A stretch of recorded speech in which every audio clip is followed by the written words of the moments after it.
Welcome, ladies and gentlemen, into the Raven Court EU in-houses. My name is Bahamut. On the left-hand side, we have got the members of the Alliance. On the right, it is the Horde. This is a EU in-house series. You gotta win 5 games to be able to be eligible for the Captain's Draft happening not this Saturday, but the following, on August 19th. We'll do some coverage for that. And I have to find out if there's going to be some games that day or not. But either way, the Raven Court is doing a in-house league, and basically players are trying to get 5 wins so they can be eligible for the Captain's Draft, and then once the Captain's Draft happens, they will have their league season rotation. And they also have a prize pool as well, so if you want to check out stuff with the Raven Court, join the Discord, check out their website, or if you would like to donate towards the prize pool, or if you want to donate to my stream instead, that's always awesome too. But no, you can use !Raven in chat. Get yourself over to their website or to I think they're using a GoFundMe to raise money for the prize pool. So either way, those links can be found there. But we're in Battlefield of Eternity, our first map of the day. We're going to have a good chunk of games today. Hopefully we have a nice, 9-10 games today. We'll see, though, what it's all going to end up being. And as a reminder, this is a best of whatever. We keep track of the game score at the top of the screen for funsies. Last thing to note before we get to the first couple picks here is it's going to be a Diablo Blaze Lucio Genji ban? Probably not. They'll get rid of something else. It's going to be a new Barak, of course, see? Because you want to give Genji over to the enemy team. Last but not least, if you are watching on YouTube, these do go up. And if you're watching on YouTube, be sure to subscribe and like on the YouTube channel. With all that said, we can get into the draft as we have a Hogger first pick with a Leeming on the left-hand side as well. Could lean into the double reset composition with Leeming Genji if they want to just go for that early on. Doesn't really show a ton of their draft style. You can still go dive comp, you can still go control, but it looks like it's going to be a Leeming Rhaegar to start out this Alliance draft. We are going to still get 2 more picks before the ban phase. Could consider an Anduin. Anduin with the Leap of Faith is pretty good in case Hogger goes a little too deep with a spin or something like that. You also have good flash heals, AoE heals with the Divine Star. Or are they going to lean into more of a dive-y composition? Okay, so Brightwing Phase Shift will allow some dive potential as well. Polymorph is a great way just to sustain chase onto the enemy. The other thing to note too is Brightwing has Blink Heal, so she can kind of dive in or be able to, I wouldn't say dive out. Well, I guess you could say dive in, dive out realistically. So I think we're leaning into a bit of a dive comp for the side of the Horde. Ban phase-wise, maybe want to target a tank, and Muradin's not a bad idea, as he does have lockdown. Post-level 10, cooldown reduction on from auto attacks under the Stormbolt Q, as well as you get the piercing value. Bronzebeard Rage at 13 is just insanely strong. Oh, maybe another tank ban? Could see just a tank chokeout here. Get rid of, well, Diablo's already been banned, Muradin, Blaze... New Barak's already been banned away. Maybe they don't go into a tank. Yeah, Sylvanas. Get rid of the push potential with her. The tank pool isn't like crazy, like, oh my god, Tyrael's available. And Tyrael could be a consideration. Tyrael and Tracer is not bad for either composition. So we could see that for either side. Though I will say that would leave the wave clear on the Alliance a little lacking in their core 4. It's not the worst in the world, but it just wouldn't be as strong as a Genji, Brightwing, and something else. But there you go, you got yourself a Joanna, Sonya for solo, and they'll flex with their last DPS. Alright, so the Alliance will get a flex, they'll get a flex pick at the end. Could be a hypercarry Li Ming. Could go, like, they could go into Thrall or something. They could go into Imperious if they just want to lock people down. So the Alliance has some options if they want to go into that hypercarry, or they could just look for an auto attacker. Hanzo will be grabbed, so Shimada Bros for the right-hand side with the Garrosh as well. Alright, I like the Garrosh here quite a bit. I honestly would like to see a Decimate Garrosh. I know Warlord's Challenge is strong, locking people in place, but I think Decimate's just a good way to slow enemies down to allow Genji, Hanzo to close the distance. Last pick, I don't hate a Thrall. A little bit, a nice root would be kind of nice. There's good chunk potential with the Rolling Thunder as well. They're gonna go Chromie for some for some poke damage. So more control composition. It is a double mage, by the way. Double mage for the side of the Alliance. Not what you expected. Not what I was expecting whatsoever to see this double mage. High burst ability, but if they miss that burst, then they're just waiting on cooldowns. And I'm a little scared for the Alliance, I'm not gonna lie. Well, I'm gonna go ahead and swap us into the casting screen, and we will go ahead and start up a prediction.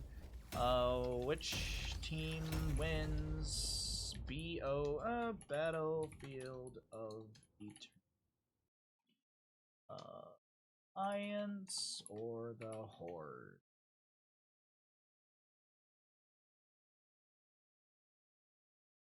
Add pizza topping. Well, DM me your pizza topping.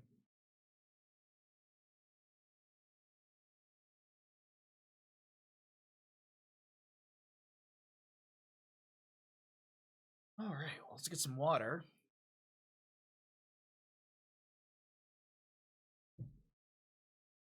Tell Bandy he's perfect. Mr. Bandit, you are perfect.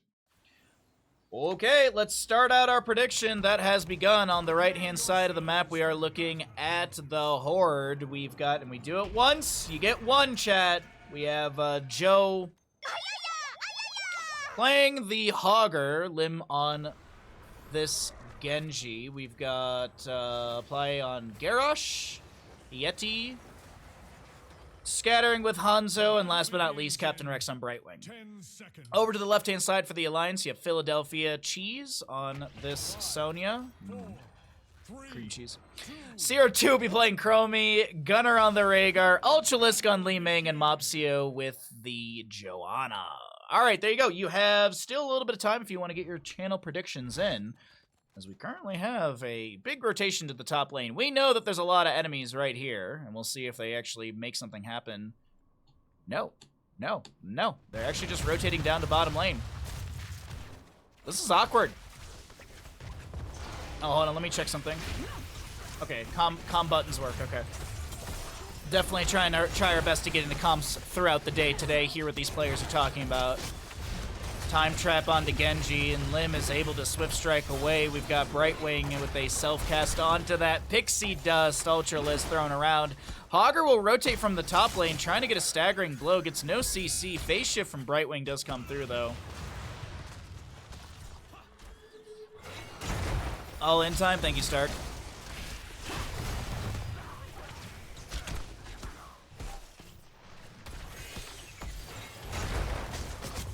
He already knows, but people still like to hear it. Oh, yeah, that's fine. I don't mind. That's why I make the redemption so cheap. I don't mind at all. Camp will not be invaded, and Paler Camp is going to be pushing in through the bottom lane. We got a nice little 3,000 to 8,000 bet roughly, as we have Battlefield of Eternity continuing here with Hogger getting a camp in top lane. Genji going to pressure out, not even really pressure out, just going to try and get some damage onto the Sonya. Ooh, speaking of pressure, Lim is in this awkward place trying to get out of the rotation from from top to bottom. It's the phase shift from Brightwing. And with the enemy still in top lane, the Alliance will clear things out. Hogger just going to chill safely. Genji considering to jump into this. He is right next to a time trap. Chromie and all of them see it.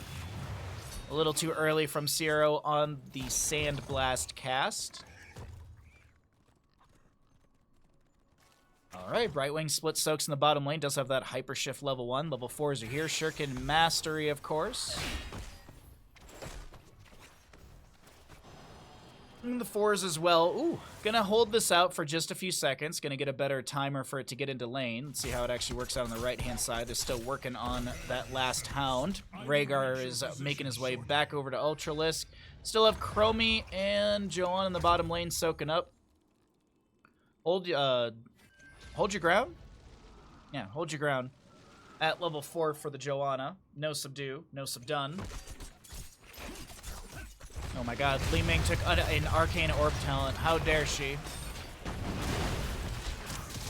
Slam Jam for Sonya, Indomitable Garrosh. We've got Hanzo still working on a simple geometry as Garrosh steps in onto Gunner here, getting a toss into the Rhaegar, but it's not enough to really threaten. The pressure's actually into the Horde here. Genji needs to back away, dropping below 50%. Ultralisk being chased down. Genji's got a lot of sustained damage, uses the deflect and gets out with an agility. Also, the allied toss allows this Cyber Ninja to clear the distance. Fallen Shaman in bottom lane. We can check and see how much value that's getting currently. It's going to be pushing onto the fort right now. Hogger's going to try and clear this out before losing much. Nice staggering blow. Stalls things out for a second. Good bounce through the wave. As we get over to our race potential side for both of these Immortals, going to be on the left and right-hand side. And it is faster and better race so far for the side of the Horde. Actually, Hogger not clearing out bottom completely, but he was able to get the tower shots onto the camp, and he's able to leave without being too worried about losing that tower. Actually, the chase continues onto Philadelphia. Groundbreaker will connect from Garrosh. And Toss will confirm the kill onto Sonya. Big condemn from Joanna. Soothing Mist activated by Brightwing, and Joanna, it was actually Rhaegar who was polymorphed. Meanwhile, in top lane, Belith is pushing in. Top lane Fort Front Gate going to be taking critical damage soon. Oh, that's a mean Genji right there. Dives behind the tower. Deflects and takes down Chromie when she was on just a touch of HP. So the top lane Fort Front Gate will fall. Hogger pushing on to bottom lane. Sonya is down there to match. Looks like Hogger is kind of ignoring her a little bit, trying to get some siege there. Spin from the Immortal Bops Mopsio back. Hanzo trying to get some more stacks on a simple geometry. Level 1 currently at 11. And Garrosh now running up here. Gets a Groundbreaker onto Ultralisk, who has to blink away. And some slows onto... Some slows? Is that Purification? Purge onto him? Well, did Rhaegar use Purge on the enemy? I feel like he actually did. But wait, hold on. Can you actually... Yeah, you can. Okay, so yeah, you slow them for 80% decaying over 2 seconds. I did, because I was like, all right, there's the slow, and I was like, that had to have been the Purification, or excuse me, the Purge. Purification's the level 7, but we have Grounded Totem instead. Dense Blasting Powder for Hogger at level 7 makes sense. Ultralisk is going to take a chunk of damage. 140-something HP is the lowest I think I saw it go. Genji closes the distance. Ultralisk gets the blink over the wall, and Genji actually can't confirm the kill. It's Hanzo with 100-and-something HP that needs to be worried right now. Sonya's still in the bottom lane. Fort Front Gate did fall to the Hogger as he pushed in. He'll actually step out of the bush and take a little bit of that Arcane Orb damage. Good Groundbreaker. Hits the Joanna, but not gonna get a toss onto her as... Excuse me, as the Iron Skin was activated. Bruiser camps up in 20, 25... Genji pressuring onto Sonya bottom lane. Shuriken's at 48 out of 60. Alright, no camps. I mean, I guess the Bruiser camp will be up a few seconds before the objective. I also want to note, Chromie did go into Temporal Loop. There's a Brightwing on the enemy side, which can cleanse this. So they're going to be looking to maybe target a character that... Maybe to target... Or to... He's going to be looking to utilize it when that Soothing Mist is on cooldown. So we're going to be watching for that activation. Or maybe it's just to force the Soothing Mist out from Brightwing so they can pull that AoE cleanse. Hogger comes in with a good bounce. The arrow from Hanzo is good, but they can't steal away the camp. This is a very low Hogger. He gets spun down. Brightwing gets picked off as well. And a greedy camp invade is going to be punished. Warlord's Challenge activated by Garrosh, but he's dead. He pops the Indomitable, and he's still running the wrong way. Li Ming gets a reset with her Wave of Force. And now the Shimada Bros are able to back away, but it still is a triple kill for the Alliance. And they'll be able to get the first half of this Immortal phase easily. The thing to note is that death timers are low, so while the Immortal's being burned down and the second phase will begin, we'll have bottom lane cleared out quite quickly between Hanzo. Li Ming actually, I don't know about that rotation. I don't know what was going on with that. Just tanked a bunch of tower shots, didn't deal a whole lot of damage. Felt a little awkward in that moment. Now Gunnar forced to self-cast Ancestral, falling sword from Joanna as well. That's 2 heroics for I don't know what reason. Gotta be honest, I don't understand the rotation that we just saw right there. And everything just fell apart for the Alliance in that one moment. Huge Warlord's Challenge from Garrosh. We got a polymorph onto Rhaegar. He was a pig and is going to be dead. Bacon's for dinner. While Hanzo, Genji go and start racing down the Immortal, Garrosh, Brightwing, and Hogger will defend, zoning back the enemy. Sonya wanted to step in, but just gets tossed away immediately.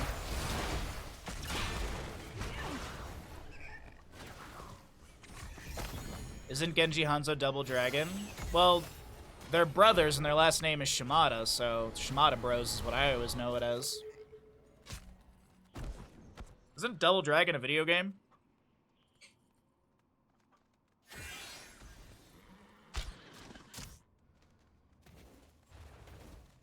Alright.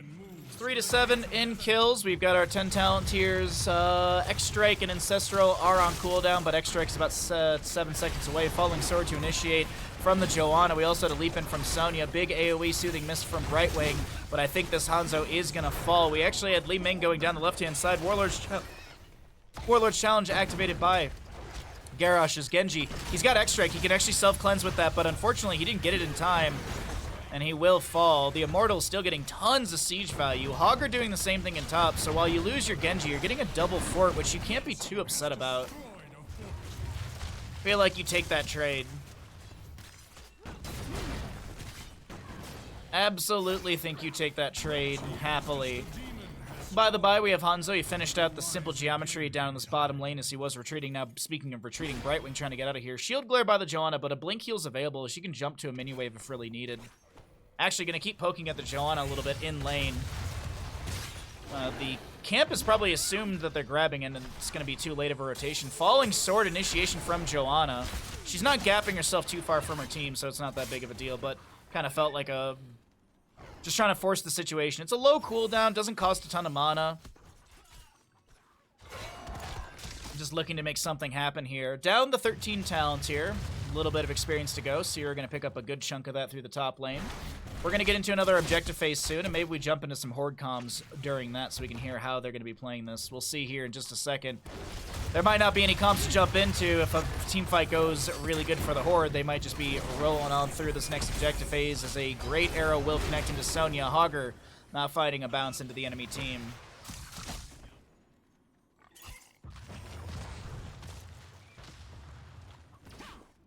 Sonya discovered once again. The level 1 actually, unrivaled strength, actually a little anti-synergistic over through the Sonya. Genji is fine.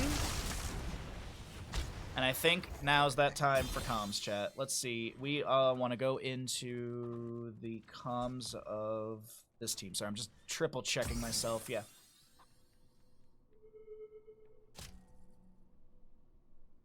I think so. Yeah, they might come for me on top, but... No, they're on not. Okay, they're on bot. Aiming bot. Yeah, we just race. Only she's showing... we just... Yeah. What the fuck? Johanna Z, we focus Johanna? Polly. Pepper sleep though. Oh no. I kill him. Oh, that's too far. It's wrong. Yeah, that's too far. Yeah, I have a strike, yes. I'm good. No, leap. Okay. Sorry. That's fine. Still good. Eyes I'm on- good. I'm helping Genji. They can kill me. That's fine.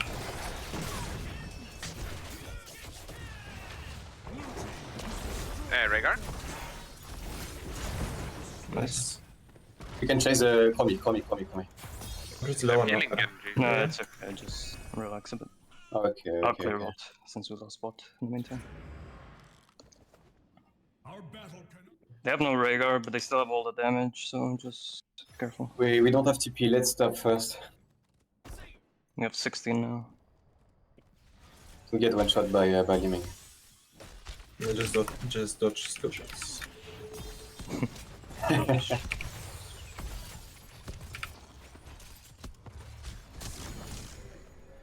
I'm gonna group now. More. Oh, recall as well. Nice communication coming out. Good single target. Good single target calls as well. You saw like the Joanna, she got out and it's like, oh, we kill her. And then the moment you saw Rhaegar right here, absolutely just turn, go Rhaegar. So great shot calling, great communication, open comms from these players. allowing them to get this Immortal phase, communicating, okay, we don't have phase shift, so tap well, so we can burn down Immortal, and who's available. So just overall, nicely done. Got to hear a little bit from these players here on the Horde side, as now they get the objective phase. They have 16 talent tier advantage. Mopsio thrown away. Mopsio thrown back towards their ally team, like, hey, you know what? You do you, dude. Just let us siege. Stay over there. Sidewall being taken out by Genji. Big condemn from Joanna pulling the enemies in. As I mentioned earlier, no subdue at level 7. Huge arrow from Hanzo. Might set up a potential kill, but everyone's... Whoa! Chromie! So very low. Hanzo, I think, hesitated for a second. Almost got the kill. Groundbreaker onto Ultralisk. Oh, Hogger's in the flank position. He's got Shockwave. He's going to bounce through the enemy. Nice angle right there, looking for the Shockwave. Gonna connect onto Sonya. She goes down. Meanwhile, you have Lim jumping into the backline. Gunner down to 700 or so HP, while the keep in bottom lane is around a third. Can actually check really quickly that HP on the keep is at 6,689. Hogger with a bounce onto the bottom lane camp with a short distance, speeding things up with that trash can, or that loot horde. But good teamwork overall from the Horde here, as we heard from their comms. I just assume it's gonna be another camp here, and this will just be the waiting phase for the Immortal, since 16 talent here just came through as well. On the side of the Alliance, Joanna holding level 16. Very important. No, you want Holy Renewal here since she went Zealous Glare at 1, and then you get the Blinded by the Light 20. So, wondering why they're holding 20. Maybe considering something different. We'll have to see. Leap in from Sonya. I don't think it found the stun, but the spear will connect into Genji. It's even talent tier, as I mentioned. Still no 16 talent tier on the Joanna. Big kill onto Garrosh, though, from Chromie. Sand being dropped down from the sky. Mopsio stepping up and gets just eradicated by some scatters from Hanzo. Did go into... Whoa! Really good time stop right there. Did go into Giant Slayer level 16, so Hanzo's got big bursting damage. And Hogger tries to turn things around with a shockwave into the enemy. Sonya traded. Genji, doubles back and will take a big ball to the face. Meanwhile, the catapult can't get past the Impalers. These Impalers, though, they're dealing great damage quickly to the keep, and it's going to be just above 50%. Haven't got to the first half of the Immortal phase just yet. Brightwing poking at Gunner currently. Hanzo working on a camp for top lane.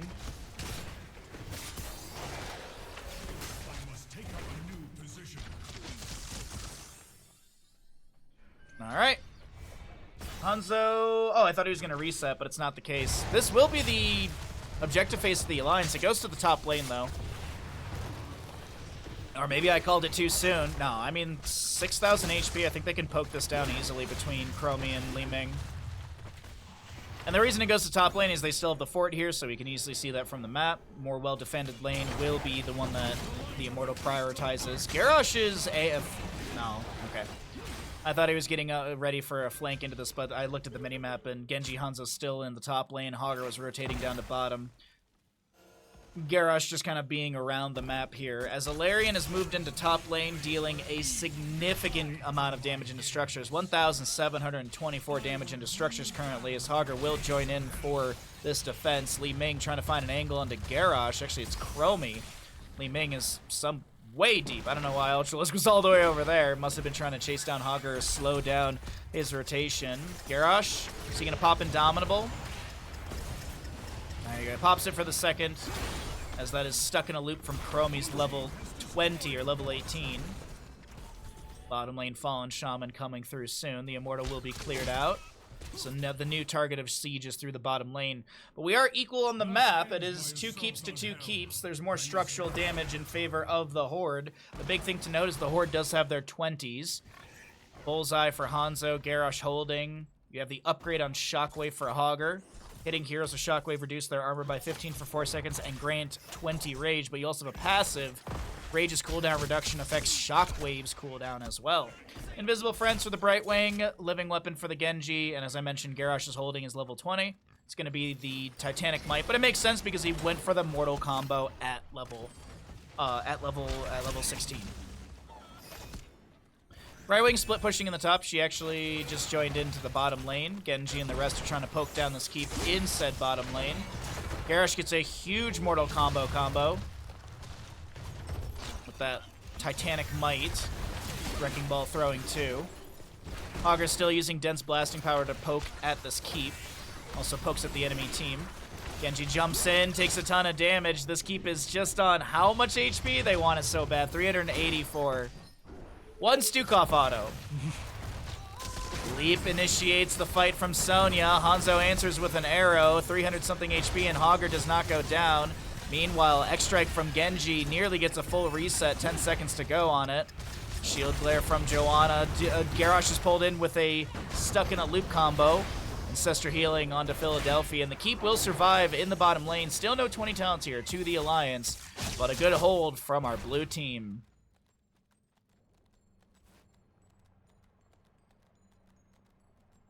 Repent before my All right, east-west positions. These are defensive currently. Red on right, blue on left.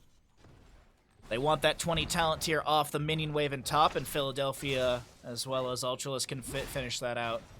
Talrosh's Elements stuck in a loop. Farseer's Blessing.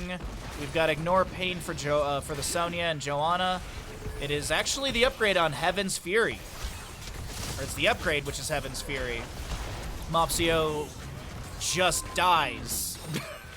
Mopsio just dies. Sonya leaps in. Hogger with a big bounce. Beautiful, massive Warlord's Challenge. Genji tries to take down Ultralisk before the temporal loop will connect, and he does manage to do so. Hanzo gets a Dragon Arrow into a bullseye, and Genji gets the reset on his Swift Strike. Brightwing comes through. They're able to take down the keep, and this is a rush towards core. It looks like after 20 minutes, the Horde will take map number 1 today in the Ravencourt EU in-houses. Beautifully played, I gotta say. A dominant game from the Horde.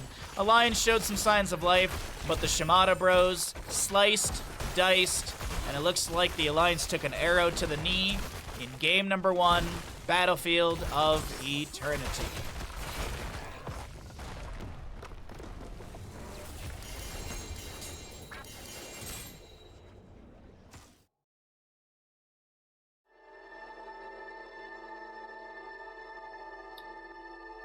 You're gonna ask for any story on anything? Can you tell me a story about the Mothman? I mean, the Mothman is a giant Mothman creature that eats cars. I don't know anything about Mothman. Usually it's like, tell a story about a burrito. That's usually what they are.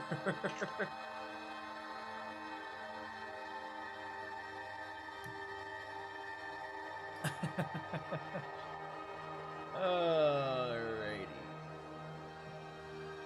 Let's see. Buttons. Let's see here. Alright, so we can leave that, and...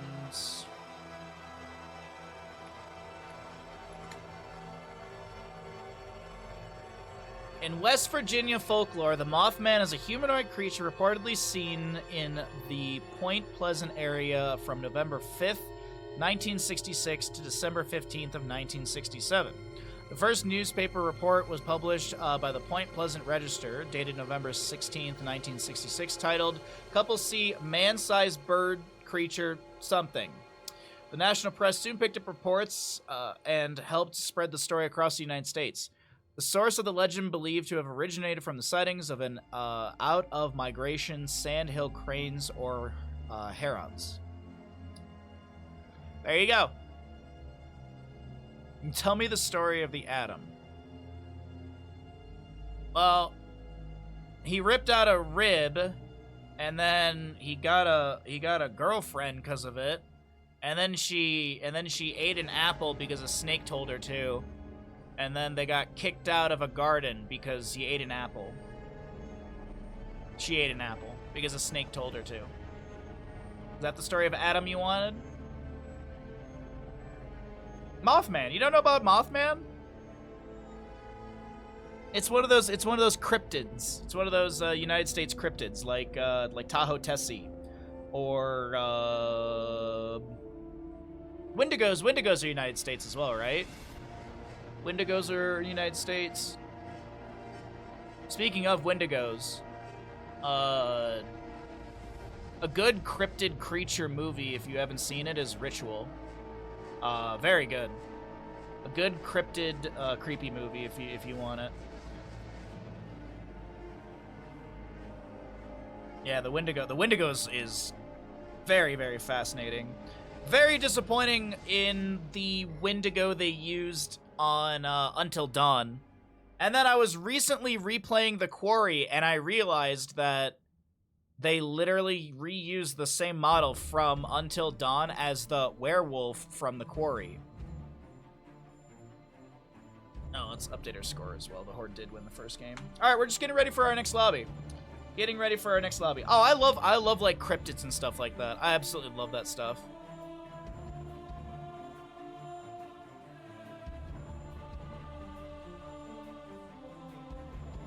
They're so scared people don't use their name. Like Voldemort? Like Voldemort?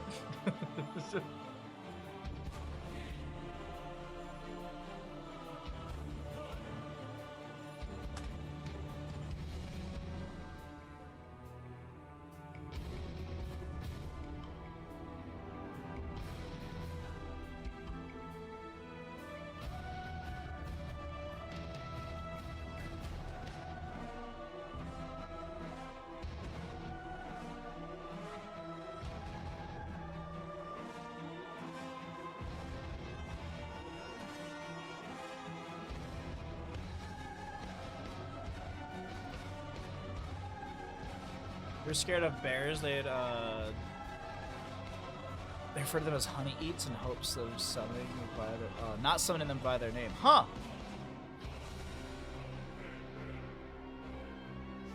That's fascinating.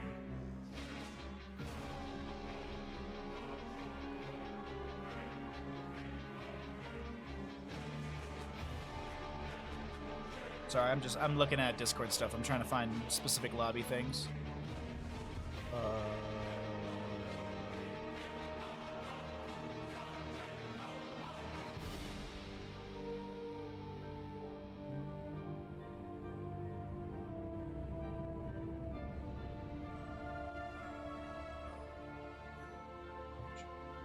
Sorry, I'm.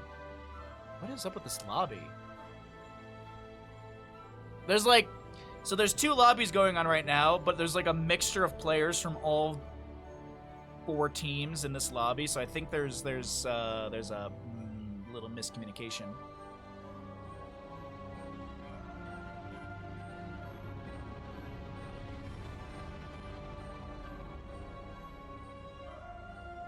I understand where the Wendigos to be true, but it could be spreading false information about bears, not gonna lie. I mean, how dare you spread such false information about bears?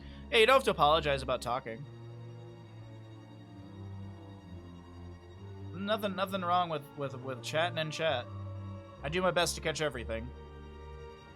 I do my best to catch everything. I'm going to the other lobby.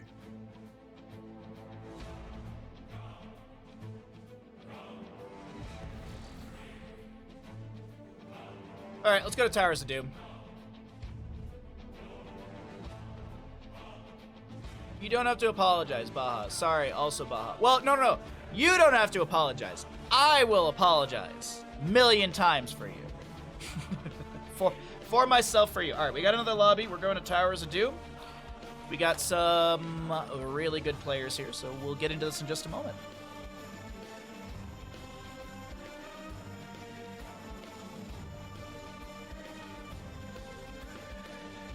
I didn't buy pork last night, and I, like, mildly regret it.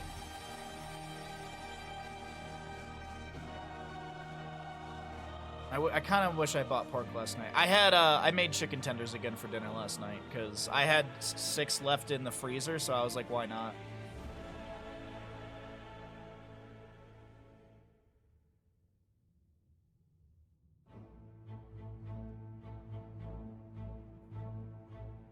Also, tomorrow is crowd control.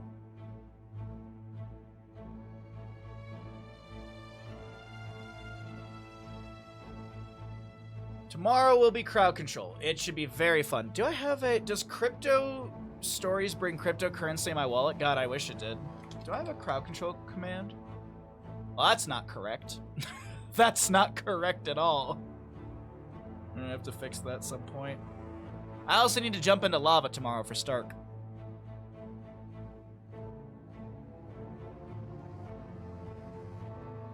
Gracious host Baha. You know me.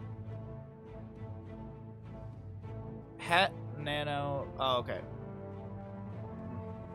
What do I want for dinner tonight? What do I have?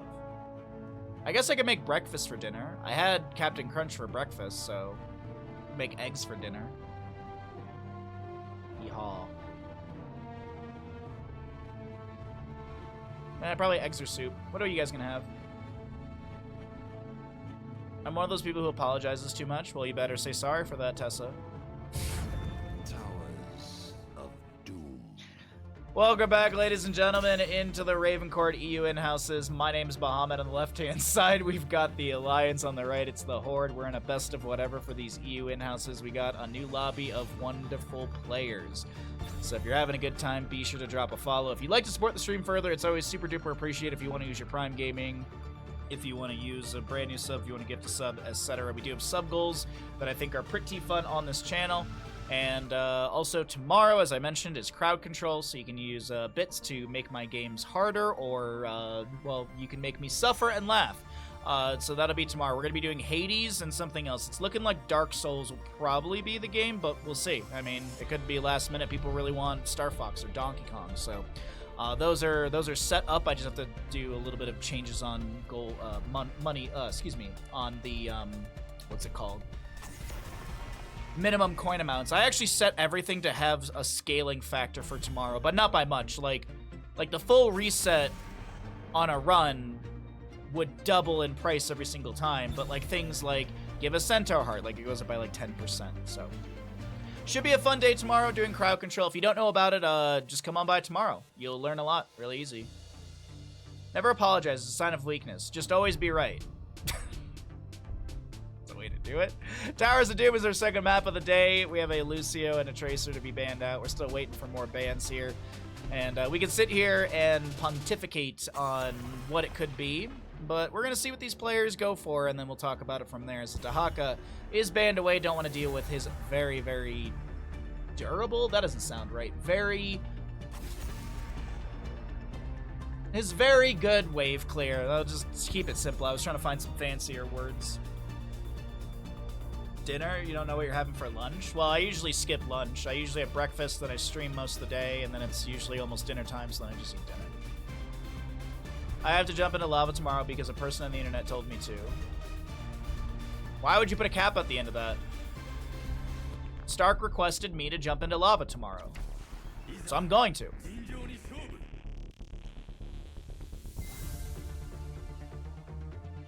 Do an Xbox 360 and face the right.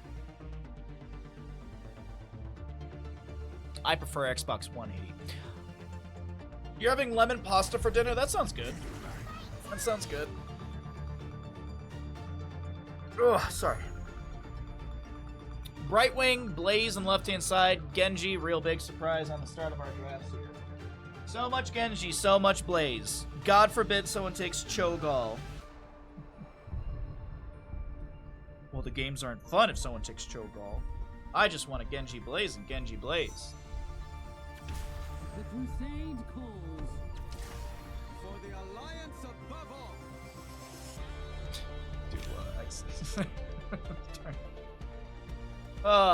I love that when Xbox, when they were progressing their consoles, everyone was like, well, the next progression's obviously the Xbox 540. I love that people were just like, we'll just add 180 to it. Leo to be banned away. More good double soakers as well as Entomb. It's not something people want to deal with, so that will be banned out as well. So Genji, Joanna, Anduin for the Horde right now. The Alliance has that Blaze Brightwing. Junkrat's not a bad ban, honestly. Granted, Joanna can just kind of pop Iron Skin and eat those steel traps and stuff. I don't know.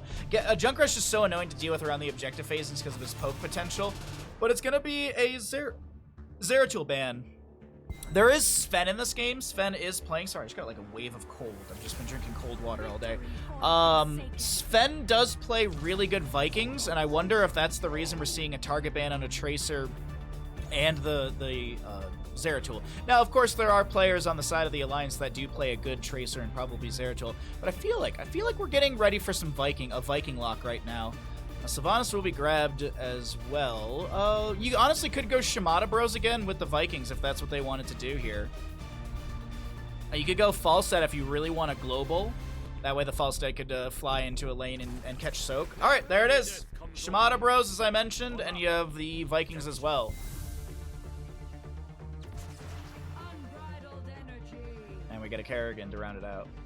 This map is also pretty good for those who harass a double soaker like Zeratul and Tracer. Oh yeah, that's true. That's very true, Stark. That's very, very true. Who can kill Genji? I don't know. Who can kill Genji? He is the cybernetic ninja. Maybe Snake Eyes could kill him.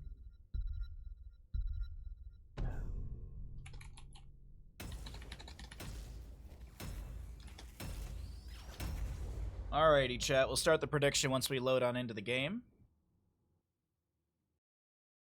You haven't seen actual competitive Vikings in a while. Sven has a very good Vikings, in my opinion. Now, I may be caster cursing him here, but...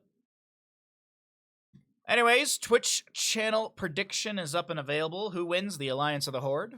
On the left-hand side, we have the Alliance. We can go ahead and introduce the teams. The talents are at the bottom of your screen if that does matter for your bet. Play on the Anubarak. We've got Gaff to play Blaze, Dar on Brightwing, White Tiger on Sylvanas, and last but not least, Ultralisk jumping around with Kerrigan. To the right of the map, we have our Horde. We have Nano on Hanzo, Commander Rex, a different, it's not Captain, they're Commander. Rex will play Genji, Bone Shock on Joanna, Gunner on this Anduin, and Sven to play the Eric, Olaf, and Balog, the Lost Vikings. Q build Hanzo, target practice Hanzo at level 1. Bit of a different start here. Big burst ability. Gives him extra damage and range for poke potential around the objective. Kerrigan looking for a combo onto Nano here. Hanzo's fine for the time being. Phase shift from Brightwing will allow Kerrigan's health to be bolstered back up to nearly full, while the Anubarak is spawning as many Beetles as possible. Did go into Beetle Juiced at level 1. That doesn't sound right. It's Legion of Beetles. Beetle Juiced is a little bit later. Leap of Faith will save Bone Shock, but the Genji does go down. The Gamble's still up and available if that first kill has swayed you in any way, shape, or form. Gaff with a flank onto Sven here. Oh no, the Vikings are absolutely fine. Meanwhile, down towards bottom lane, Hanzo's still working on those stacks. Can we check his stacking? Of course, they all disappeared. All right, so he's done with Anubarak. I think he's got to get full stacks on Kerrigan. 2 stacks off of Blaze. All right. Anduin on the Horde side. Yeah, he realized the better faction.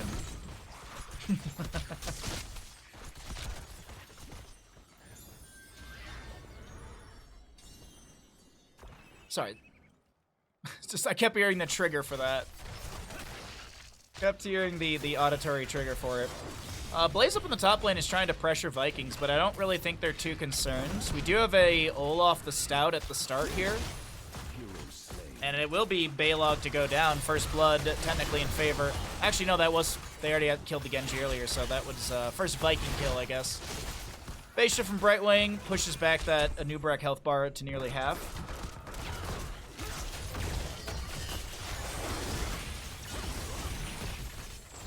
We stand as standard wand. 1 sapper to make it in. Sylvanas' black arrows are activated.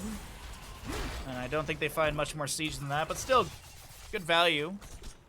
Explosive arrow level 4 for the Hanzo. Just trying to see vision really quickly, see if he's picked up any more stacking. Obviously he hasn't hit Blaze at all because Blaze has been doing his own thing.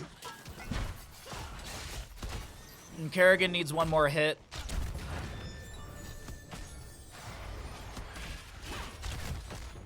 Triple altar phase coming up will be the first one of the map. Always standardized being triple. Top left and right are always in that location. It's either in the center, which is right there, or the bottom, which is just below us. Bone Shock pops Iron Skin. Did go hold your ground at level 4. Sylvanas has the unstable poison level 4. No possession or Mercenary Queen. The Vikings are going to try and split and grab both. Sven will for sure get the right-hand side. Blaze going to delay things out a little bit on Olaf. Alright, Eric gets the right-hand side. That's 4 shots into the core of the Alliance. The Horde with the lead right now. Olaf maybe getting the channel. No, Blaze should have a delay onto him.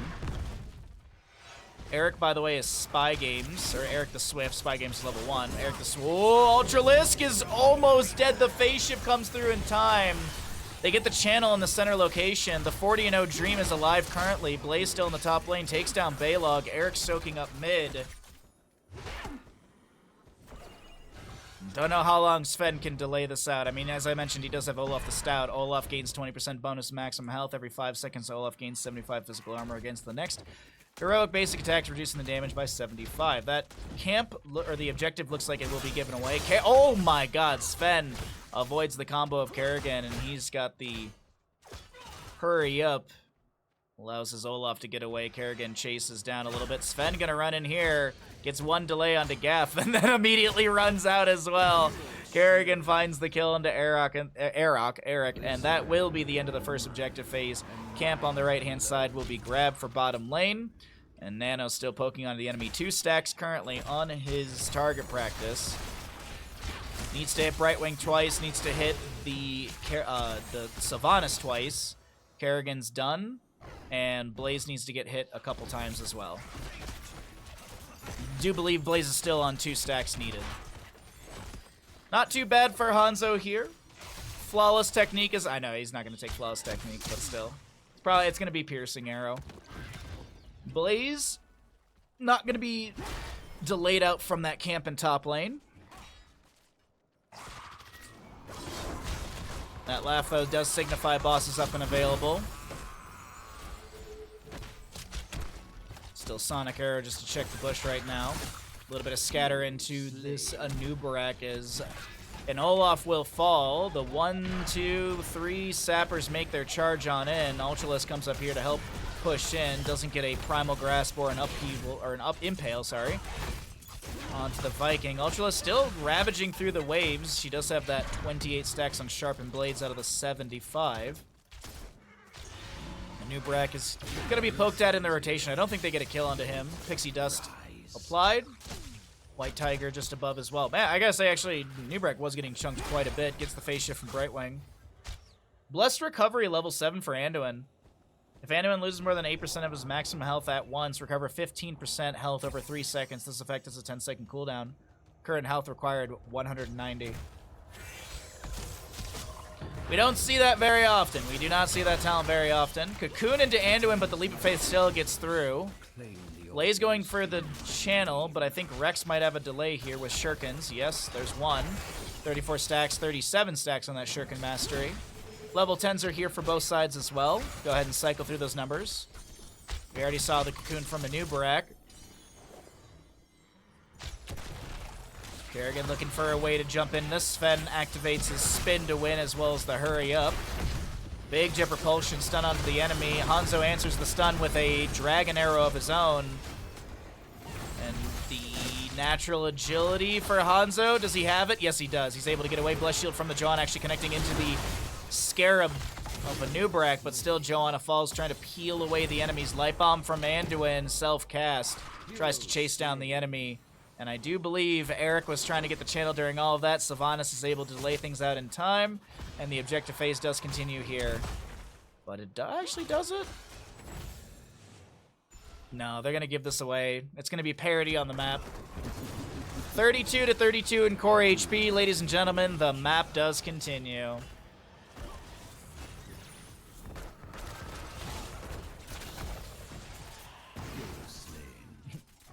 Anyone thinks he's going to be dove hard this game. I wonder why. Oh, I couldn't imagine with a Blaze, Sylvanas, Kerrigan, Anubarak, and Brightwing, realistically. I only wonder why he would go into Blessed Recovery. I mean, you don't like just standing still?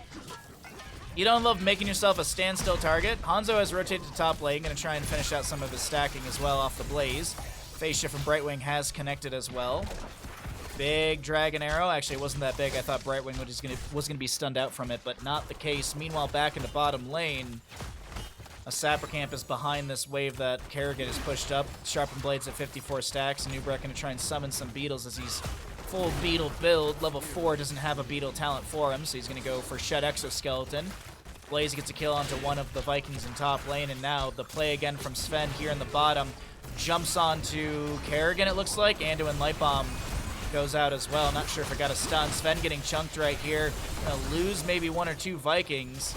Definitely gonna lose his Olaf. Oh, actually, no. The well tap is gonna save it for the time being. Genji's done with Shuriken Mastery, and it's gonna be a top left and right objective facing. But this bell tower in the bottom currently sits at 267 HP.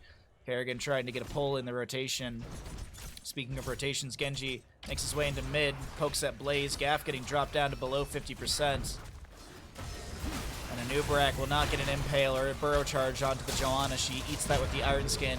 Viking is going to try and sneak the left and right at the same time here, but there's no way Eric is going to be able to get this without being delayed or killed. Sven gets the right-hand side, as I mentioned, with that Baylog. White Tiger needs to be careful here, able to get the Haunting Wave away. Positioning is pretty good from the Horde. Big jet propulsion from Blaze. Sven gets dove on. I guess Eric gets dove on. Condemn from Joanna. No subdue at level 4, as I mentioned. She's got that hold your ground. Sven once again trying to get this Eric in positioning. Nano at 3 stacks. Meanwhile, Kerrigan. Oh, Light Bomb. Swift Strike gets the stun onto Kerrigan. She will fall in the mid lane. 29 to 32 in core HP, favoring the side of the Horde. And that bottom lane bell tower did get converted, so they only got 3 shots from the right-hand side, but getting 6 here would be not too bad. Eric with the channel. Joanna Blessed Hammers are rotating around, and that's favorable. Cocoon into the Hanzo. He's broken out immediately. Big burrow charge from Anub'arak. Wailing Arrow from Sylvanas connecting onto quite a few, and that is an Olaf for an Anub'arak, and I think you're very happy with that on the side of the Horde, as well as getting 6 shots into the enemy core, but it's time to reconvert that bottom lane bell tower back over to your side. And Sapper Camps are up on both left and right.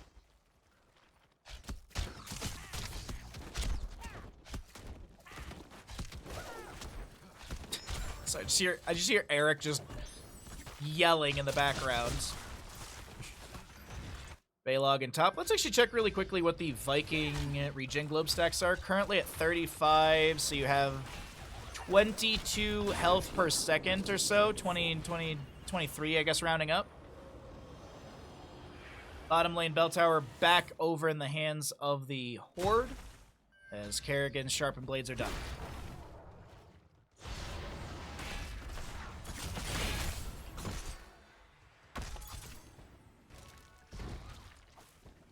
Still siege in the top lane, but it's... Oh, okay, the Sappers won't be sieging it whatsoever. Hanzo needs to get 1 more set of stacks, and who's it on?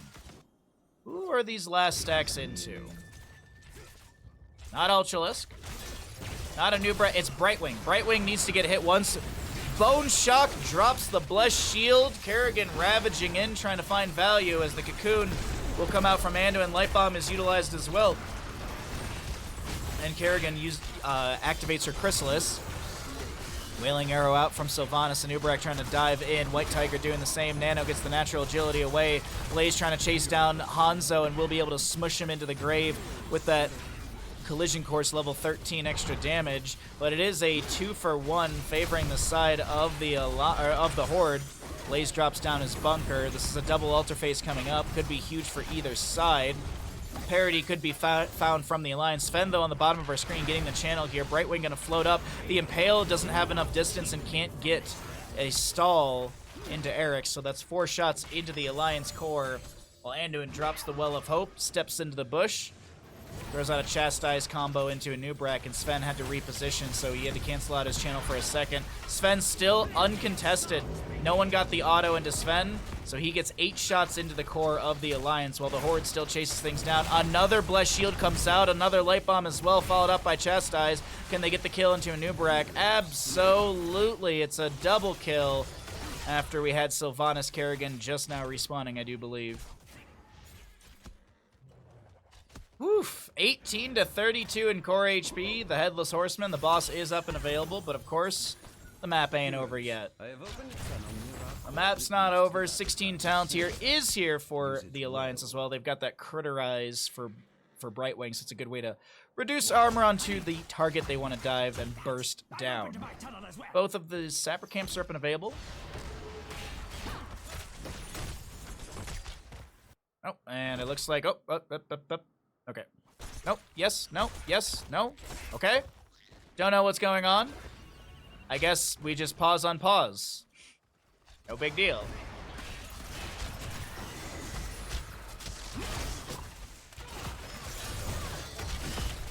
Kerrigan looking to chase down Joanna here, won't be able to do so. Ultralisk is activated by Ultralisk, a huge condemn, a Dragon's Arrow as well, and a Light Bomb inside of all of that. Wailing Arrow activated by Sylvanas, but it's not going to dissuade this pressure continuing through the bottom lane. Cocoon onto Hanzo trying to slow things down. Genji comes in with a Swift Strike. Brightwing is picked off by Joanna. Might have been one of her hammers from the level 13. But this is a triple altar phase coming up, and they just lost 3. Things are scary, especially up against a Viking composition. Vikings can go for top left and right, and the rest of the team can burn down this bottom lane bell tower, try and get 15 shots in. Don't know if that's too greedy or not. Olaf the Stout or Largen in charge at level 16, so he'll get a stun. Oh, no, he won't. Sven will be delayed out on the top left, and he's dead. Oh, no, he's got to jump. Bottom lane bell tower was converted. They only got 4 shots because it was 18 to 32. So they didn't convert bottom lane bell tower in time. So far it's only been 8 shots in. Actually, excuse me, it's 4 shots in. 9 shots now. They got 5 more from bottom lane Anduin. This is going to be 5 more from Sven. Honestly, you get this plus boss, that will be GG. And it might just exactly be the case. Dragon Arrow will find its way into Brightwing. Gunner's here in the top lane. Eric with the channel once again. Flank from Kerrigan into the back line. That's an Ultralisk summoned by her. Light Bomb from Anduin. There's a Cocoon, a Chrysalis. There's a big Condemn as well. Sven has play again available. He's not going to utilize it yet. A Nubrak and a Blaze will go down. Sylvanas, last sort of... If you had Flawless Technique, you would have got that kill, Nano. Just saying, Flawless Technique would have gotten that kill. Just saying. 5 shots from the bell tower. I don't know why Bone Shock is converting top lane bell tower, but that is what it is. Boss will go over to the side of the Horde, and 4 more shots. The GGs are called. Map number 2 of the day will go over to the Horde once again. GG well played. The Ravenlord shall fall.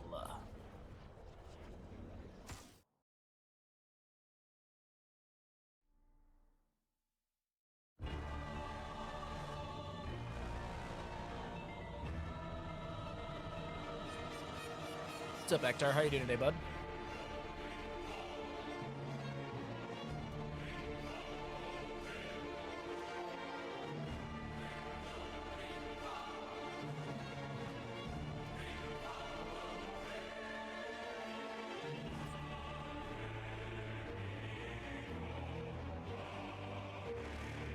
Alright, while we wait for our next lobby, I am going to quickly get rid of some ads. I'm going to go and boil some water because I kind of want some tea. So I will be right back really quickly. Enjoy the hangs, and we'll get into another map in just a minute or 2. BRB super fast.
Harold, thank you for the redemption. Mister.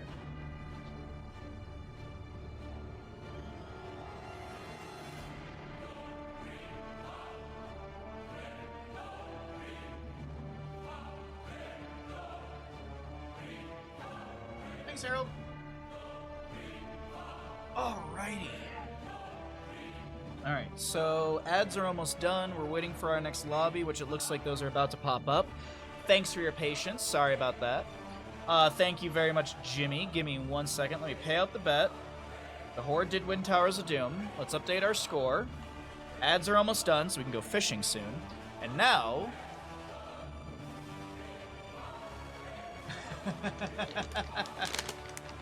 Thanks, Jimmy. And now...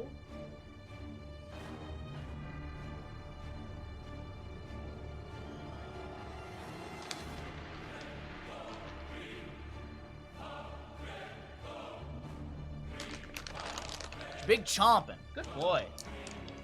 Let's see. Which lobby am I going into? Treats! Treats! Good boy, Bandit. Let's see. Where are we going into? What lobby am I choosing? I have a cup of tea in the kitchen soon as well. Just trying to make sure there's only one caster. Mr. Bud, was that tasty? And it was.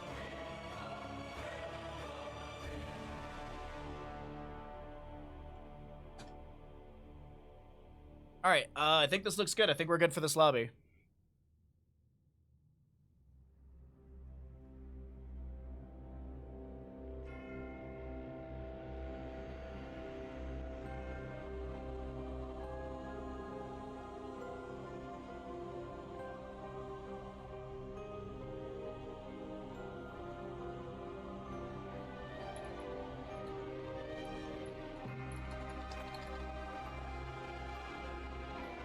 So far, the Horde is winning. It's a good day.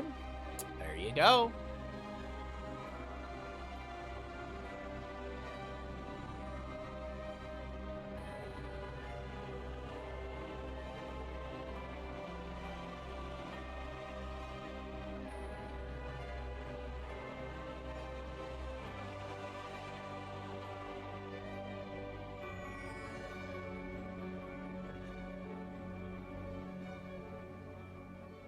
Alright, I'm gonna grab my tea. We'll probably miss like 2 seconds at the start of the draft.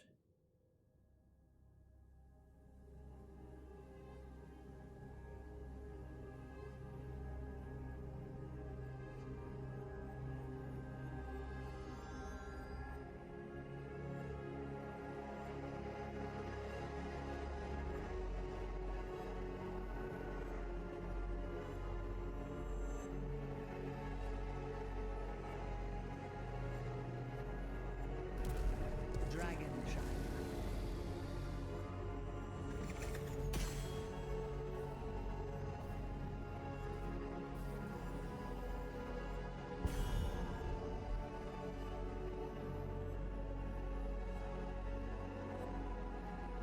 Alright. Got my tea. You got a game. Welcome back, ladies and gentlemen, into the Raven Court EU in-houses. My name is Bahamut. If you're watching on Twitch, welcome in. Consider gifting a sub or resubscribing, or maybe using your Prime Gaming here at twitch.tv/BahamutGaming. Support the good boy that is Bandit. Get yourself some ad-free viewing. Get yourself some amazing emotes. As well as you make our day. You push our sub goal up, and we get closer and closer to a new emote that we can commission Strobs for. But until then, thanks for being here. Thanks for hanging out. If you're watching on YouTube, be sure to like and subscribe for the video.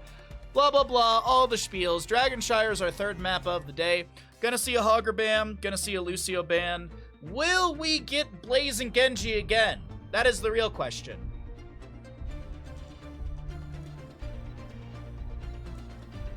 What does a dog's life look like? Eat and play and sleep and poop and kick me in the morning until I get out of bed so I feed him. I have a pretty repetitive schedule, so if I don't get out of bed by like 7 a.m., Bandit starts kicking me. So he's your personal alarm. Yeah, kinda. Well, it's usually my alarm goes off at like 6:45. I snooze once until 7 because you can set the snoozes to bigger times. So I set it for 15 minutes. And then usually the second time it goes off, like I'll be like stirring and I'll like roll around and he's like kicking me to get up. Or he'll just get up and stare at me from the doorway like, you getting up? You leaving bed? All right, Genji and Blaze were banned away, so we start things out with a Diablo for the side of the Alliance. The Horde will get themselves a Dahaka Rhaegar. I like all three of these heroes to start things out. We should see a Garrosh ban, unless they're not afraid of it, but I think they should be a Garrosh ban in the future from the Alliance.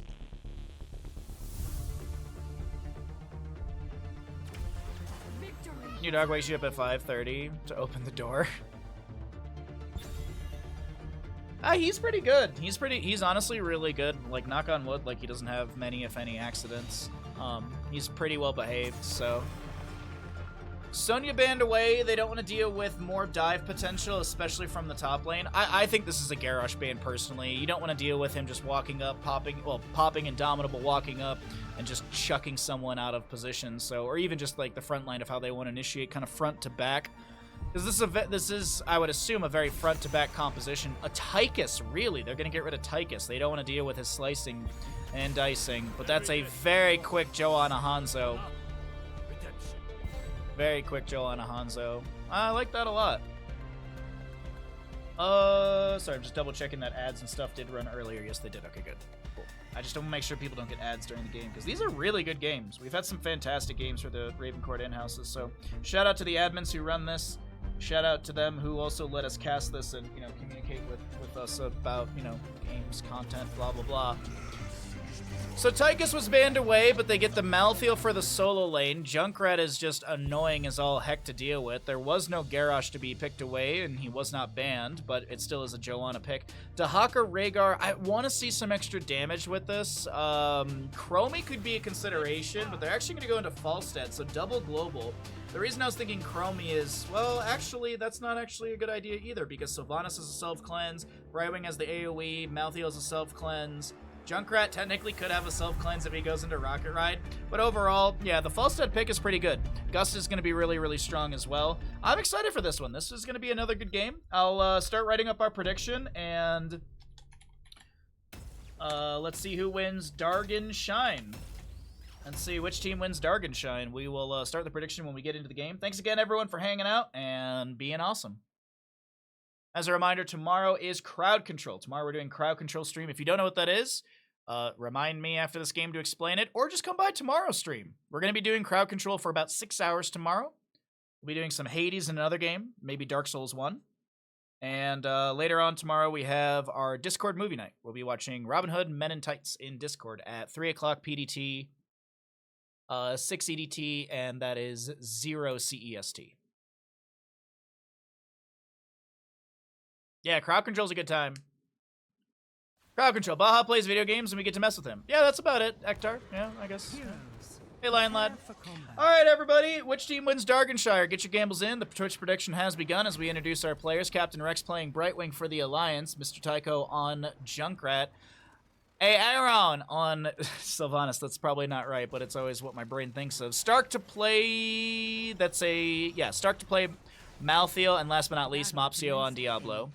10 seconds. For the right-hand side, we are looking at a... Oh, there's a dead body on the ground.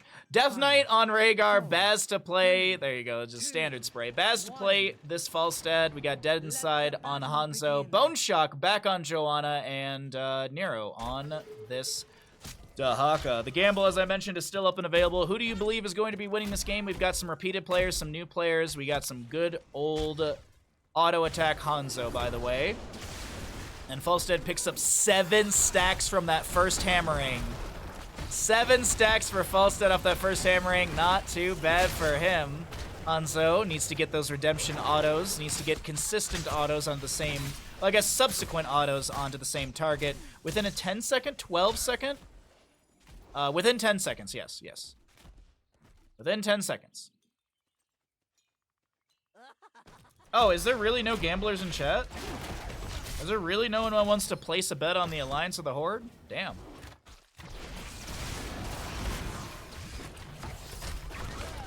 Oh, nicely done from Junkrat. By the by, we also have a Feast on Fear Diablo level 1. Take control of the Stunning enemy heroes with Shadow Charge, Overpower, heals Diablo for 10% of his maximum health over 3 seconds. Diablo actually going to top lane. Mopsy are going to help out Stark over here, finish out this camp, or burn down this camp a little bit faster. Huh, that's more autos that helps out. I mean, what's Diablo going to do? Anchor in a bush? They got a Junkrat Steel Trap right there. That's more than enough anchoring than you need. Brightwing still split soaking in bottom lane. Captain Rex self-cast Pixie Dust, tries to get a little bit of movement out of here. Captain Rex getting chunked down a little bit. I placed a bet on the Horde 3 seconds before Falstead died, so it's a sign. No Orphea, neither team didn't bet. Oh, well, about that. I don't think I've seen an Orphea in any of the games I've ever casted for the Ravencourt in-houses.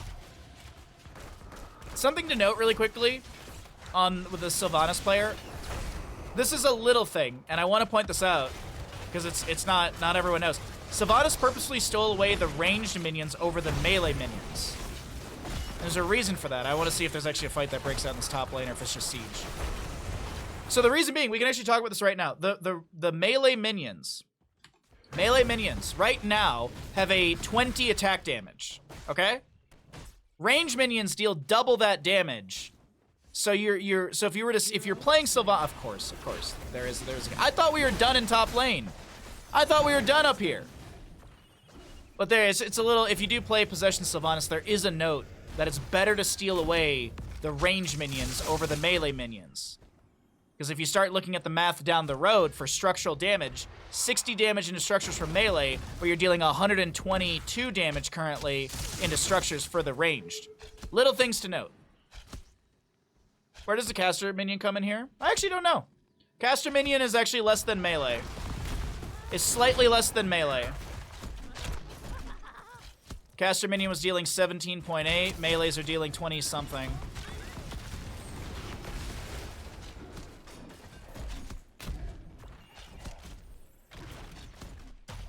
Why doesn't Ravencourt get, like, good heroes? I don't know, man. I don't know. I wish I knew that answer. I wish I did know that answer. They tourney banned Orphea for a bug. Oh, yeah. What is the bug? Her being too good?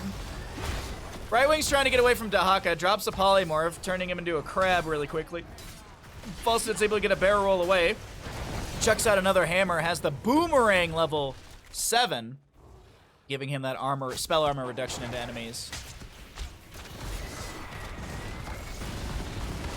You can guarantee hit every single skill shot with her. That's the Orphea bug.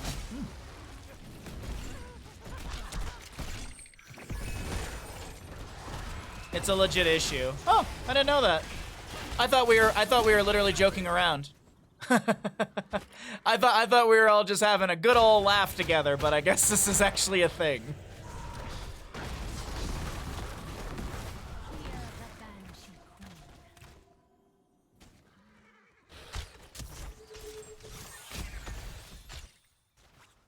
By the way, welcome in, chat. If I missed you earlier or whatever, welcome in.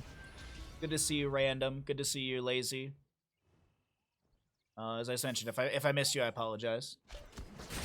Good to have all of you in chat with me today. Hanzo, Redemption level 1 is done. Did go into cooldown reduction from the never outmatched at level 7. God dang it, Bobby, I was gonna go itch my eye, my cursor. The cursor dropped to the bottom of the screen, but yeah, you do have the reduced scatter arrow mana cost from 50 to 30, but you also have basic attacks against enemy heroes lower the cooldown of scatter. So if you have extra range, if you kill a minion, you have an 8.5 range on Hanzo, because it increases your range by 2 for 3 seconds. And then you'll also have the faster auto attack speed from Redemption being done. So no armor reduction with the sharpened arrowheads level 7. But I mean, I've seen, like, when we see auto attack Hanzos, this is oftentimes the build, just because you have more scatter potential. Probably we'll see. It's either piercing. Well, I mean, it's either piercing or Giant Slayer. I don't think we'll see Flawless Technique. Feel like piercing is good. Giant Slayer is really nice into the Diablo, but I mean, that's. Oh well, I guess the Dragonite too. So we'll see. We shall see. dive into Falstad right now. Oh my god, the damage is huge! Falstad gusts away the enemy. He was a little bit, he was in a scary spot. Mopsio shall fall as well. Sniped by Hanzo. Dahaka's got top channel, but in bottom lane, Junkrat's down here with the counter on the Moon Shrine.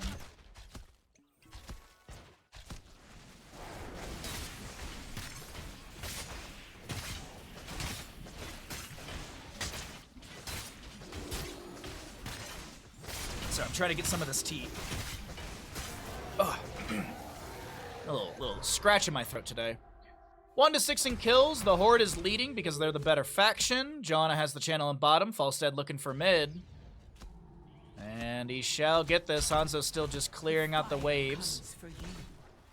Now, the members of the Horde know that the enemy's on this Bruiser camp because it hasn't disappeared off the minimap since the Dragon Knight was channeled. This is unlike Infernal Shrines. Infernal Shrines, the camps don't disappear during the objective phasing.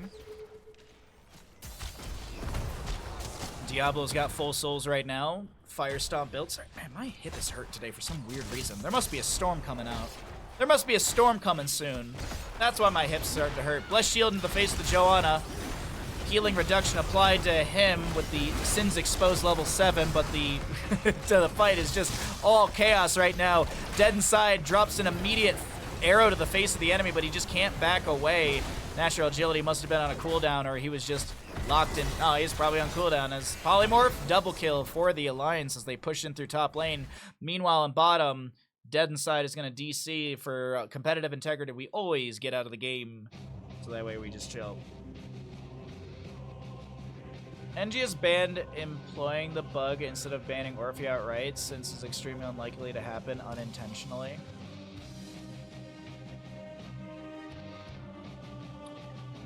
I got it ready.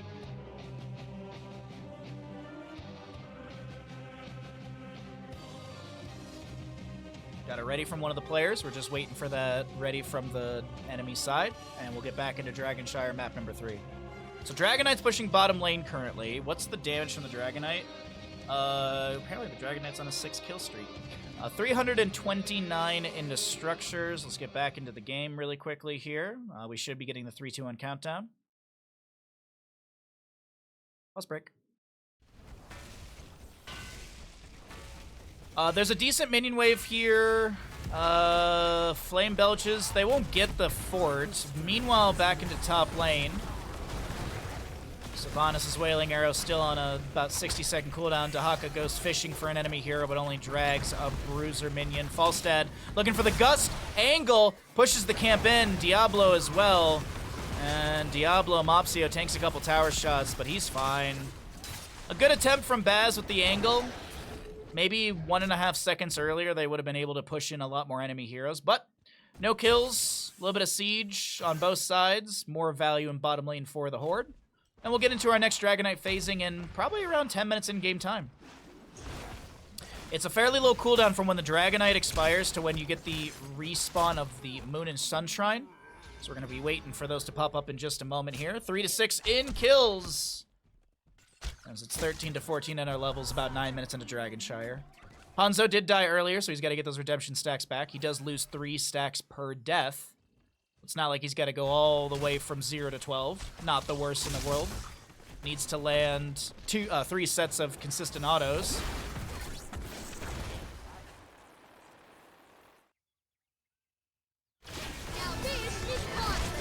You have 1 deck stream, Dob, and you muddled it up, bud. Ancestor healing just in time onto Dead Inside. Will still be alive. Hanzo's auto attack level 1 is done.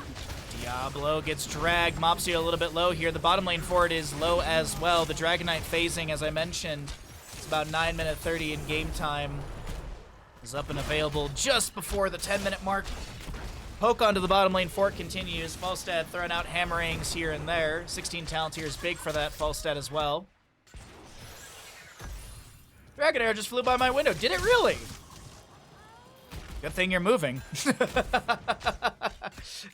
I get out of that neighborhood. And the Dragon Knight's power is yours. Oh wait, no, dang, I misread. Stark and Lazy Hydra are both slightly green for me, and I misread who said what. No, the colors were slightly similar and I glanced over. Damn. It would have been a good joke. Gust from Falstad pushes back the enemy, but that is a last rites taking down Joanna. Hanzo steps out after landing a Dragon's Arrow for a little extra damage, but just can't do Undeal enough. You wish you were moving? Where to?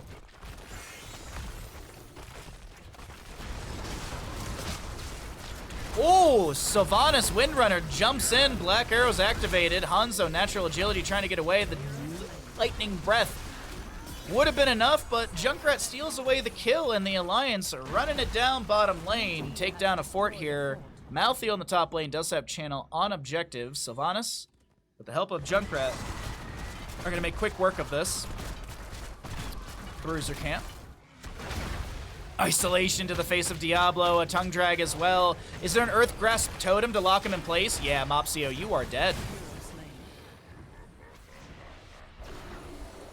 Between tower shots, drag, totem, all that good stuff. Beautifully done from the side of the Horde. They get a kill on Diablo, resetting his souls. He's going to be back alive already. Falstad clearing out the bottom lane. He's actually going to fly into mid right here into the bush. Gets a gust into the corridors. Stark is getting a little bit low.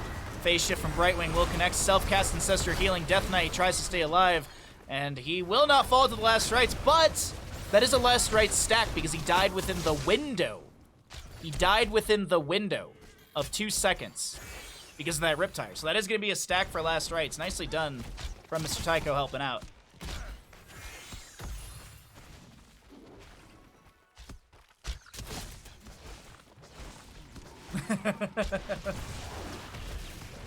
You don't say, Lazy Hydra. You don't say.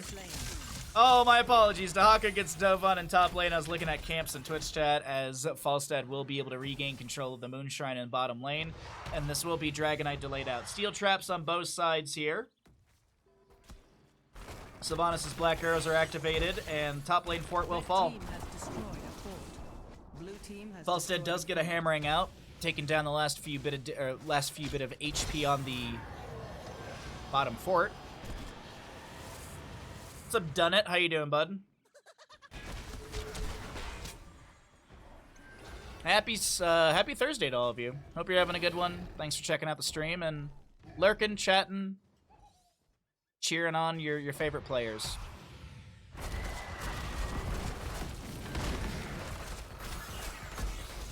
All right. Camp's cleared out. We still have a fallen or bruiser camp in the top lane. Steel traps are eaten and gotten rid of, or I guess they're just destroyed. Really quickly checking if Dahaka's got Brushstock. Yes, he does. Same with Falstad, actually. Does he have Flight? Yes, he does. Do we have a fight breaking out in top lane?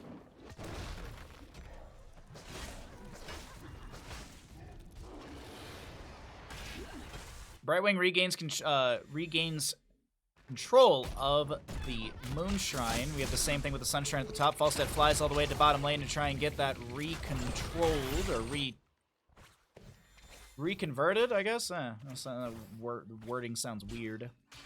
The 20 Talontier is almost here for both sides. Elongated Tongue level 16 for Dahaka. Giant Slayer on Hanzo level 16 as well. Holy Renewal. All right. The Dragon Knight shall reduce you to sin. I believe this is the second Dragonite of the game. First one for the side of the Alliance. Falstad at 65 stacks currently. Hanzo actually going to rotate to top lane. I think they're going to try and take down Malthael over here, get some revenge. An isolation does go out, but a phase shift from Brightwing. Hanzo gets a beautiful Dragon Arrow into all of this. Auto attacks continuing to come out. A double kill for the members of the Horde. They're going to lose their mid lane fort. But you can't be too upset about a good jump in experience to push your team closer to level 20. Will of Forsaken activated by Sylvanas. Mr. Tycho inside of the the gust from Falstad. He didn't take Wind Tunnel yet. Steel Trap hit by Hanzo, and Falstad gets a staggered kill into Junkrat. 2 are available, and Diablo has only 81 souls currently. Hey, Gato. Hope we had a good stream this morning, bud. He's lurking a little bit. Dahaka splits to bottom lane, and it's another kill, this time into Diablo. He didn't have the souls to come back. He's only at 82 out of the 100. Yes, he only consumed 75. because he's post level 10, but of course you have to be over, or you have to be at the 100 mark. And the Horde starts running it through bottom lane. Dahaka's still split soaking, trying to push these waves out. So they're going to take down Keep Front Gate, back off and grab camps, I assume? Now this is pod racing. I don't know what the intention of that was. I guess you could dragon arrow into Blessed Shield, so they did have lockdown to close the distance after that. But unfortunately, no connection from the arrow. We'll see Dahaka start that siege camp on the right. Siege camp on the left should be invaded. Big balls for Junkrat. He's got cannonballs. Blink for Sylvanas. Bolt of the Storm. Diablo's holding his level 10. I assume it's going to be Hellgate. I don't think he's going to go Lord of Terror. Yeah, there's Hellgate. Invisible Friends for Brightwing. No one can stop death from Malthael. It's pretty much standards across the board. Nothing major to note.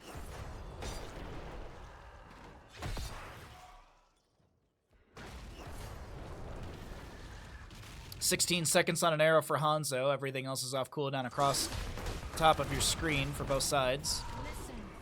Diablo's still trying to get some more souls as he's chilling in the bush. And here comes our next Dragonite phase. I believe third one of the game. Both teams have gotten one Dragonite. Falstad with the first. Was focusing onto bottom lane fort. The last one we just saw, I believe that was Malthael inside. He's pushing onto a mid lane fort here. Actually, maybe it wasn't Malthael, because Malthael died in the top lane with Brightwing. Diablo's souls are finished out. He's got enough to respawn if he dies here. Dahaka and the Joanna are seeing if there's a camp being worked on. It's not the case. Dahaka goes back to push the top lane. Fort still available here. Technically a structure advantage to the side of the Alliance, but that might be falling quite quickly. Malthael gonna soul rip through this wave. Dahaka showing. He did tap bush, so he's got that speed. Looking just to kind of tap the bush here and there. But that top lane camp gets eradicated before it finds any, if many, value.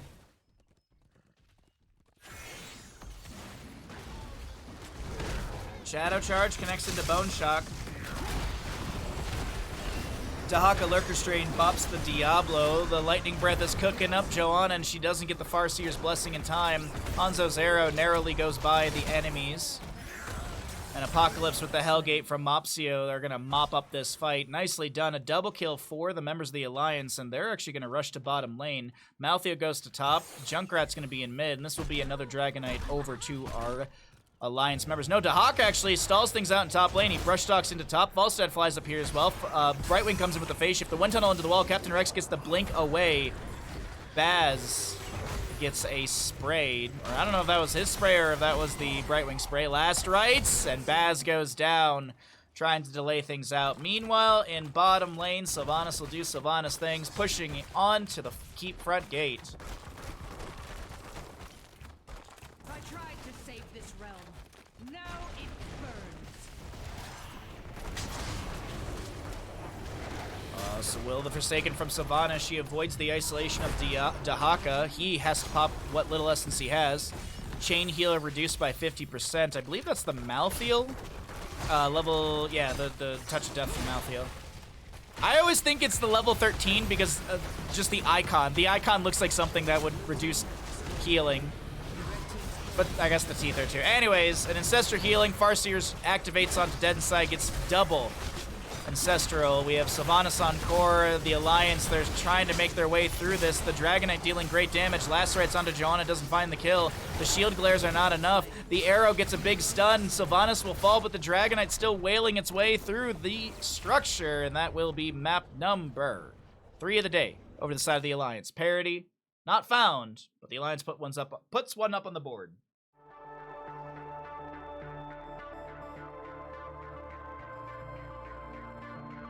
Someone's 14,400 points are very safe.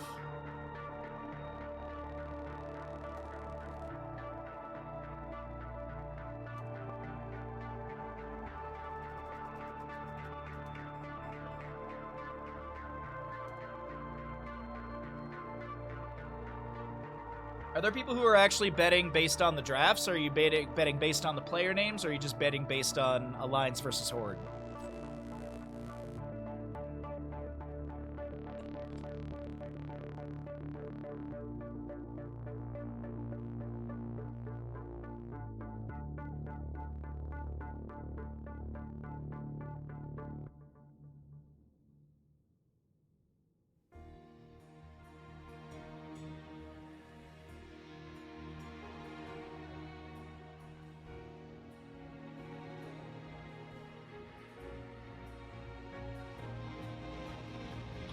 Right.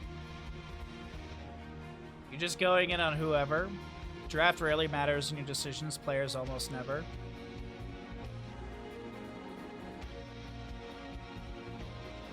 For the Horde, Locktar. What?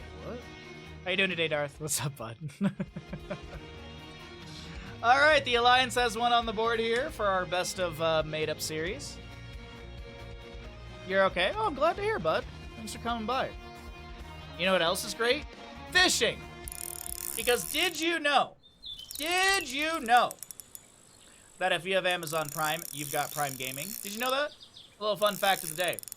Also, you can use that Prime Gaming here at twitch.tv/Bahamut Gaming. Get yourself some ad-free viewing. Get yourself some amazing emotes. And I have a deal with the John Cena. He will appear in Jeff Bezos' house and give him a close-handed slap to the face. Would you like to harass a billionaire today? Use your Prime Gaming.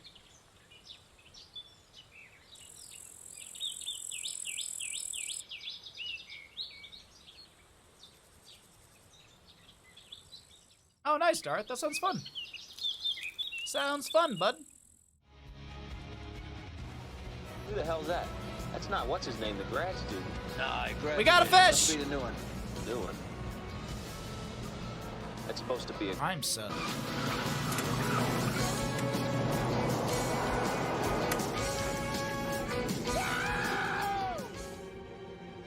No message. Harson, thank you for the brand new, or not the brand new, thank you for the Prime Gaming for 30 delicious months. Thank you for that delicious 30 Prime Gaming. 30 months of Prime Gaming. I appreciate that. Thank you so very much. How do you know it was John Cena? No one can see him. He leaves me notes. He leaves me notes around the house. He's like, hey, Bahamut, how's it going? Peacekeeper Season 2 is going along really well. Hopefully we can have a beer together soon. Love, John Cena. It's true. It's true.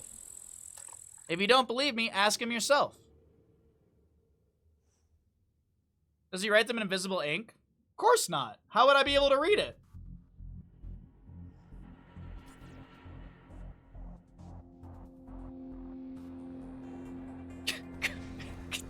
Demon, come on, come on.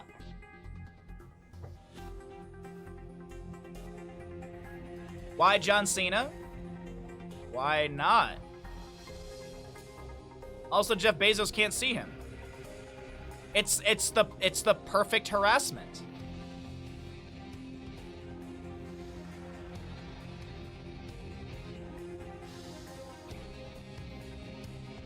Why not the Undertaker? Because John Cena can't be seen. And I don't want to choke slam Jeff Bezos. Right? That was like his special, was choke slam. I don't remember.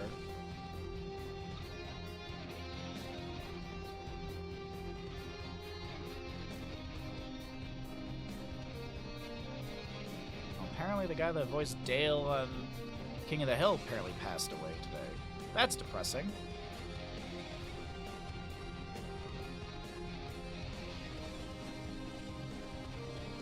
Alright, we have players in lobby, and we're going to get going into Tomb of Spider Queen in just a second. Thanks for your patience, and I'll see you all soon. See you in the game soon.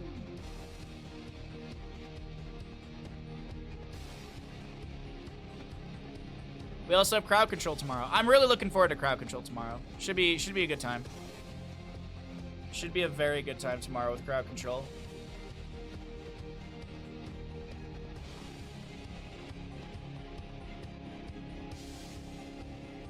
Any Asmodans? Any Asmodans for our Tomb game? Hopefully.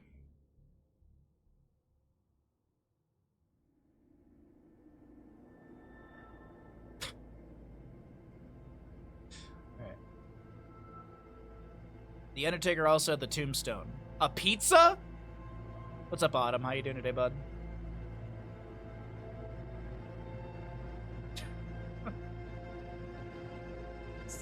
That's so stupid. I'm sorry. That's so stupid. Oh man, I could go for pizza for dinner though. I really am kicking myself in the butt for not getting pork last night when I went out to the grocery store. I'm still kicking myself in the butt for not getting pork at the grocery store. I should have. Could have made katsu for dinner or something tonight. Instead, I don't really have much for food. Got some soup. Let's get soup, or I can have breakfast for dinner.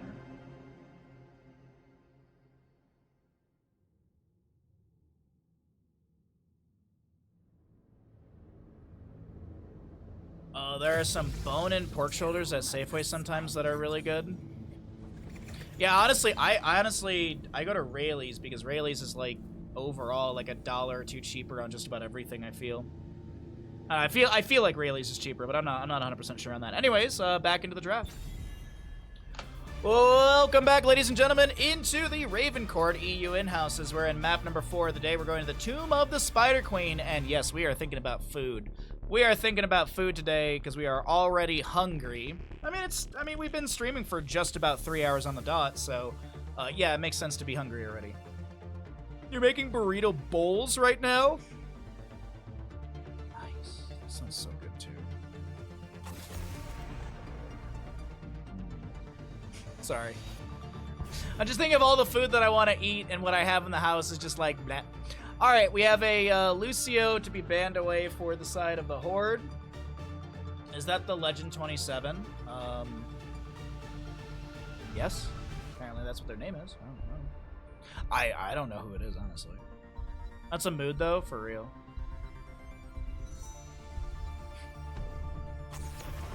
The thing is, too, like, I have no aversion to cooking dinner today. I have no aversion to cooking. I just don't have anything in the house to really cook. That's the frustrating part. I don't really have anything to cook. No! Come on, dude! Bunch of cowards.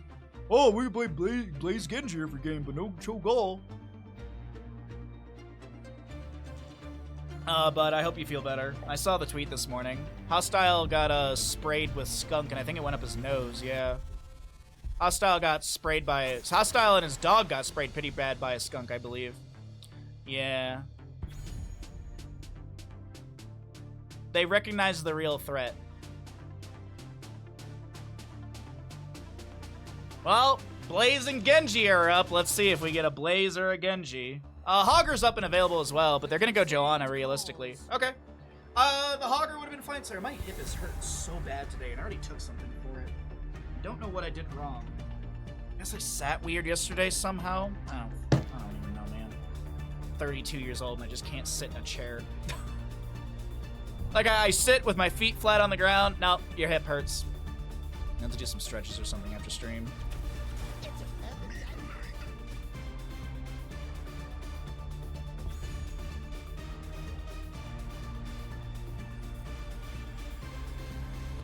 Advanced life skills unlock at 35. It's all downhill, honestly. It's all downhill after 23.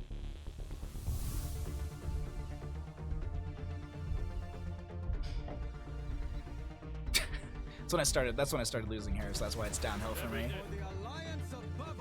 I think it was 23, 24 is when I started losing most of my hair.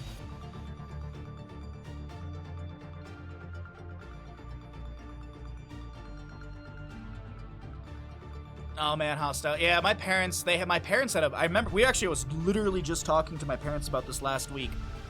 About the time when they actually had a skunk. There was a skunk that burrowed underneath the back steps. So where they live in Metro Detroit, there's like steps that go into like a Florida room, a 3 Seasons room, whatever you want to call it. And the old steps, there was like dirt, there wasn't like patio or anything like that, so there was a skunk burrowed underneath, and then it died.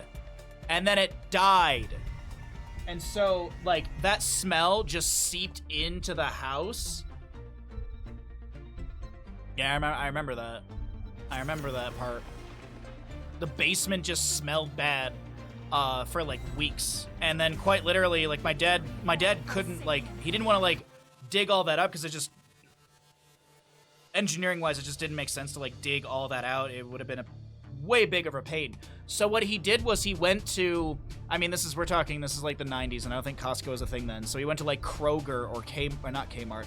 He went to Farmer Jack's and bought the biggest thing of tomato puree stuff that he could find, and he just dumped 2 of those down there, and that's it. That's it. So there's somewhere in the underground of my parents' house, there's a skunk skeleton.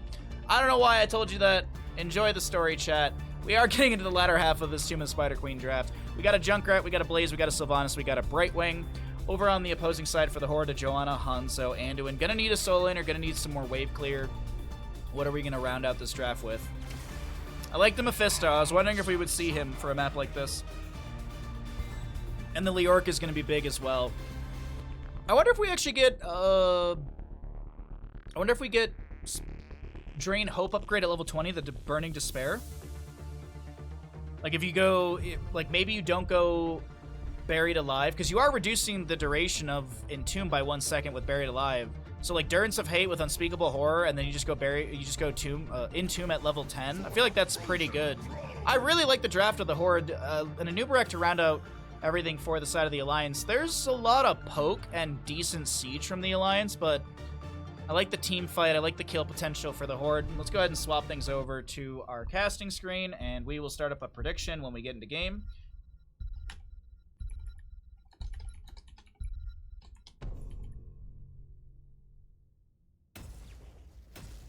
Is your beard tied up? Yes. My beard is way longer than it is right now. You didn't lose it, it migrated to your chin. That is true. That is true. It also migrated into my nose and my ears, too. That's also where all the hair goes.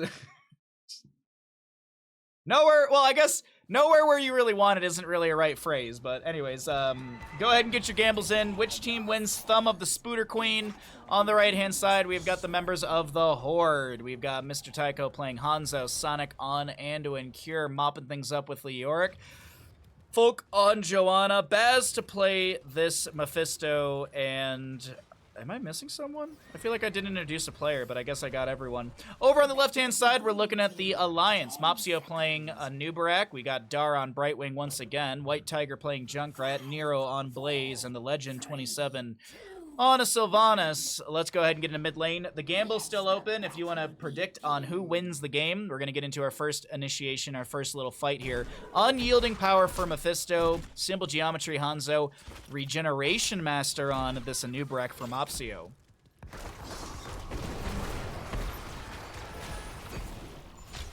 Oh, that's terrifying, Ballet. That's scary, yeah. Oh, mid lane push is doing fine right now. Seems like it'll be cleared out a little bit faster by the Horde. But that's not really the major concern. Actually, someone missed a gem right there. The economy is shattered! The economy for the Horde is shattered. They missed 1 gem at the beginning. Oh, here in the bottom lane was a little forward here. Does get his Wraith Walk out. And he actually tries to drain onto Legend as Folk rotates down. Big Skeletal Swing slow. 40% off of that one. Mephisto jumping in with that Shade of Mephisto. 2 stacks on his Unyielding Power. 720 for the Alliance. 3,800 for the Horde. Any other gamblers in chat as that window's about to close in a moment or two. There's some odds to be played.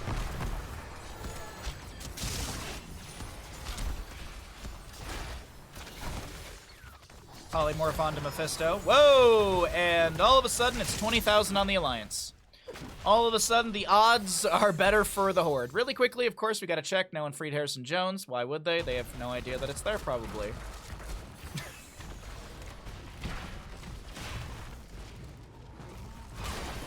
You just got back from a phone call. Welcome back.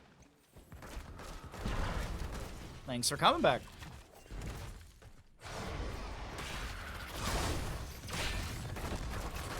Sylvanas activates her black arrows. Jet propulsion from Blaze doesn't connect into Folk here.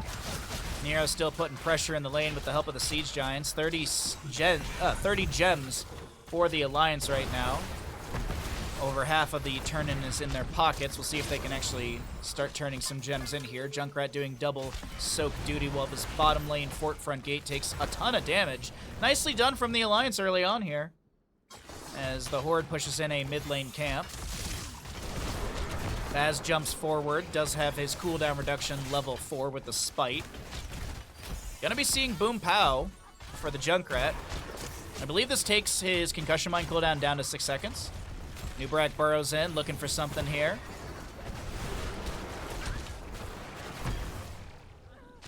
Didn't refresh in time? Damn. If only this billion-dollar let's say million. If only this million-dollar company could write software that works perfectly fine. Instead, they'll just fire, I don't know. What was it, like 450 people from Twitter or from Twitch got laid off?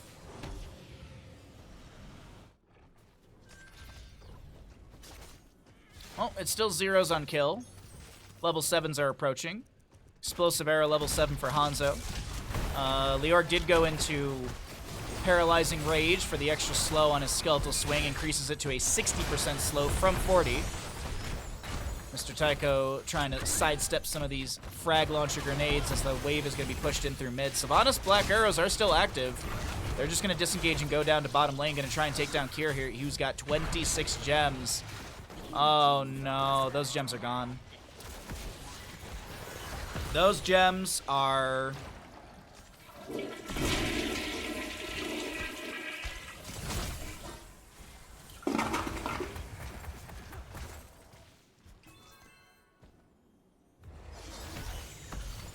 Twitch is like $1 million company, and they laid off like 450 people like a month or so ago. And immediately after, some things started to not work perfectly well for Twitch, and it's like, oh, big surprise. Same thing with Twitter. A bunch of people at Twitter got laid off, and then Twitter started not working too well. I wonder why.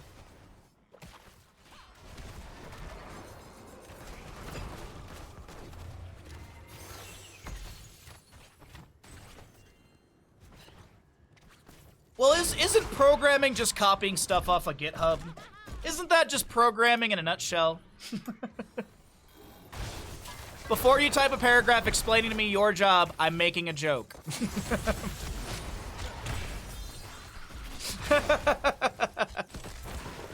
Before someone's like, well, actually, hold on. I'm a GitHub author. Unironically, yes, yeah, that's what I've also understood. Like, the running joke is like, that's what programming is. I'm sure there is actual active programming that happens, but the running joke from my understanding is you go to a website, you copy a code, you put it into stuff, and then you wonder why it doesn't work all of a sudden. Sylvanas is gonna run around here, the phase shift. That might have been intended for a Nubarak, realistically. Both teams have an available turn-in. Neither one has gotten a turn-in just yet, since the required amount is 50 between both sides. Sonic gets the leap of faith. Baz will not go down. Taps the well, but oh, that's a 2-minute cooldown on that well. Joanna will be able to pick up the gems in time. Yes, she does.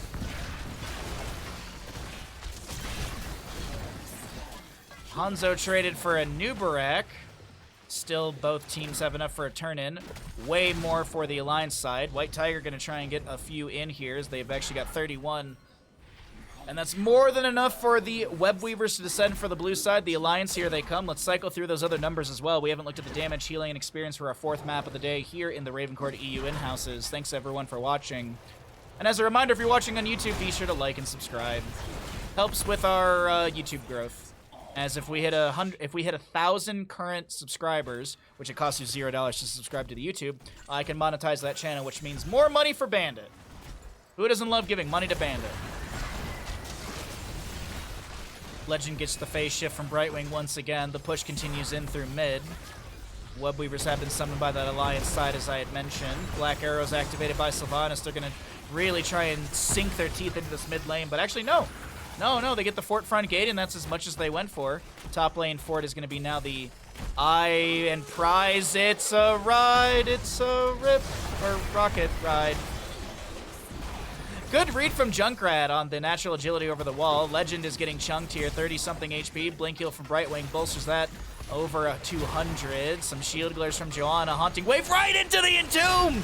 And Brightwing, I think, tried to get a phase shift. I thought I saw the activation of it, but She's going to be stunned or stalled out of that one. Either way, it will be a double kill as the top lane fort does go down. Junkrat has moved his way to bottom lane as he's back from that rocket ride. The hour of the spider closes. I appreciate it, Darth. I mean, I did the same thing as well. I have 3 emails in total, so I subbed with my other 2.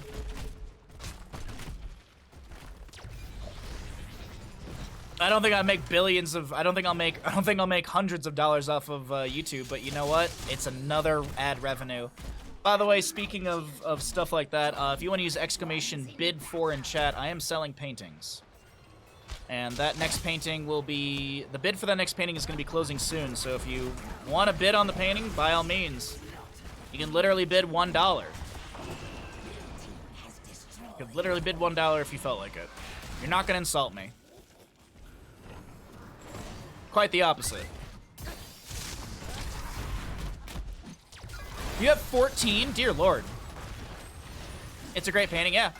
And so this one will close when we do the next painting, which is going to be really, really good. The next painting is going to be awesome. Do I have a command for that? Yes, I do. Next painting is going to be a night painting, and I've got some really cool plans for it. Light bomb from Anduin, and that's Blaze to be burned down. A lot of gems on the ground that a Nubarak burrow charges through.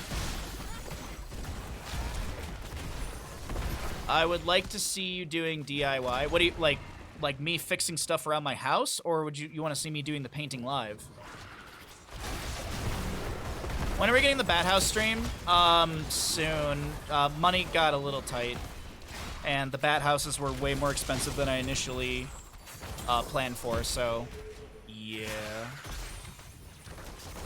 Yeah, we had a bat house stream to build a bat house on stream, but money got really, really, really tight. And I was just gonna get like a bat house kit. But I don't think that's the right call, so I might have to just go find materials. And we're getting closer to winter, which is like, I missed my window.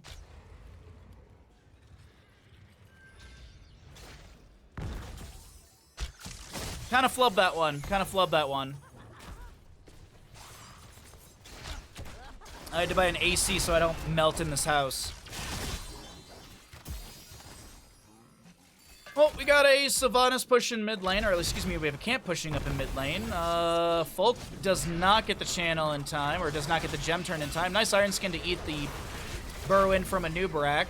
Endurance of Hate will go out. Bunker's activated by Blaze. He steps out and immediately is going to be hit by a Light Bomb and the spread of the Endurance of Hate. Web Weavers are now descending. Folk is so low. That's so many gems on the ground. A Nubarak to be traded. Leorc is going to try and Wraithwalk out of this. And Hanzo actually gets blasted into a few of those gems. Doesn't look like actually anything was lost. Joanna had 40 gems, and I do believe they all got picked up.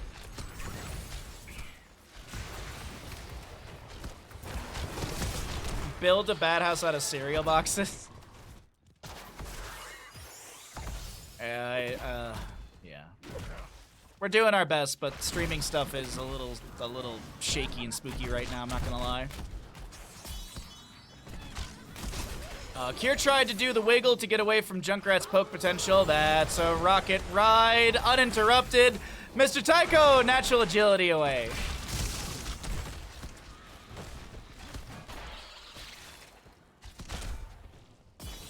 You also got to realize there are things that you may want me to do on stream, but that's not healthy for our overall stream, if that makes sense. Like, here's a good example. If I were to stop doing Heroes and only do Dota 2, I would drop a lot of concurrent subs, I'd drop a lot of current viewers. I would basically have to kind of regrow a lot of aspects. So doing DIY streams are, yeah. It's everything you do in Twitch streaming is all about your analytics and your metrics, and that is the hard part about Twitch streaming. You want to do the thing that brings you the most viewers and potential subs. So if we were to do anything like that, it would have to be a sub goal, so that way we already hit it and etc.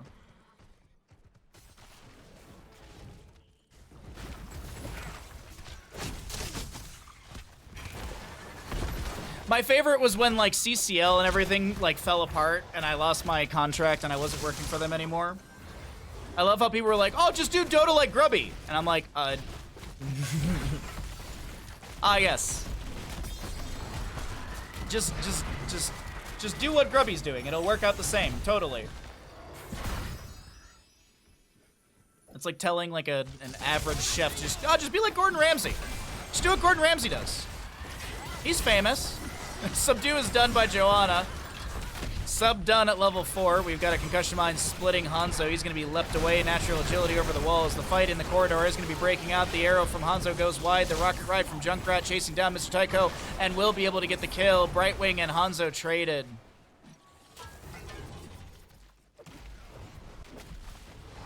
Nubarak with regen globes. 23 stacks currently. We got 2 stacks on piercing light from Anduin.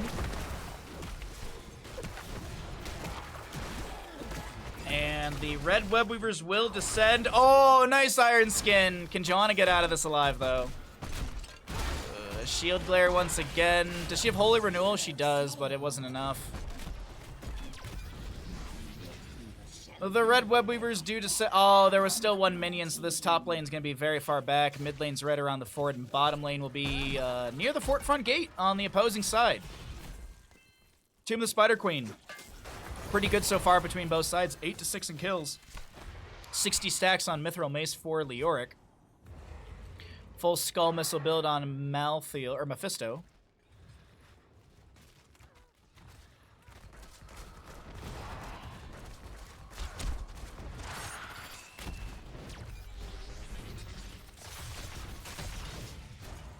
Thanks for the insights. Oh, I mean, yeah, I mean that's I mean, that's part of it all. You do the thing that brings your most viewers and subs, and you just keep doing that. And when it doesn't work out anymore, you question your own skills. You question your own skills, and you have panic attacks every night. You know?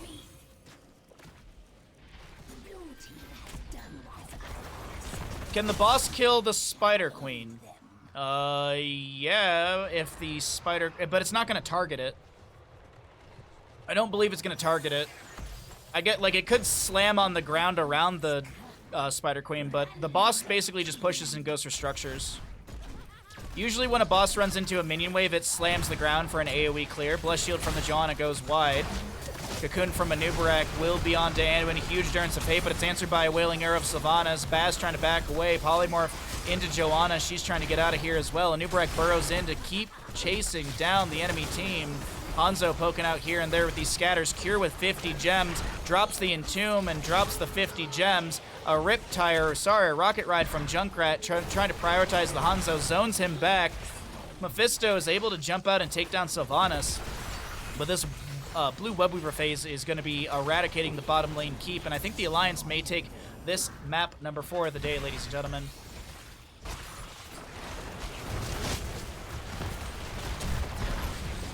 Am I okay? No. No. 90% left on the core HP. The Durance of Hate is actually stunned out. I know there's a channel time, but I didn't realize you could... I mean, I guess you can, but I don't think I ever see anyone do it. Greg has been called, and that is map number 4 of the day over to the side of the Alliance. GG, well played.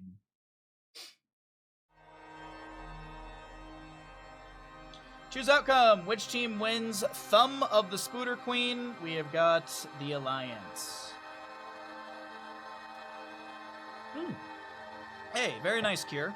Very nice. 169. Thank you, Ash Mantle.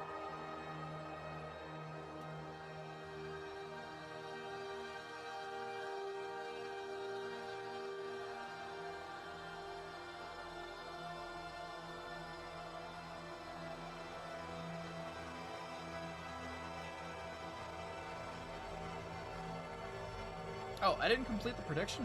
What in the heck? Twitch, what are you doing? What are you doing, Twitch? Why are you being a butt?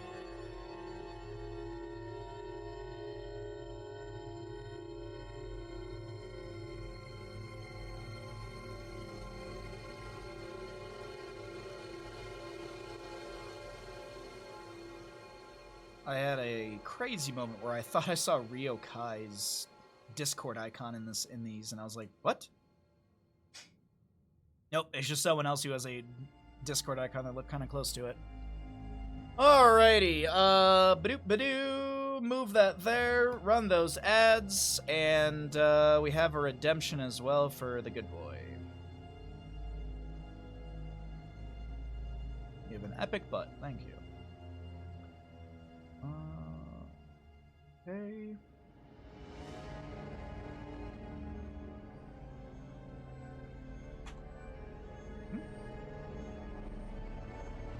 Tell Bandit he's perfect. Mr. Bandit, you are perfect.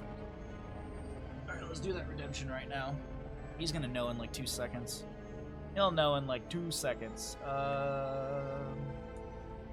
Checking Discord stuff. Okay, yeah, so we're good on that. Good on that. Let's see. Where's my...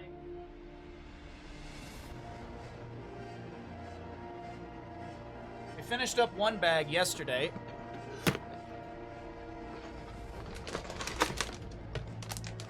We have another bag right there, but I'm going to order more of these, which that was expensive.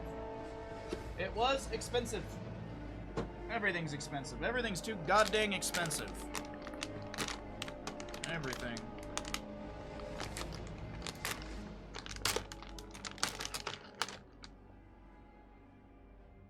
Alrighty, sorry, I'm just also checking for lobby stuff. Don't want to miss it.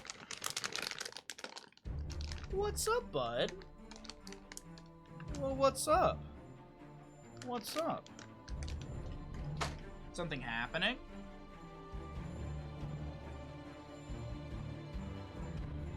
Okay.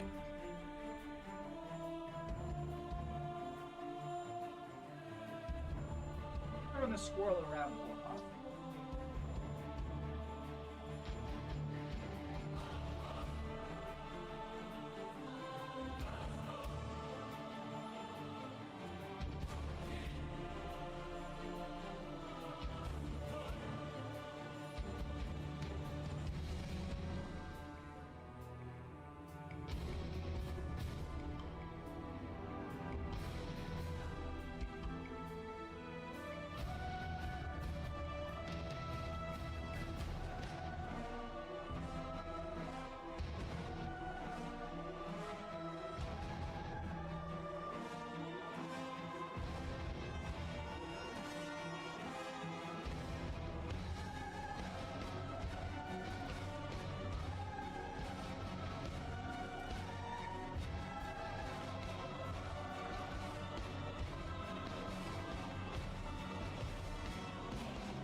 Oh.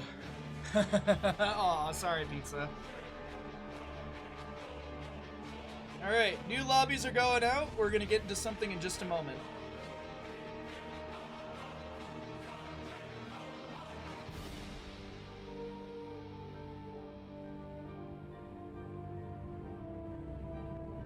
Yeah, oh, that's hard, Darth, yeah. It's just hard to figure out that stuff. So it's just frustrating. So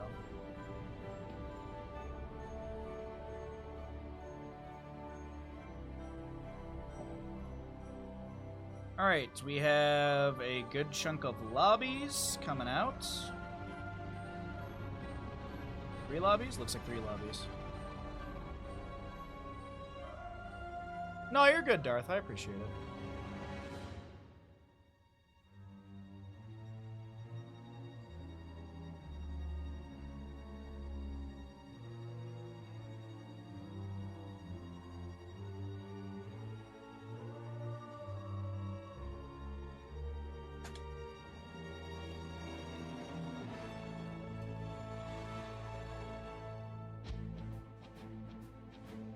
You just saw that it's EU. What? What's up, Yanther? How you doing?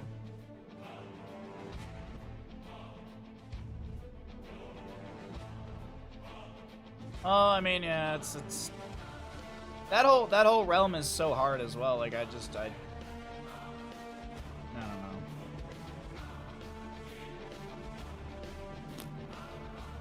I just don't know. All right, lobbies are going out. Where are we going? Not that lobby.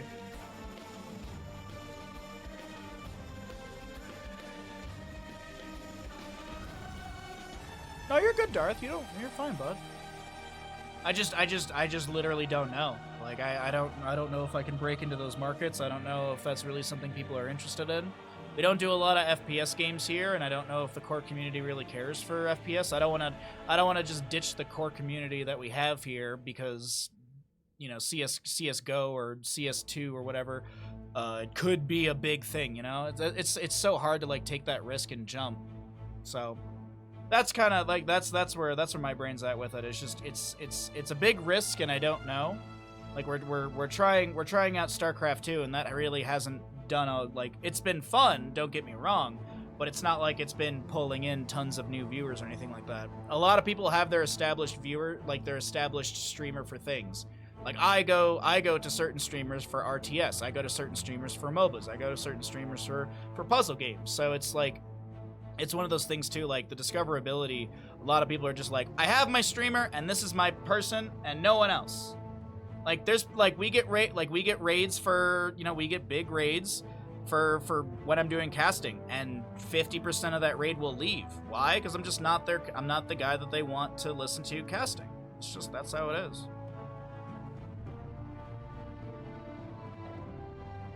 Is this a best of 69? You know it.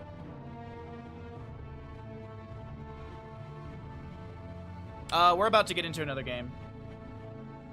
Where's the third lobby? There it is.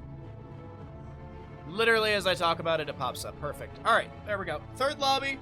We're gonna go to Alterac Pass. It's currently 2-2 in our best of whatever between these two teams.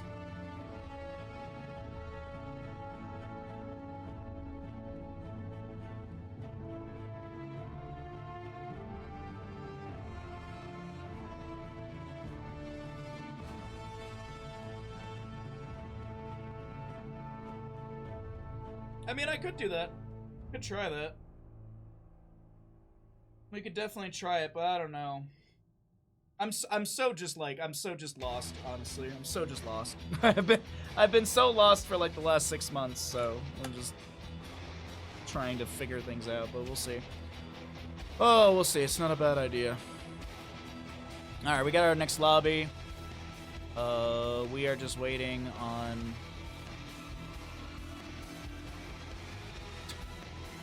I'm just waiting on one player to get going.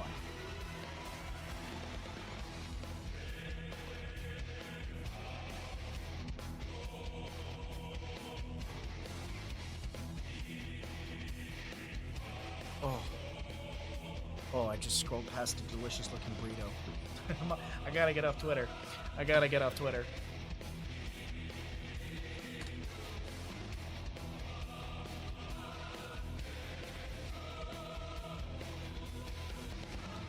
No, I appreciate it, Darth. I appreciate it.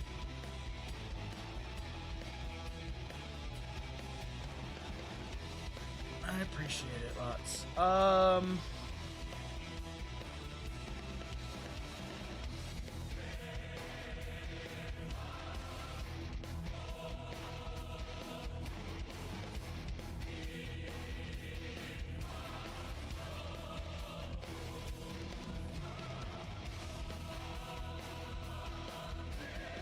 My hip hurts today so bad, and I don't know why. I hate it. I've been moving good. I've been exercising. I don't know what it is. All right, we got our last players in the lobby. Map number 5 of the day coming at you in just a moment. Thanks for your patience. Sorry if it took too long. So I'm also trying to see if maybe we get some comms during this game. I just need to figure out which game lobby I need to jump into. Gunner, Sven. Okay, cool. So it's game 14. All right, cool. Game 14 is the one I want to jump into if I do it. Alrighty, the readies are coming out. Thanks for your patience. No ads will run. The pre-roll is off. let's get into our Ravencourt game. Map number 5 should be...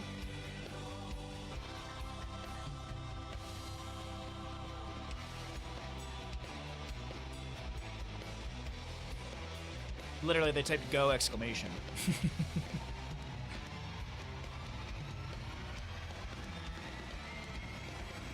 Sven, you gotta push the button, bud. Well, tea for the day is done. No more tea available. We got water. We got water. Maybe I go get some crackers after this game. Alrighty, everybody, welcome back, ladies and gentlemen, into the Ravencourt EU in-houses. My name is Bahamut. On the left-hand side, we've got the Alliance. On the right, it is going to be the Horde, and we're getting to Alterac Pass. Huh, kind of like perfectly thematic for what the names of the teams are. So here we go, Alterac Pass, map number 5 of the day. Let's see who's going to be pulling ahead in our best of whatever. These are in-house games. This is not a best of series, so you'll see different players, different names throughout the games. Maybe some repeated players, like Mopsio popped up a couple times, but it doesn't look like they're in this game. And yeah.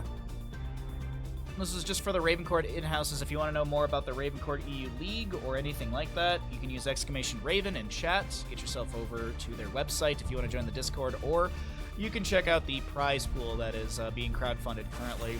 Tracer Sylvanas banned away for Alterac Pass. Horde lost last battle because of Anduin. Well, yeah, that's true. Yeah, that's true. Ba-doop-ba-doo. It's a Sylvanas Tracer, what?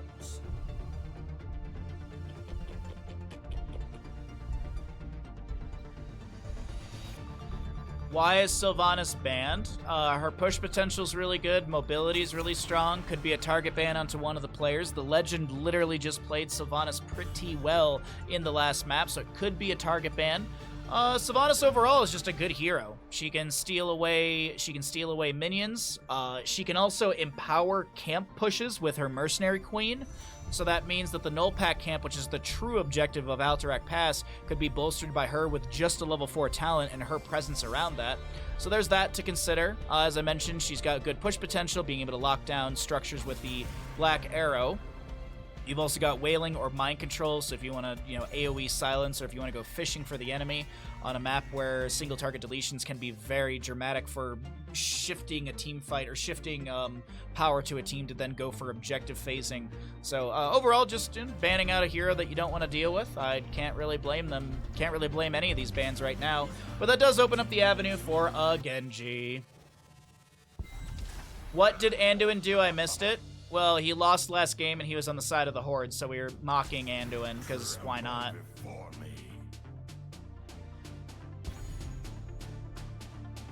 Alright, it's a Genji first pick, as I mentioned. Brightwing Diablo on the left-hand side.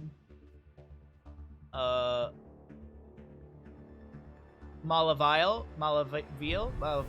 I think is how I say your name. Sorry if I messed it up. That's now how you properly say your name. I apologize and then tell you you're wrong. Gaslighting, but from the Midwest. Lucio Val, it's gonna be a chokeoff. They're gonna do it. They're gonna do it. They're gonna do it. It's perfect setup for chokeoff. It's all right there. Boom, boom, boom, boom, boom, boom, boom. It's happening. Probably not, but a man can dream. A man can dream.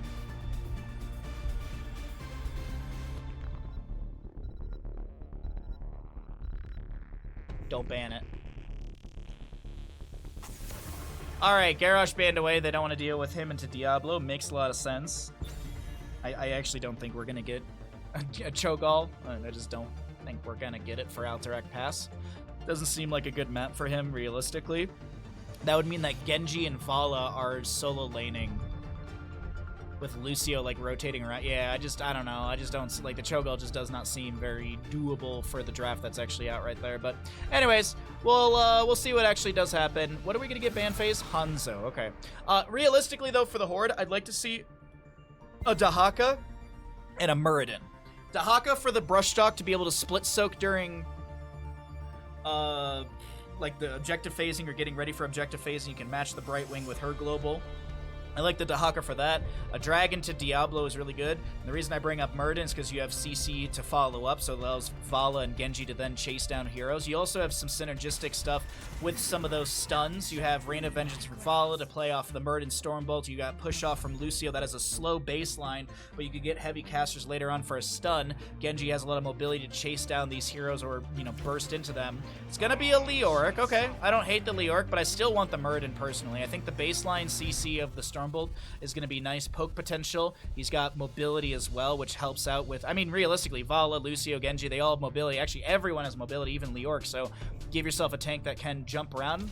And there's the Murden. I think this is just, it works really well with the composition. I'm not trying to like crystal ball and be an oracle. It's just, this is actually what I would like to see for the composition because it adds that extra layer of CC and mobility as well to the tank. So could have seen it in Uberak as well. Beetles on this map are really, really strong, but I just like the Stormbolt from Murden, cooldown reduction at level 10. Bronzebeard Rage is huge as well. So like the draft of the Horde here to wrap up the Alliance draft, gonna need some extra damage. I don't think they want to solo on Maiev. And Tychus to wrap things up is not bad whatsoever. There's no blinds into him. He's got a little bit of mobility as well with his dash. So this is going to be good. So just both sides have really, really good drafts being built here. We're gonna see how things unfold as we get into Alterac Pass. I'm gonna go ahead and write us up a prediction.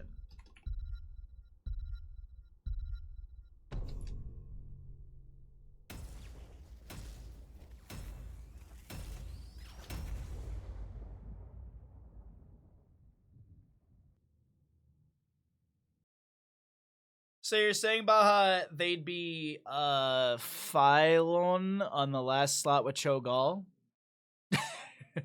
You're actually right, yeah. Yes, they would. Phalion. Phalion. Anyways. Twitch prediction has begun. There's your level 1s. Let's introduce our players. On the left-hand side, we have the Alliance. We've got Lolum on this Maiev, Gunner to play Brightwing, Bone Shock on Diablo, Lim playing the Tychus, and Sven on Blaze. You know, ironically, for someone who is all about flames, it's a very cold palette for his mountain skin. On the right-hand side, we have the Horde. We have Dar on Lucio, Commander Rex. Not Captain Rex, Commander Rex. This is different. Playing Vala, Legend on Genji, Alien on this Murden, and Philadelphia to play Leoric. All right. Predictions are open and available. If you would like to get your gambles in, you've got another minute or so to do so. If you don't see the prediction, you hear me talking about it, that means you need to F5 your stream because Twitch works perfectly fine and it is not broken. By the way, Tychus is going to go press the advantage at level 1. That increases his auto attack range from 4.5 to 5.5, as you can see that little range indicator update on the left-hand side of our screen. But the mid-wave will be cleared out. Vala with a multi-shot in the wrong direction. And we got 15,000 to 7,600. So we got some good gambles going on right now. Meanwhile, in the top lane, Genji deflects back any of Tychus's damage. Vala, Creed of the Hunter at level 1. Murden with Dwarf Block. I already mentioned the Tychus level 1 for the range. Nice Memento for Maiev. Will help her get some of these camps faster. Not even at the 1 minute mark. It was 58 seconds. Gunner was already on point for this. Lolum with the bounce. You can actually see the little splashes of nice Memento right there. Oh, Murden's going to invade onto this camp on the left-hand side. Is he going to try and take down Gunner? Nah, just going to pressure them out, slow down the camp, grab. Sven gets dismounted. Meanwhile, Lucio, Vala on the right-hand side grab a null pack of their own, but albeit a little bit slower. Legend in top lane is fine for the time being. Bone Shock still chilling up here, getting some souls as Tychus clears the wave quite quickly. Blaze in the bottom lane up against Leoric. Well, you kind of know how that's going. Actually, hold on. Leoric is actually getting chunked a little bit by Sven, but Philadelphia able to get the Drain Hope out and heals on up for any sort of health missing, realistically. Umbro Bind pulls Commander Rex out of the gate for a second, but Vala continues that hatred, clearing the wave, multi-shotting out. 5 stacks only on that level 1, but we might see a few more right here. Murden will go down. First blood over to the side of the Alliance. Genji jumping around. He actually jumps into potentially his death. Has to Swift Strike away. Not a whole lot of mana left on the Legend. He will hearth out. next objective phase is going to be popping up in 36 seconds, and you're like, Bahamut, no, the camps are spawning in the bottom of the map in 45 seconds now. The real objective is these camps. If you're not playing, if you're not playing for those camps on Alterac, you are missing out on key and critical siege in the mid lane. The reason you bring up the null pack is, one, it's one of the lowest cooldowns for a camp in Heroes of the Storm, and two, it has armor reduction onto structures as well, and you have 3 units. The Hellbat camp on Brax's Holdout does this as well, but there's only 2 units and it's easily cleared out. The null pack pushes pretty heavily. Maiev tries to go for the dip, dive, dodge, and dip, dodge, and unfortunately we'll be hanging out in the Hall of Storms for the next 14 seconds. 1 to 2 in kills. Muradin lands the Stormbolt, but Brightwing's got the phase shift, and that will be Tychus actually getting a few stacks on In the Rhythm level 4. He's at 14 currently. For some caster math for all of you at home, you get 0.03 seconds per stack. The baseline for Tychus's minigun is 3 seconds. Oof, playing with fire there, Muradin. Baseline is 3 seconds. So at 50 stacks, Tychus has a 4.5 minigun duration total. At 100 stacks, he has 6 seconds because you've doubled it. Muradin, don't... I mean, it's a trade. Muradin needed some health, so why not? Philadelphia has a good slow. Soothing Mist with the level 7 critical miss, giving some needed HP to Gunner as Bone Shock has rotated down. What the hell, Muradin? What, he needed health. Nothing wrong with that. He's just, you know, just go into the Hall of Storms, get some health, get some mana. Nothing wrong. 25 stacks on the level 1 for Vala, currently 24 for Tychus' level 4, 67-8 souls for Diablo. Obviously, Maiev's Vigorous Vaulter will not be completed until level 20 because it's an auto-completion hitting level 20. Paralyzing Rage for Philadelphia, level 4, 36 stacks on the Genji. As Maiev is trying to jump in here as well. Vaults away, phase shift from Brightwing. Stormbolt onto Brightwing does connect and actually stalls out that phase shift, but it's Genji to go down. Tychus able to back away. Commander Rex trying to keep those autos going, trying to get some really good sustained damage into the enemy. And now that phase shift off cooldown, able to bolster the health of Tychus. Gets a grenade out onto Vala. Muradin Dwarf tosses in, polymorphed immediately into a crab and has to back away. Diablo gets a shadow charge into him. Some flame stomps through all of that as well. Vala on her first stack of Creed of the Hunters, she gets a 1%. And Diablo, he's got full souls. Level 10s are about a level away from both sides, as the first objective phase has not been contested whatsoever. We go into our 3rd round of null pack for the mid lane.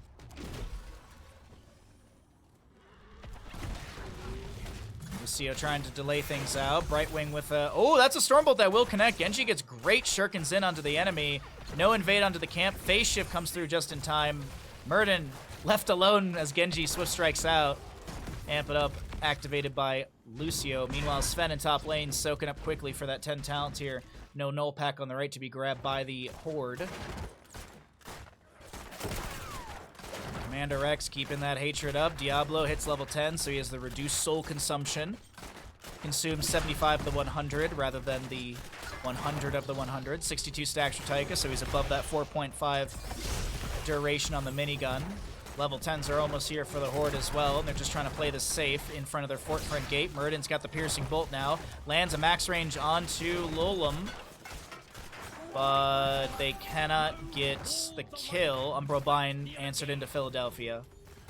Containment disc coming off cooldown from Maiev. She might have just taken it. She will land that right onto Lucio. There's a lightning breath out from Diablo, bunker down from Blaze. Gunner trying to get inside of that and will be able to jump inside. Legend on the left-hand side of our screen trying to find a kill, trying to get a reset on his Swift Strike. Rain of Vengeance out from Vala, and Muradin's the first one to fall. Vault from Maiev is not enough, and she will be traded. 1 for 1, it's 10 apiece. Commandeer Odin's still up and available. Genji gonna just dip, dive, dodge around. Keep using that phrasing, but Genji jumping in with the cybernetic agility and the swift strike out. 69 stacks on Tychus' minigun. He actually ruins that by getting one more onto Leoric right there. And Vala will split off, gonna get some help from Lucio for a null pack mid. 4 to 4 in kills so far. We're 7 minutes into Alterac Pass, 5th map of the day, and 17 seconds of channel time has been activated on this left-hand side. Excuse me, 17 seconds are left. We've only had 13 seconds of channel time. Tychus runs into top lane, gonna try and get a few stacks on his minigun. You see that little blue glow on the front of it. Overkill activated just to splash onto the wave. Meanwhile, Shurikens were finished up by Genji in the bottom lane. 10 stacks to go for Vala to pick up another percent on her Creed of the Hunter. She has not died just yet, so she's at full Gambit 25% with a bonus attack speed. Haymaker Muradin, by the way, and it's looking like that will be utilized to displace Tychus. He does go down to Lucio, and a channel onto the objective, and I think Diablo's got enough of a delay here. This should be first objective over to the side. Muradin? No, there's no way. Yeah, the flame is nicely done from Blaze. Sven with that delay. Auto attacks continue for Vala. She's at 2% now that she's broken past 100 stacks. And Maiev is able to get the Spirit of Vengeance out and the teleport activated. Alright, first objective phase will be spawning here from the Alliance. Vandar Stormpike summons his Alliance cavalry to move in through top, mid, and bottom. How much siege potential can be found? Sven is a little far forward in this lane. He's got Bunker available. No, he actually doesn't. He's 50 seconds on Bunker. Muradin should have a Stormbolt here. 40 armor on Sven. He pops that Pyromania. Phase shift from Brightwing down to the bottom lane. Tychus was chasing Philadelphia in the top lane.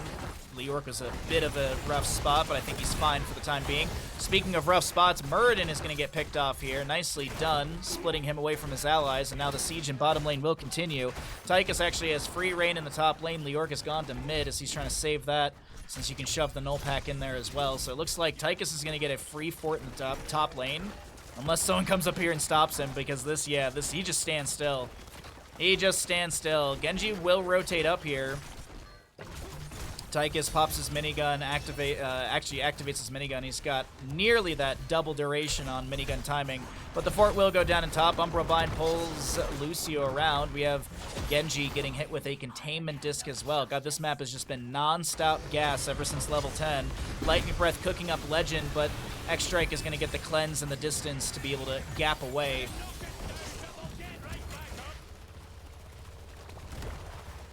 Wasn't Sven on the Horde side? When?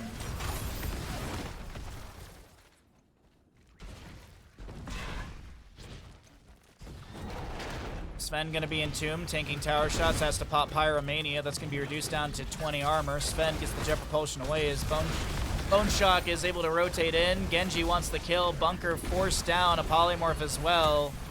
Containment disc onto Muradin while Maiev tries to back away at the top of our screen. Genji is looking to chase things down. Phase shift from Brightwing will come through, and now the fight is turning. Legend is in a bit of a weird spot. Polymorphed into a squirrel. High five by Lucio.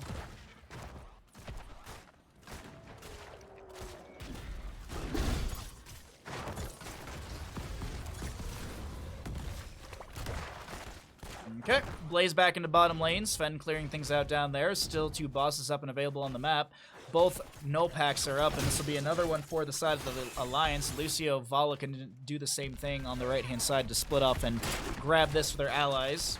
Bronzebeard Rage at 13 for Muradin, as we always like to mention. A very, very strong talent for him. Diablo may have split Muradin away. Now he's going to be able to get the Dwarf Toss out. Camp finished out for mid lane. Genji soaking up top. 16 talents here. Faster at the current pacing for the Alliance. Phase shift down into the bottom lane. Will connect in time. Sven gets out of the bunker as well. Containment disc. A little anti-synergistic with that jet propulsion, but Sven back inside the bunker. Tychus with 155 stacks, by the way.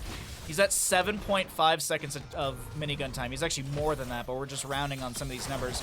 Pixie Dust added to Lolam, who tries to back away, but the Hungering Arrow chases her down.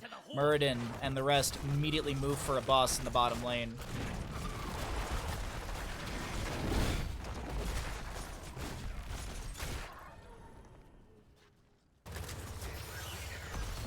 Mid fort goes down. Second objective phase is up and available. Brightwing goes for the channel, or at least she has to clear out the jailers first. We know it's the second objective because 1, we've been counting, but 2, it's the first objective is 30 seconds of channel time. Second is 40 seconds. 5th and onward is 50 seconds of channel time. They also increase the amount of jailers protecting per round. Well, I guess that's not true, but first one has 2 protectors. Second one has 3 protectors. Third and onward have 4 protectors. Lightning Breath sets up a double kill. Tychus traded for this. Gunner will go down. It's a 2 for 2 in this moment. Commander Rex has level 16. Has that Manticore. Doesn't wanna die here with about a third of their HP. Trying to keep that hatred up, but needs to be a little careful here, poking at the enemy team. Bottom lane fort falls to the Jungle Grave Golem Defender. And if you're like, Bahamut, that's a boss. No, it's the Jungle Grave Golem. It's actually laner now. Up here, when they're not captured yet, they're defenders. So there you go, there's a little tidbit of the day for all of you. So the bottom fort keep front gate's gonna take a bit of damage. No pack in mid lane once again. Second objective has not had any channel time. 7 to 9 in kills, and it's about to be level 18 advantage to the side of the Horde, but it's about a half a level lead. The reason I say advantage is because there's a little bit of scaling on those characters, on their damage, health, etc. Dwarf launch in from Muradin, level 16. Tries to go in for a poke onto Lolum. Speaking of pokes, Lolum looked for a fan of knives to delay out Tychus, but it's, or excuse me, to the Genji. Wasn't enough. Tychus actually summons Commandeer Odin. Haymaker onto Bone Shock, who shall be pushed off into the Swift Strike out. Vala gets that kill. Philadelphia and the Legend a little bit low on the right-hand side. That's going to be a Muradin traded. Commander Rex keeping those autos going. Lucio amps it up and is able to race his allies out of here. And what was looking like a promising moment for the Horde, it's the Alliance who start to pop off right now, able to get another objective channel in their favor. Still 34 to go. It's 4 to 4 in kills. Gunner gets the blink back, a little bit low. Doesn't want to get dove on by Genji. Leoric is back here as well. Still 20 seconds of channel time necessary. Philadelphia looking to step in here. The channel's going to be delayed by Dar. Spirit of Vengeance, not activated. Oh, it is actually activated. And they see the pings onto Maiev immediately. Vala trying to go in. That's a lot of good damage. And the phase shift from Brightwing, not quick enough. Polymorph into Genji. He does go down. And Entomb from Philadelphia coming out, but the bunker down from Blaze. Bone Shock unable to get through. Leoric's able to Wraith walk out. Now Commander Rex wants to get away from all this. Has some vaults here and there. Has that Hot Pursuit level 7 as well. Woof. What an Alterac game here. Oh, hold on. That's a fight in the mid lane right now. Commander Rex might lose out. Muradin comes in. Thunder. Oh, Gunner, bye-bye. Leoric's Mithril Mace is done. A vault forward. Commander Rex is oh, the Haymaker! It doesn't save or anything like that. Dwarf launch in to try and delay things out by Muradin. He's getting delayed by Blaze, who pops Pyromania. 3 seconds of channel time necessary. Lucio trying to get this counter channel right now. Diablo cooks up the enemy team with a lightning breath, and that should be enough to get the objective, but Blaze does fall. Vala vaulting forward. Muradin with the rewind. The Entomb is here from Leoric. There's no level 20 picked by him, but Diablo, he's still stuck in here. Lucio, you got to push off. Yes, he's got heavy casters as well from 13. Muradin should have another Stormbolt, and that is Diablo's souls expended to get back into all of this, while Maiev walks into mid lane. Got to point out the level 20 for Vala. Acrobat, synergistic with the Death Dealer.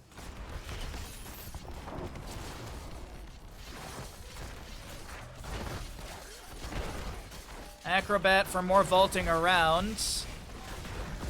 I think that was... I think top fort just went down or something. Not 100% sure, but either way.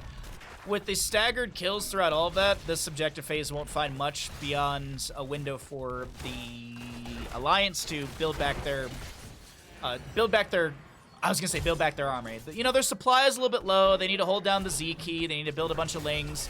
Extract from Genji to try and get away, but the Hellgate in from Diablo does not get the stun he's looking for. So Heroic traded for Heroic. Granted, Genji gets a bit of a cooldown. Actually, it's not Heroic, sorry, it was Hellgate. What is the cooldown of Hellgate? It's 100 seconds, okay. Vala currently at 236 stacks. She has not died in this game. So she's full Gambit at level 1. A little bit of a lag there from me. Sorry about that. Leoric went into shield at level 20, but hold on. We have a bunker down from Blaze. The Haymaker from Muradin. He's rewind at 20. Rain of Vengeance is down for Vala. Bone Shock getting drained by Leoric, and he does go down. Gunner chased out by Legend. Should be a Swift Strike soon to close the distance. And yes, that Swift Strike also gives a reset to Genji as they chase in through this bottom lane. Manta Core is shredding. It's dicing. It's dancing. That's going to be the first one of the day, I do believe. Team kill! And with the death timers where they're at and the positioning of the members of the Horde, they will take this map. They're only going to take down one keep, and they don't need more than that because the death timers, as I mentioned, are long enough, and they did get all these kills as the rotation was happening towards the enemy side of the map. So the Horde will rush down the Alliance. They'll get a full 5 members killed, or take down 5 members, and now Vandar Stormpike shall fall like the dirty dog he is. GG, well played. The Horde takes map number 5 of the Ravencourt EU in-houses. GG.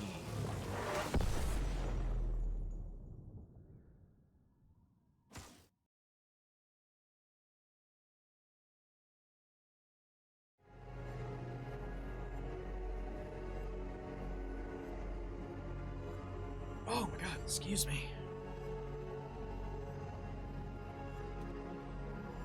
Not a single death on Vala. 88,868. She was 20 damage off from being all 8s.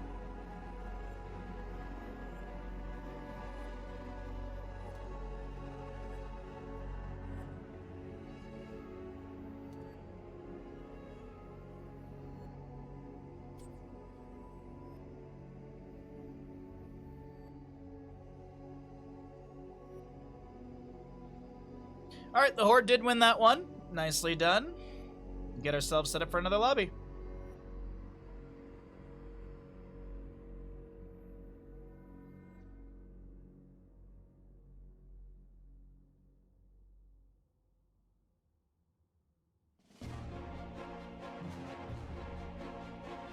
What's up, Greedy Ghost? Greedy Ghost? I think that's how I say it. You won 6,600 points. Congratulations. I'm very proud of you. Good job. Alrighty. Okay. I am gonna run and grab. I don't know what I want to drink. What do I want? I don't really want water. I don't want tea. I don't want beer. I mean, do we do beer casts? That's something you all want? I don't even know anymore. Next tea. It's like 1 o'clock in the afternoon. I don't really want orange juice and casting. No, that's a bad idea. Orange juice and casting is a bad idea. Some vitamin C. I had my men's once a day today. So I had my vitamin C. Why is it a bad idea? I have acid reflux. I have GERDs. I have all of the stomach issues. So, 1, orange juice is highly acidic, and 2, drinking something highly acidic and then doing a lot of talking makes it worse. I don't know why, but that's just how it is. So that's why I was like, I'm so indecisive on what I want. I guess I could get some soda water, I guess. I think I have 1 more can of soda water in the fridge. I think we are waiting on 1 more lobby to finish out as well, so I think this is a good time for us to run a small block of ads. And I'm going to run to the bathroom. I'm going to go get myself some soda water. And when I come back, we should hopefully be getting ready for our next round of lobbies. Yes, that's exactly the case. So I'll be right back. I'm going to run some ads. So if you get some ads, I do apologize. But when I come back, we should be getting ready for another lobby. Until then, enjoy the nature, enjoy the bandit, and enjoy the soft, dulcet tones of the Here's a Storm OST. BRB!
Okay. Alright, I am back. Looks like lobbies are starting to go out. Alright, we didn't miss any lobby invites. That's good for us. Oh, man. I don't know what it is, man. I don't know what it is. My back is my back. Lower back's just killing me lately. And I don't think I sat weird. I don't know.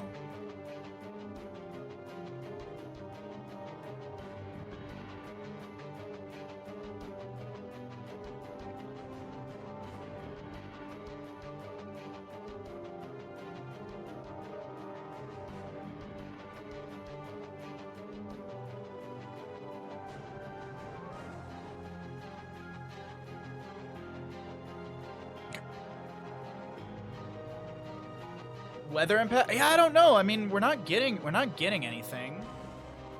I don't think we're getting any like weather anytime like soon. Like it's summer in California. Oh, well, it can't be in this one. All right, we're going to Tomb. Tomb of Thy Spider Queen. Made it in time. All right, made it in time. A lot of the same players last time. Let's see. Weather-wise, what do we got? Do we have a storm coming that I don't know about? I threw it out, like, this past winter, and it's just been... let's see. 78 and sunny. 75 and sunny. 78 and sunny. On Monday, there is a 57% for 0.05 inches of rain. It's got to be that. I don't know. I think I've been sitting weird lately. I think I've just been sitting weird. Like, I think I've just, like, been bending my legs weird when I'm sitting, so... We have a serious cold wave. It's like high 70s Fahrenheit where I live, and that's, like, what it's supposed to be like. But, we have another wave of, like, hot coming for us. Cheers, chat. I got some soda water. I got myself some soda water. Because I'm indecisive on what I want to have beverage-wise. Cheers, cheers. A little bit of soda water. A little tasty bubbly water.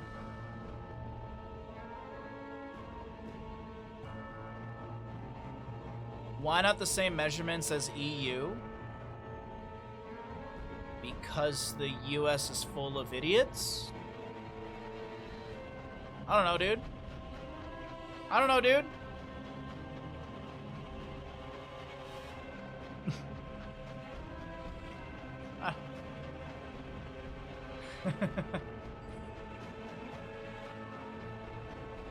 Or just old Baja. I was sitting perfectly normal. My knee decided it doesn't like it, so it hurt like hell. So the I've been sitting with like here. Let me, I can show you. You get some free feet, chat. So here's my feet underneath my desk. I will sit with one foot like this, where it's kind of like bent to the side, but I will literally like push my weight into it. And I think that's what the issue is like I'll literally like put weight into my leg awkwardly, and I don't know why. TOS. Oh, I'm talking about health. No TOS when you're talking about your health. Get yourself to tequila. Get yourself tequila, and you got yourself a sunrise.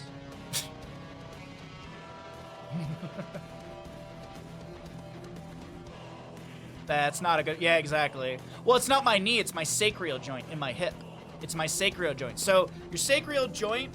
So if your butt cheeks are right here, and as your high knee kind of does that into your back, so as your back starts to kind of like curve a little bit, and there's like basically like the dimples over your back, or over your butt, like it's right there, and it's just like this pain. It's just this pain. This existing pain. I thought you knew everything, Bahamut! Welcome back into the Ravencourt EU in-houses. My name is Bahamut. On the left-hand side, we've got the Alliance. On the right, it is going to be the Horde. And we are getting into our 6th map of the day.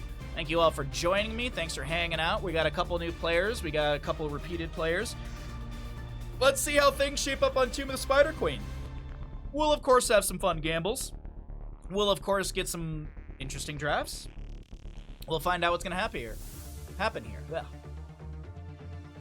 Yeah, knee-wise, knock on wood, I'm okay, but, like, I missed almost a month of snowboarding in one of the best seasons we've had since I moved up here, and I was so angry. My sacral joint went out. My snowblower broke. Like, it's just like when it rains, it pours, dude, and it's just been pouring. Starage, what are you staring at, huh? You don't want to see my room?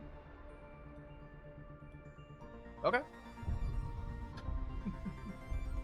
Team of the Spider Queen, Lucio ban. Maybe a Sylvanas ban for a map like this. Don't want to deal with her push potential. Hogger's not bad ban either. A lot of corridors for him to bounce around in. True, everywhere. When it rains, it does pour. Yeah, it's true. It's true.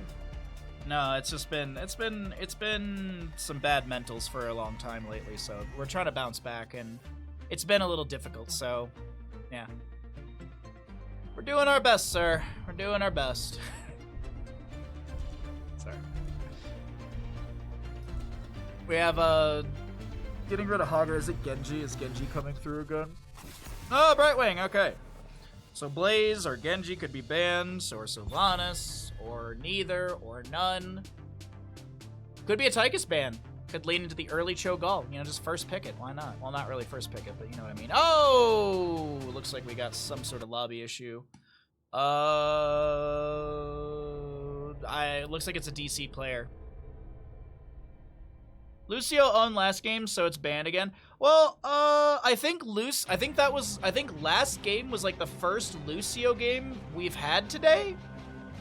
No, I don't think that's right. Can I see? Hold on. No, I don't think I can see my match history. It's just gonna be my ARAMs. Oh, there was one game where I could see that I was a Battlefield observer.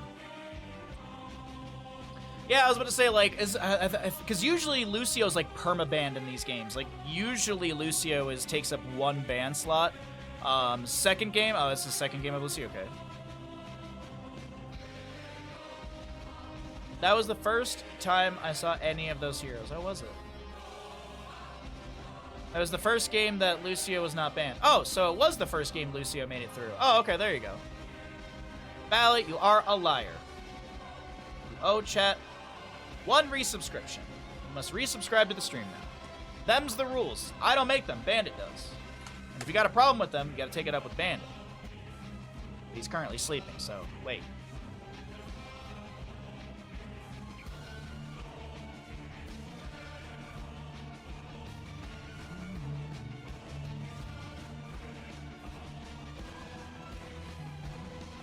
I just got Hollow Knight stuck in my head.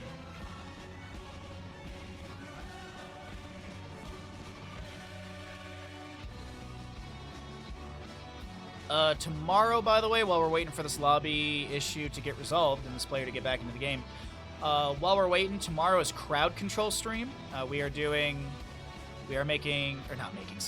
crowd control Hades and another game. So if you want to come basically make my life difficult, you can do that with crowd control coins, which are basically bits. But before you're like, ugh, I don't want to spend money, there's good news, everyone. Good news, everyone! You get some free coins to mess with me. You get some free coins when you literally come to the stream and you just open up the crowd control app through the extension or whatever tomorrow. You get some free coinage, and you can also pool coins for some of the effects as well. So if you're like, hey, chat, let's reset Bahamut's run, we can all throw 100 in each, and then boom, done, easy. Head Zed, Ped Zed.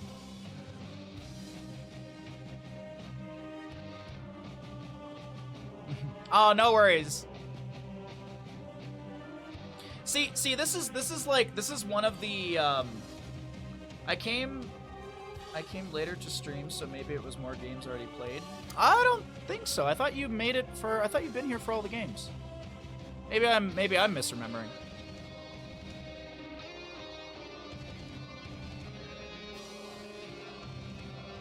But I don't want to make your life more difficult. Can you get game help from crowd? Yes, actually you can, Lord Hakos. Let's use Dark Souls for example. You could give me 1 HP, or you could give me more HP, or you could give me 1 HP actually makes it difficult. But you could make my my stamina infinite. You could give me infinite potions. You could give me souls. You could give me humanity. So you absolutely can like give There's like positives and negatives. There's definitely positives and negatives. I can predict from now 3-0 for CC. What? Back into the draft. We got everyone back in here. We'll see. I would assume we're going to see the same bands. But yeah, crowd control tomorrow. Be sure to come by. It's going to be a good time. We're going to play a good chunk of Hades. 3-0 for crowd control. What? 3-0? What do you mean 3-0? I'm confused. I don't know what you're talking about. But we got Hades, and then we'll do another game tomorrow. It's looking like it's going to be Dark Souls. Dark Souls is always fun with crowd control because y'all can, like, you could literally make me super slow or make me super fast. You could, oh god, there was the time when we were in Blighttown, and I was going back to get my souls, and then someone slowed me down, and I just died to poison in Blighttown. Oh, I remember that. That was the worst. But it was also fun. Like, I have so much fun. Crowd control, they smash everything. Oh, I see the joke you're trying to make. I see the joke now. Sorry, it wasn't clicking at first. I was like, yeah, crowd control, what about it? Joanna first pick for the side of the Alliance as we're back into Tomb of the Spider Queen. Sixth map of the day. Sixth map of the day here in the Ravencourt EU in-houses. This is a best of whatever. There's no actual serious amount of games. We're just casting until there's no more casting to do. And then, depending on what time it is, we either do more casting for NGS or we do some marbles and hang out. So that's basically the game plan for today. And then, as I mentioned, tomorrow's crowd control. Saturday is... what did I have for Saturday? I forget. Saturday is... Oh, Saturday is some Heroes, and then we're going to do Retro, I think. Saturday is Heroes, and then we'll do some Retro gaming. Like, we'll do some Star Fox maybe, or Donkey Kong Country. I did promise you all a Retro stream this month, so maybe we'll do that Saturday. And then Sunday will be more of this casting live. Well, this will be more Ravencourt EU in-houses this upcoming Sunday as well. And then on the 19th, there's the draft show. The draft show will be happening. That's a Saturday. They have the captain's draft for the Ravencourt League, and so we'll do that, and we'll also do a cooking stream on that day. All right, I think I've talked enough about... sorry, one more thing. Sorry, I know, chat. We haven't really talked about the draft. One last thing. Tomorrow night, we have Discord movie night. We're going to be watching Robin Hood Men in Tights in Discord after we do the crowd control stream. That'll be at 3 o'clock PDT, 6 o'clock EDT, and 0 CEST. Or 23 BST? Is it BST right now? Yeah, I think it's BST right now. Well, we have a Lucio, Brightwing, Anubarak band for the side of the Alliance, Hogger, Diablo, Sylvanas on the right from the Horde, Joanna, Rhaegar, Yrel to the side of the Alliance to kick off the draft. They're going to need wave clear. They're going to need some damage. We could see a hyper carry, but I would like to see a combo mage sort of dealio. Like a Greymane Jaina, a Raynor Jaina. Those are always fun. We don't see those heroes, though, because some of the mages, there's just other mages that are prioritized. So okay, there's Mephisto. That was the mage I want to see. I still want to see some sort of auto attacker with this. Tracer could be kind of annoying to deal with. Hanzo's already grabbed. Raynor's Greymane actually wouldn't be too bad either. I actually like the idea of a Greymane. Gives some dive potential to maybe mop up what Mephisto sets up. Double Mage. This is not the first time we've seen Double Mage, but it is going to be a Gul'dan and Mephisto. And Stitches wants to play for the last pick on the side of the Horde. The Horde has a really good draft, but the Double Mage is something to keep our eye on here. I'm not 100% sure on who I'd lean into for this draft, but what I am going to say is that I'm going to write us up a prediction, and when we get into game, I'll start that out. Get your predictions ready, chat. I'll let you know when we run that in just a moment.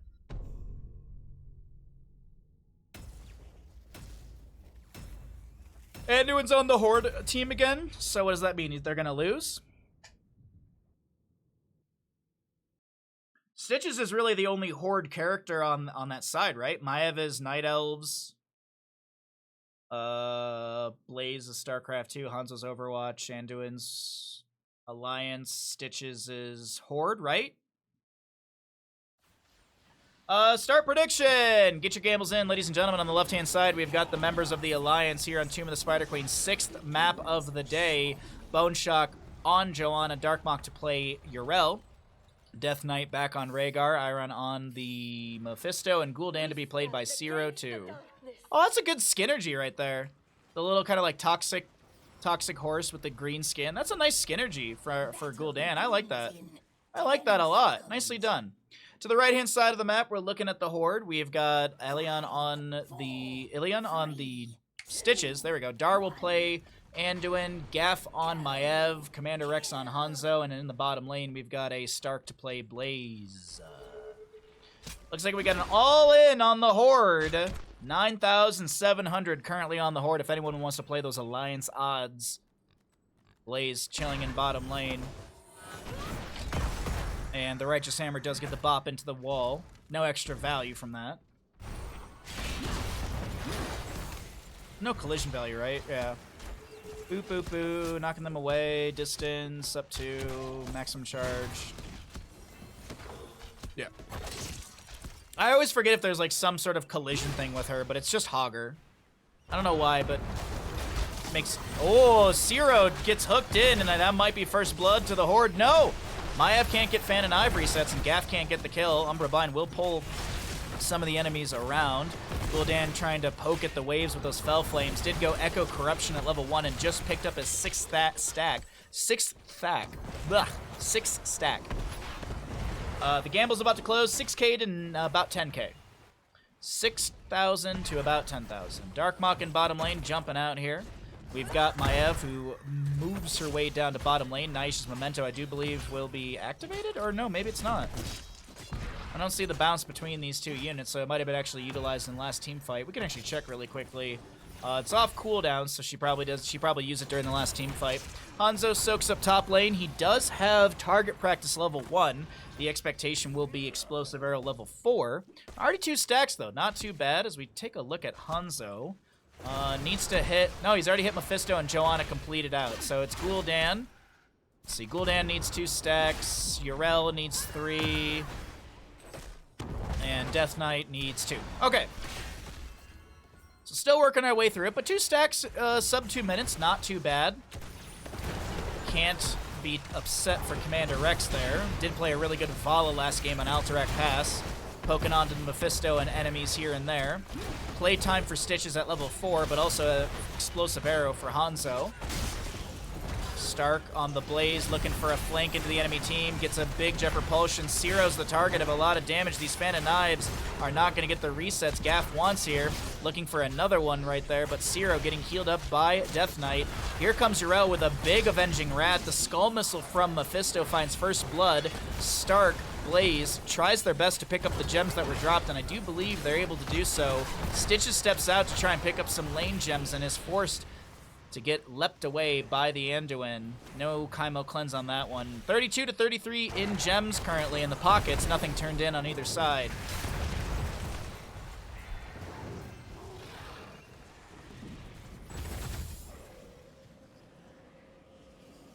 Stitches an abomination created by the Dustwood by a crazy wizard. Stitches isn't Horde? I thought he was. I know the unit that he's based off of is from Warcraft 3, which is undead. Well, I thought his character was Horde. Oh, alright. I don't know anything about WoW lore, so... Except that Falstad is dead. Much like Gul'dan. Gul'dan is dead. Isn't Falstad dead?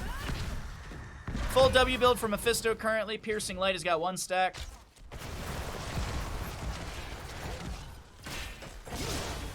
Oh, and I know Anduin's a crybaby.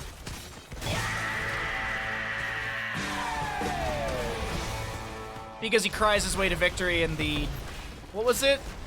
What's the trailer? Battle for Azeroth.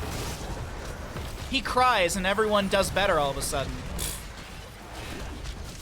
That trailer is badass though. Like I don't play WoW, but that trailer is really cool. I don't think that was a very liked expansion from my understanding. But the trailer was sick.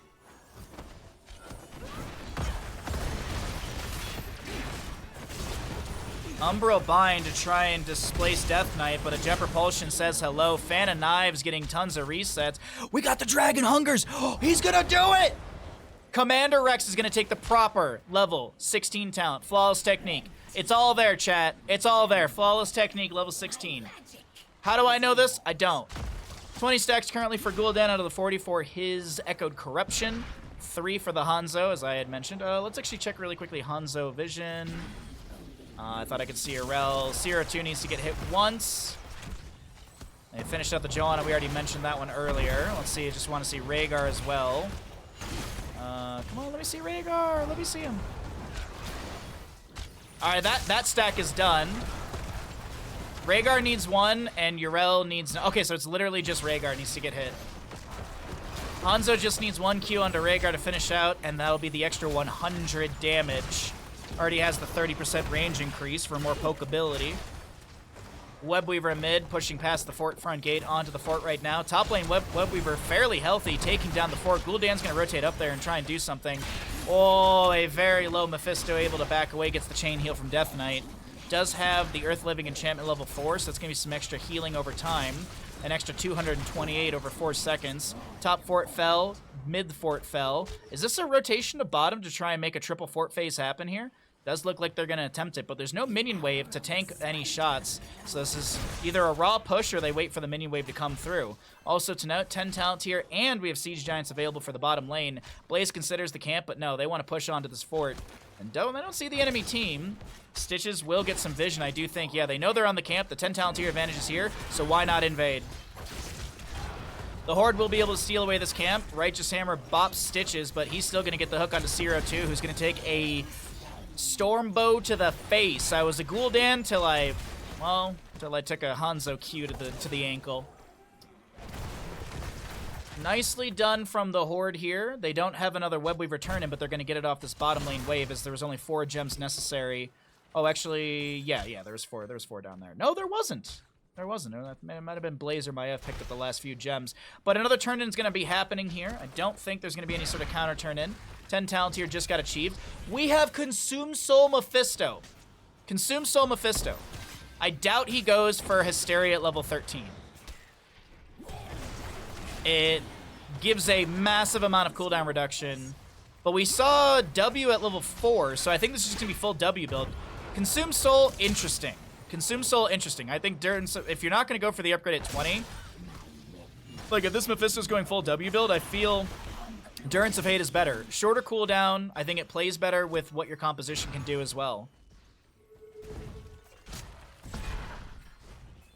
Because Johanna can group people up, you Endurance of Hate them, Yrel bobs people into a corner. Speaking of Yrel, Ardent Defender is activated. She's going to be back to full HP.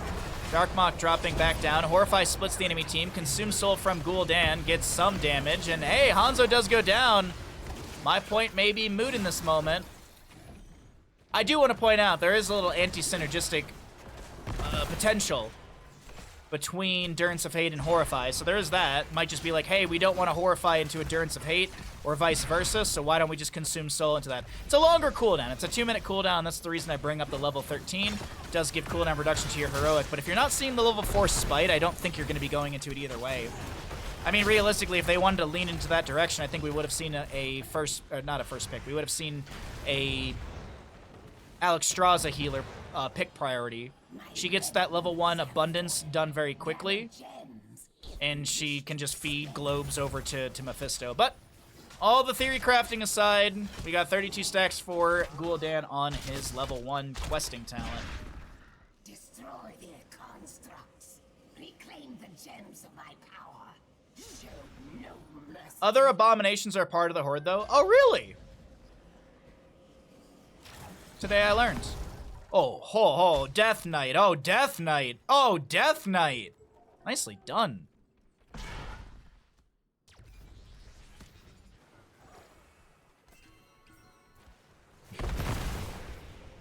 Medivh bridged Gul'dan. Yes, there you go, yeah.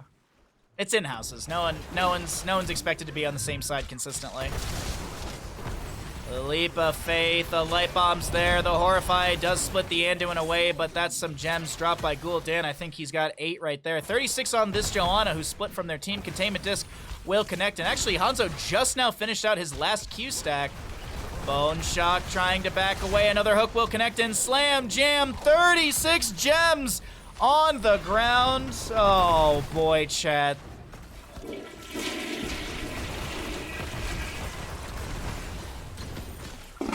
Gems are down the drain. They actually, funny enough, there's still enough for a turn-in. Yrel with 32, Mephisto 13 or 12, and Rhaegar on 13. Wrath of the Lich King and after, the Shadow Vault while neutral aligned with Horde post Cataclysm. Okay. There you go.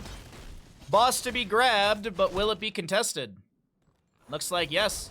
Horrify from Gul'dan, 17 seconds away. Consume Soul will be used, and actually no. They abduct Joanna. The Light Bomb is there. The Iron Skin gets popped in time. Shard of Hate, level 13 for Mephisto. As I had mentioned, Ancestral Healing on a Bone Shock will be nicely cast by Death Knight. A Containment Disc into Yrel. Hook is not going to be cleansed away in time. Mephisto does go down. 10, 13 gems I do think are lost right there. Bone Shock gets the Iron Skin, but I do think Hanzo's got a Q to the spine. Actually, it's an arrow. Darkmock gets the turn-in time as well. The boss will not be captured, as I mentioned before. It was leashed. And Gul'dan gets picked off. It's going to be a triple kill favoring the side of the Horde while the Web Weavers do descend. Yrel going to hearth out before Anduin gets to the bush in time.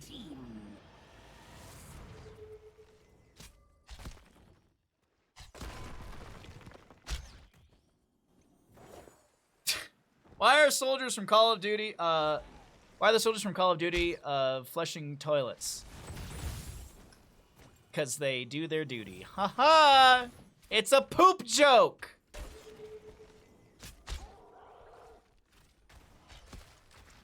Oh, I have no idea, Demon. I'm just reading what you guys are typing, and there's a few people in chat that I would trust their lore messages and checking and stuff, but you never know. I mean, there's so many layers to the lore of World of Warcraft, like,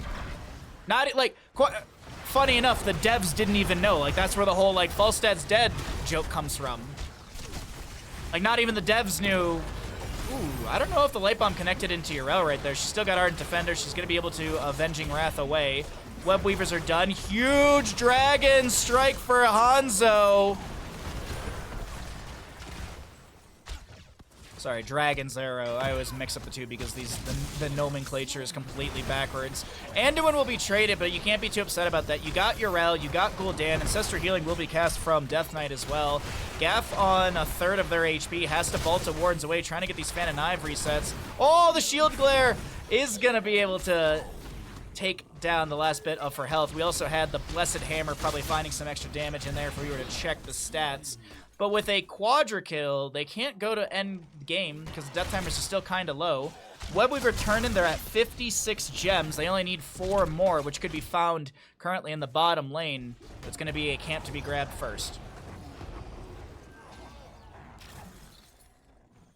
Little hook to go fishing. Can't find an enemy hero. Commander Rex has the channel. By the way, Fleet of Foot. Hitting an enemy hero with Stormbolt grants 10% movement speed for 6 seconds up to 30.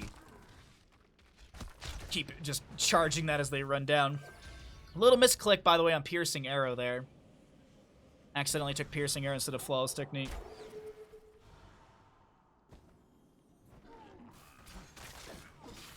Last gems are going to be on Maev, if I'm not mistaken. No, it's actually Hanzo. He's got 12 right now. Looks like they want to grab this camp for mid lane first. Stitch is kind of floating around. The enemy team can't get a turn-in yet, so they're not concerned about that. It's mostly just the turn-in deny. But I don't think that's going to happen. Level 19 is almost here. Joanna should have 1 Shield Glare. Darkmock doesn't go for another interrupt. There's another Shield Glare. Now Darkmock goes in for the jump in with the Avenging Wrath. The Jet Propulsion from Blaze is unable to collide. Still a level to go for 20 talents here. Avenging Wrath out by Yrel as Hanzo tries to sneak north side for a turn-in. Doesn't look like this has been scouted out, so we'll see those Web Weavers. I want to point out really quickly, the bottom lane Siege Giants are shoving in, but the fight continues to break out here in the mid lane. Leap of Faith will save Blaze. The bunker activated, and it will not be cleared out by the time Endurance of Fate activates or Consume Soul activates. Doesn't matter, though. Blaze will still go down. Web Weavers in bottom are going to push in very far into the lane. That's something to be concerned about, especially because that keep just went down, or is about to fall right now. Containment Disc on to Death Knight. Darkmock getting some bops with the Righteous Hammer. Darkmok gets the Ardent Defender, but isn't going to get much of any health from that. Hanzo tries to get a snipe. That bottom lane Webweaver, look at how healthy that is. Right on top of the keep. Zero falls to a scatter. Ancestor healing going out from Rhaegar. That Farseer's Blessing to spread to the allies. The core is under siege. Siege Giants, Catapults, Webweaver are here. And it seems like the Horde continues to rush through the mid lane. It's 2 for 1 right now in kills, favoring the side of the Horde. A hook will connect onto Darkmok. We've got Mephisto jumping in as well, try and pressure out the enemy, but a Umbro Bind pulls them around. Oh, Mephisto, he's trying to find so much value. Containment disc into Rhaegar. No healing available. Webweaver from mid will go down. Webweaver in bottom does go down. Joanna has respawned a hook into Urel. No Ardent Defender for 70 seconds.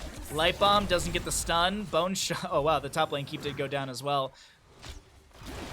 And they're going for some KDA. No, they're looking to end the game right here, right now. On the side of the Horde, the Leap of Faith to pull Stitches right next to where Joanna's coming through. A Horrify from Gul'dan. No level 20 for them, no Haunt, but it doesn't matter. The Catapults are here. The Blaze has made it across the map. Hanzo doesn't get the combo. Oh my god, Hanzo! His arrow was about to take down Gul'dan. Look at that! Hanzo, casting arrow into Gul'dan, nearly gets the kill at the end for the KDA, but the Horde takes the map. GG, well played.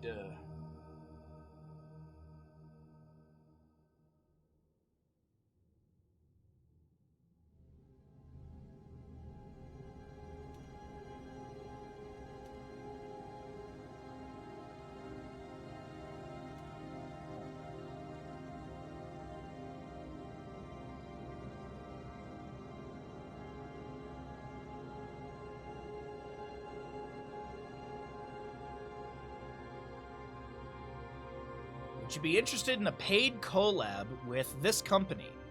This company is, or this game is an ARPG, MMORPG hybrid. Think part Diablo, part World of Warcraft. Maybe money.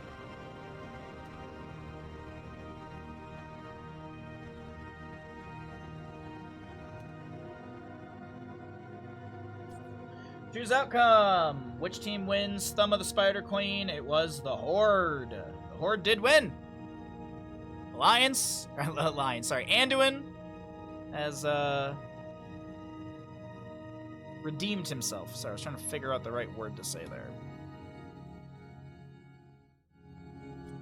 Alrighty, back at it. Let's update our scores. I don't know why I'm so cold today.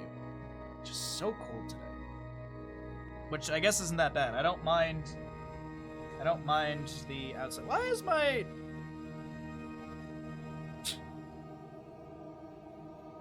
is my temperature in Celsius? What have you done? What have you done, cell phone? I just realized that all my stuff's in Celsius all of a sudden and I don't know how to change it. Well, I guess I'll just use Celsius from now on. I guess that's just it. I don't care if it's better or not.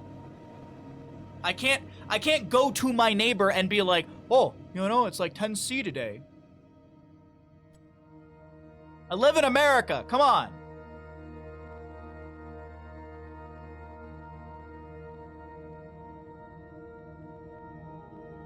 But it's an awful beverage? What? High C?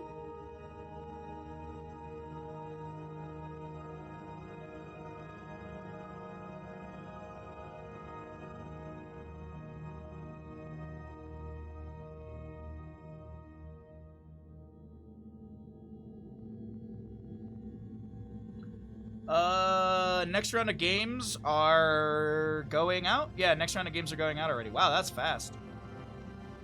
Yeehaw, partner, that was fast. Alright, yeah, next round of games are going out. Cool. You're getting too cold midsummer. It's that global cooling. Ah, yes. 19.1 C is perfect.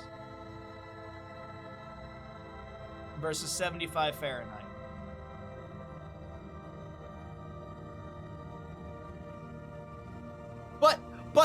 But if you just do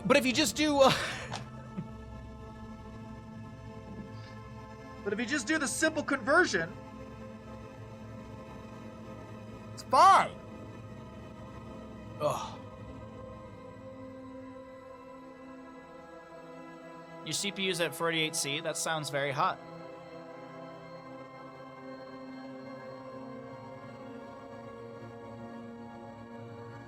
There's no point discussing it. Lord Hakos, do you know how many times I've had to put up with the conversation of, Baha, should pineapple be on pizza?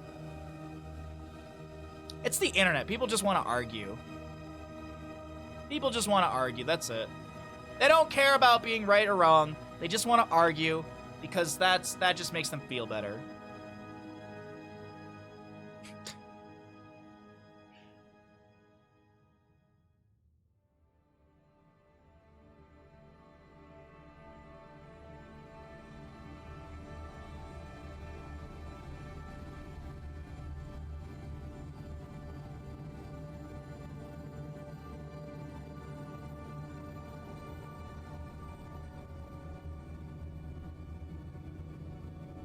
Alright, we're getting ready for Dragonshire. We've got 10 players in here. We're just waiting for the readies. Thanks for your patience, everybody.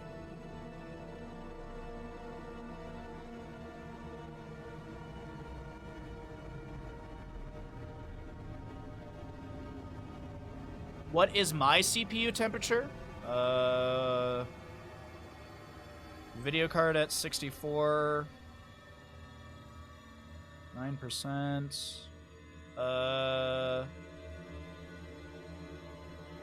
Oh, no, sorry. My CPU is at 64. My video card's at 48.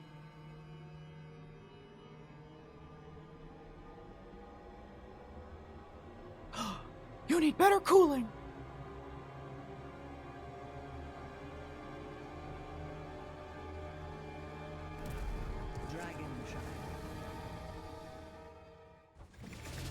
Welcome back, ladies and gentlemen, into the Ravencourt EU in-houses. My name is Bahamut. Mr. Bandy, you want to come help me cast? Come here, bud. Come say hi to stream. Come say hi to stream. Come say hi to stream. Come. Come. Oh, what are your thoughts? Do you think the Horde's going to take it today? You think so? You think so? What do you think, bud? You got floppy ears and a cute little face? Yes, you do. Yes, you do, Mr. Bandit. Good boy. Alright, welcome back into the Ravencourt EU in the houses, blah blah blah, games, stuff, things. Mr. Bandit, what you doing? What you doing, bud? What? What?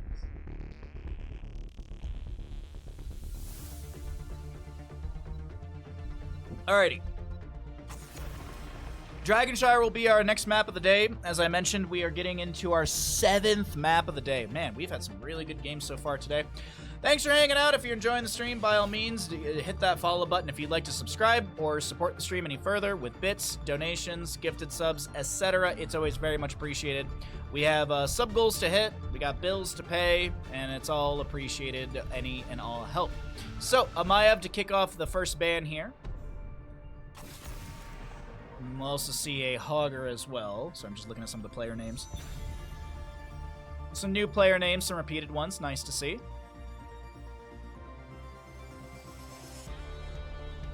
You love Bandit even if he's on the other side of the planet? I'm trying to think. Somebody please get this man a sub. Angry Pigeon, thank you for the tier 1 gifted sub to Devastated. Thank you for paying it forward from Monchi, and thanks for your first ever gifted subs in the channel. I appreciate it. Thank you very much. Falstead to Haka Brightwing, switching map sides. Well, I mean, not really. It's a bot that automatically does these things. As someone kind of explained earlier, the in-houses, it doesn't matter who's on what side. Does not really matter. Hey, Berserk. Thanks again, Angry. Appreciate that a lot. Welcome back to the Bahamut's Devastated. Hope you're having a good day. Thanks, everyone, for hanging out. As a reminder, tomorrow morning is Crowd Control Hades and another game as well. Really looking forward to the Crowd Control stream. You can make the game harder, easier. There's actually, I was looking at the redemptions for Hades. You can literally swap my weapon in the middle of the run. You can literally swap my weapon in the middle of the run. That's awesome. I'm so excited. I'm so excited to struggle.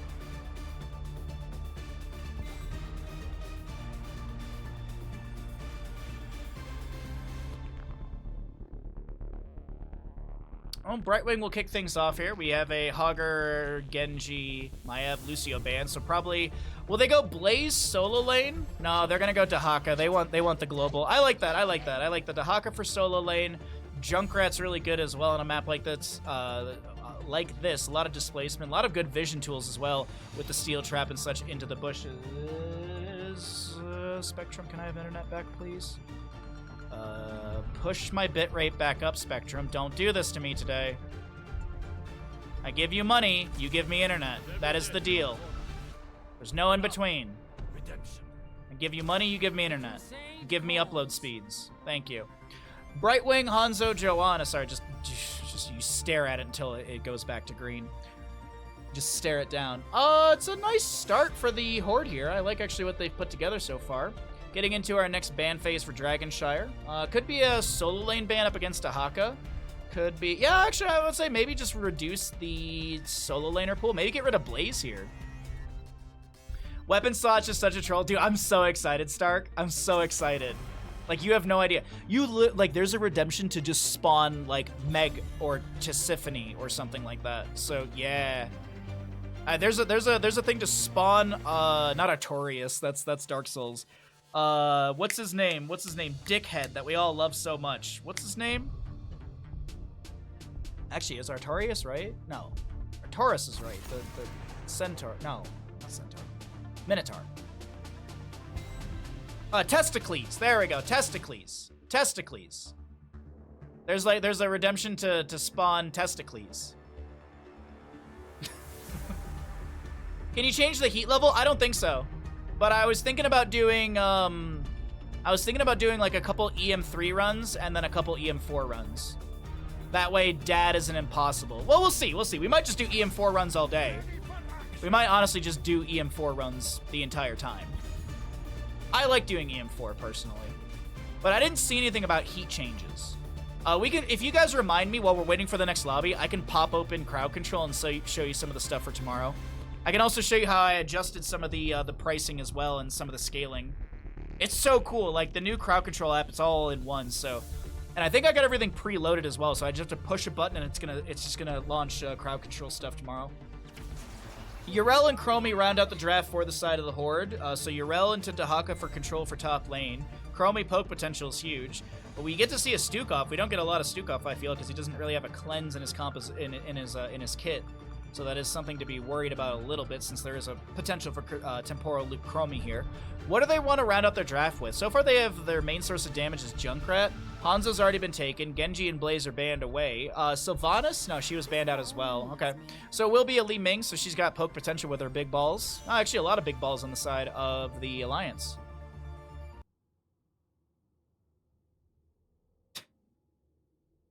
Alright, let me get a prediction going up for all of you. And when we load on in, I'll get us in. Man, my casting today is 10 out of 10. Don't you know it, chat?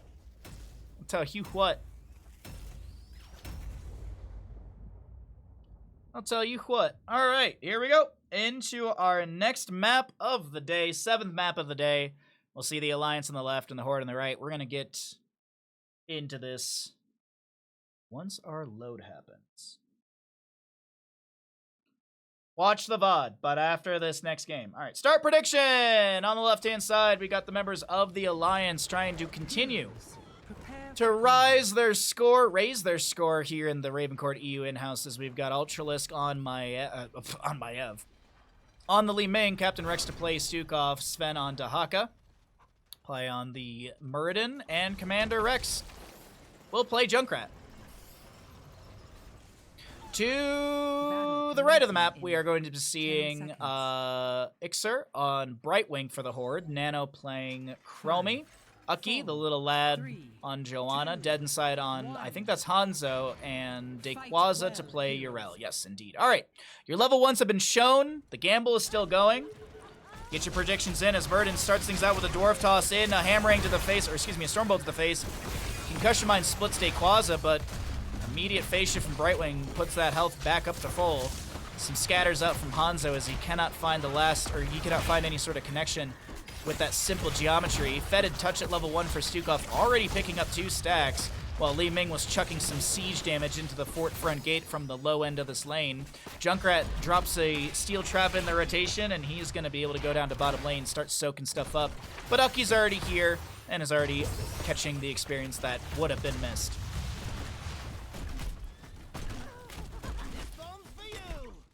Chromie is not Horde or Alliance. I believe she's independent. Okay? But the name of the teams is Alliance versus Horde. I mean, Junkrat's not even in World of Warcraft. You think yourself worthy to wield the Dragon Knight's power? Prove it. Take control of the shrines. Dead Inside grabbing a camp for the right. We've got a level 1 deep breathing for Chromie, already on 11 stacks. Getting some really good stackage early on that one. At Horror Anomaly for her level 4, we'll pick up more time traps and also reduce cooldown by 8 seconds.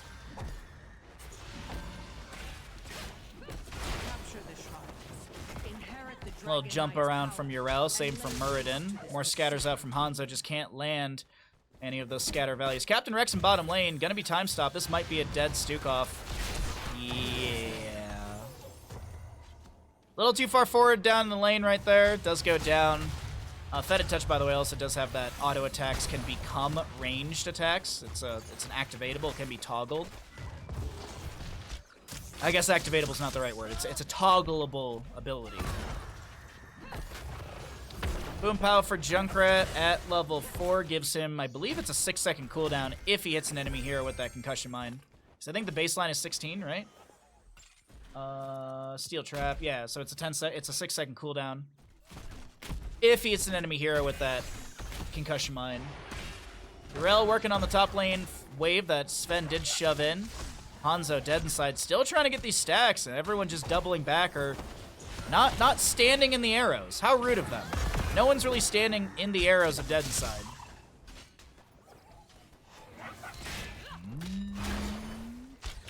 Bit of poke here just in the rotation.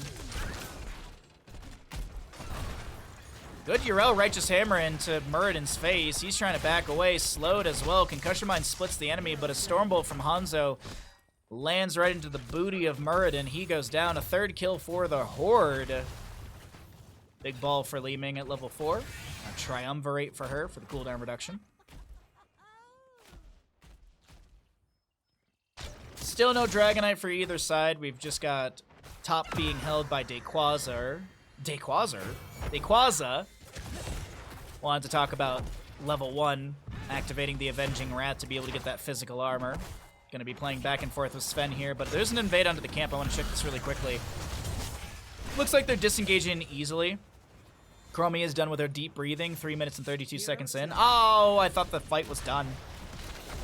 Uki will go down. The Alliance getting their 2nd kill of the game. Yrel still holding on to top lane, but this is going to be the Moon and Sunshine to the side of the Alliance. Muradin chasing onto Hanzo in mid lane. He gets a scatter off the wall, trying to pick up more stackage. And Nozdub, good to see you, bud. Thank you for the tier 1 for 27 months. We'll resend your alert when we get out of game. I hope you've been well. Thanks for swinging through the stream, my friend. It's been a little bit. Good to see you. Thanks for coming by. Lore Dump. Chromie is not affiliated with Horde or Alliance due to the fact that she is an actual Bronze Dragon, and as usual, the Bronze Dragon flight, they usually have more important time stuff to care about than factions killing themselves. Oh, there you go. So she's too good for war, is what I'm understanding. Muradin trying to chase down the Brightwing. Does have the heavy impact level 4. 80% slow on that one. See the Dwarf launch later on for that cooldown reduction. 10 talent tiers are almost here. Let's cycle through the other numbers, get an idea of what those look like. Subdue for Uki at level 4. Hitting 2 or more enemy heroes will get that 80% slow. Also to consider, if you hit 4 enemy heroes, you get that permanent, or you get the slow just applied to any hero you hit. Uki a little low here. I'm a little scared for Uki, to be honest, but No Dragonite phase for either side. 10 talents here, almost here. Sven with a Dragon to Dayquaza, but continues to clear things out in top lane. Back down into bottom. Concussion Mine pushes back Joanna once again. You guys can't randomly kill each other if time doesn't exist. Time is just an illusion. It's all relative or something. I don't know.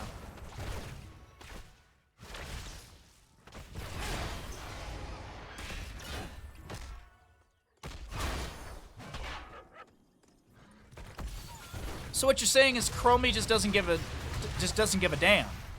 Chromie just doesn't give a damn. 10s are here for both sides. We already saw that Chromie has Temporal Loop at level 10. Concussion Mine splits a few enemies. Dragon's Arrow will get a big old strike onto the enemy. A drag from Dahaka into Chromie. The isolation will connect into Uki as well. And a quick double kill being handed over to the side of the Alliance. Muradin pops Avatar going in deep for Brightwing. She tries to dive, dip, dodge, and blink away, but it doesn't work out. Dead Inside is going to be dead on the outside in a second here. And Yrel was still alive during all of that, so we will be seeing through the bottom lane.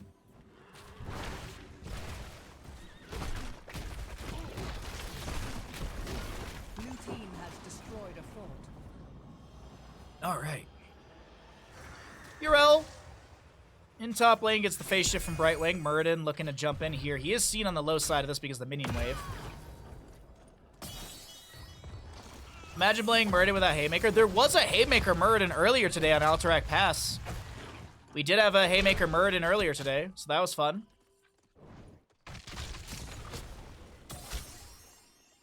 Was Chromie ever successful in saving time? I don't know.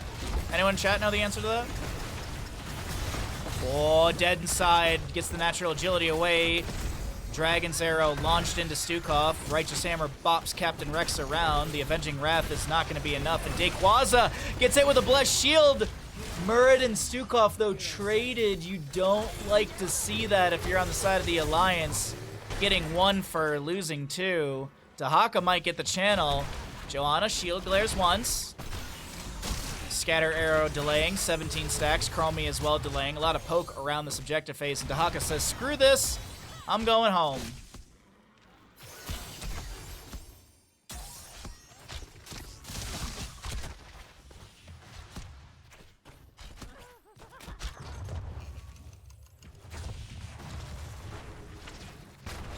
Oh, Joanna has the hold on bottom lane.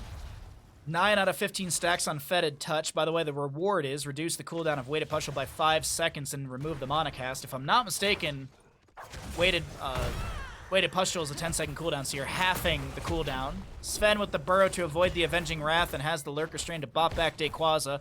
Lands a Drag and has the Feeding Frenzy for the increased duration by 0.5 seconds and also the cooldown reduction by 1.75?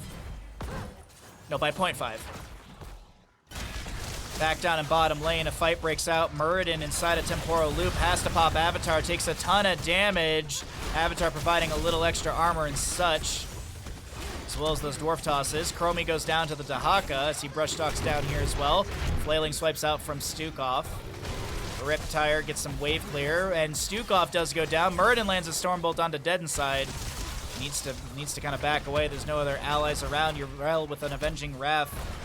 Muradin on this concussion. I think he's trying to get Yrel bopped into a different direction. Hanzo goes down to Li Ming as a reset for her. She's going to try and chase down Joanna. Throw a big ball to the south. Blinks in. That should be a kill into Brightwing. She's got nowhere to go, and that's a reset for Li Ming. Yrel will fall as well. Meanwhile, in mid lane, Sven becomes a dragon. Yrel did pop Ardent Defender. You can see it's on 112-second cooldown. Bought a little bit of time. But they still get the triple kill in total, I think.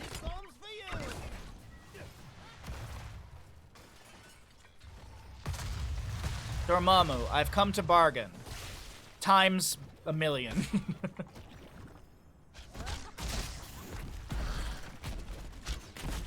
Oh, the good old days of early MCU. When it wasn't what it is now.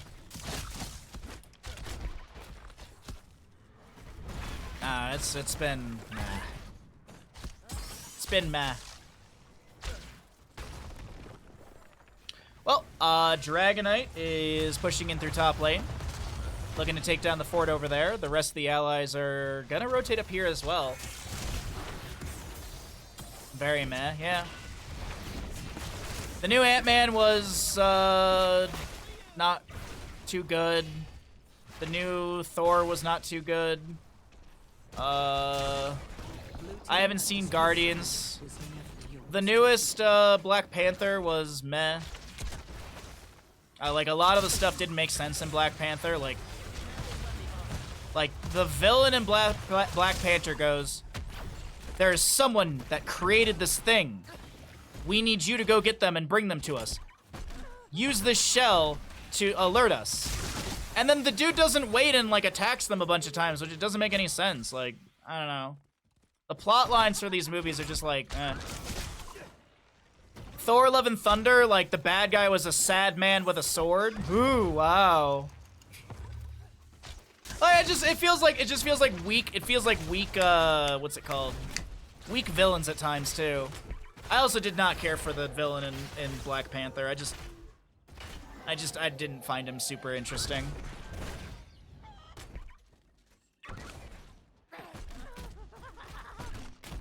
But I have heard really good things about Guardians 3, so there's that. So, I'll wait for it to come out on, you know, streaming service. I'm not going to give any money to them. I already do. And they're going to charge me more for God knows whatever reason. Oh, right, because the actors are on a strike and Hollywood fucked up.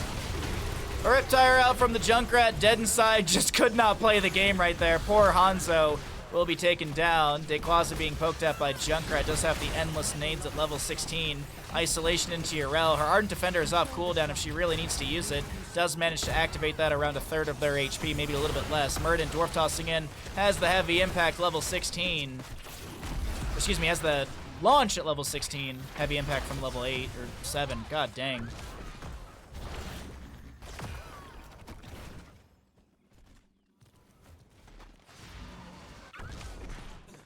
Yeah, Ant-Man Quantumania is very disappointing for Ant-Man movies, I gotta be honest. I was really looking forward to that one, but it was just, oh. We gotta stop the entire gigantic, world-ending, cataclysmic fight to talk to MODOK about not being a dick. Oh, that was great.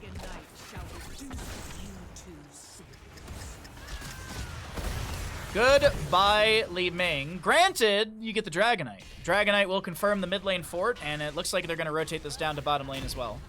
Why bottom lane? Because there's 3 camps that can be fed into bottom lane. 2 Siege Giants and 1 Bruiser camp, so bottom lane is often a priority for push potential.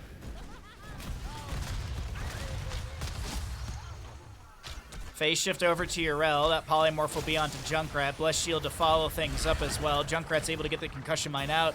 Only hits himself, so the Ripper Air is going to really push Junkrat away far, and I'm sure he's very happy about that one.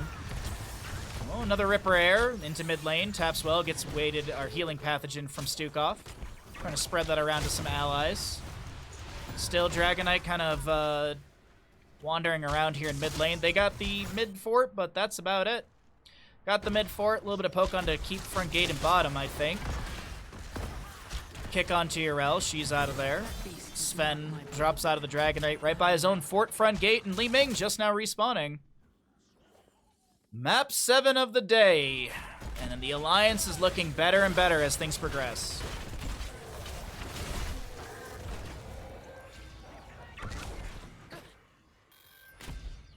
There was an attempt, or at least a thought, to invade this camp on the right-hand side. 9 out of 10 stacks for Dahaka's Enhanced Agility. He actually just finished it at 14.5 minutes, roughly. Fetid Touch for Stukov at level 1. 1 stack away. Everything else is just about done. We don't have Subdone for Joanna. Big Dragon's Arrow to come in from Hanzo. They're looking to follow this up, or at least counter this with a Riptire from Junkrat. Temporal Loop onto Muradin. He's stuck in a loop from Chromie's level 20. I don't know if Joanna's got an Iron Skin available, but she's dead. And Muradin needs a straight to kick in currently. Urel jumps in looking for Captain Rex. Time Stop may have just saved. Time Stop possibly saved Captain Rex right there. And Junkrat jumps over. They want to chase down Dequaza. Well, maybe they want to chase him down. Ultralisk looking to grab a camp to the... For the bottom lane. For the bottom lane. Camp to be grabbed. Siege continues. Li Ming takes down a tower with an arcane orb. Shrines will soon be active again. More endless nade poking from Junkrat as well. Tower rushes elements 20 for Li Ming. We got big extra oomph. Oh, time stop from Chromie, but is she dead either way? Absolutely she is. Well, if you just take Crystal Lake, you live. Muradin engages. He pops the rewind. Dead inside. Gets an agility over the corner of the wall. Brightwing still falls. The siege in bottom is being assisted by a catapult here. Dayquaza low. No Ardent Defender for 30 seconds. Concussion Mine will not connect. Divine Steed, level 7, saves Dayquaza for now, but Joanna will fall. Muradin Dwarf tosses in, and dead inside is actually dead on the outside this time. The Alliance, they find a Quadra kill, and it looks like Yrel will save her KDA. This is going to be the core falling rapidly. Between 20 to 50 seconds for four allies. Yeah, I don't think Yrel's going to be able to do much here. Actually, Dayquaza does step out, and they want to try and take her down. I do think this will be a full team kill. Nicely done from the Alliance. They are able to take this map, number 7 of the day, here on Dragonshire. GG, well played. Fast game, 16 minutes and 45 seconds.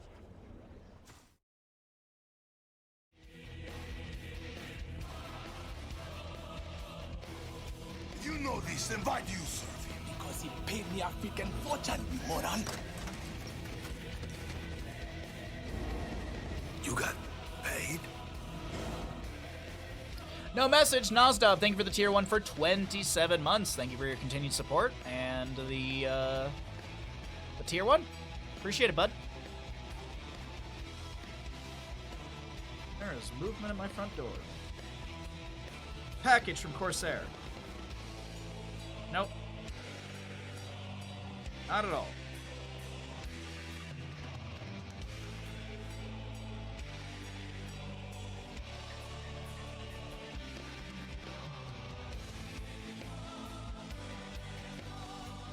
You felt bad to bet on the Alliance? Alright, well, let me pay out the wrong bet. Who wins Dragonshire? It was the Horde. The Horde totally won.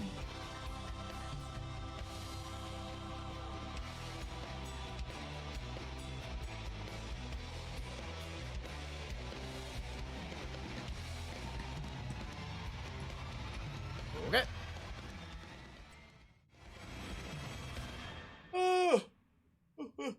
Sorry, excuse me. Tired. I've not drank much of any tea today, but the Alliance gets another game on the board, and we're getting into our 8th map of the day. 8th map of the day. God dang. All right, while we're waiting for that, I did promise some crowd control stuff. So let me show you what we got going on for Hades crowd control. All right, so we got our crowd control app right here. So here's the advanced. So I have like scaling on stuff, so for every time you use it, it goes up a little bit more. But either way, like you can swap to bow, you can drop a boon, you can drop a centaur heart, drop a hammer, drop healing. There's all those things, but you can also spawn in a satyr, spawn in a snake, like you can spawn in all these miserable things. Literally can spawn Meg. Oh, why is she so expensive still? Hold on, 250. Spawn to Symphony. Swap to Spear to swap, like summon Boldy, summon Dusa, summon Skelly, Sword swap, take a Death Defiance away. So yeah. You paid $6.969 for the pizza thing. Don't know what to tell you, bud. Like, anyone's gonna do the helpful things. Dude, we'll see. We'll see, man. We'll see. We'll see. I mean, I'm excited about it. I'm really excited about it.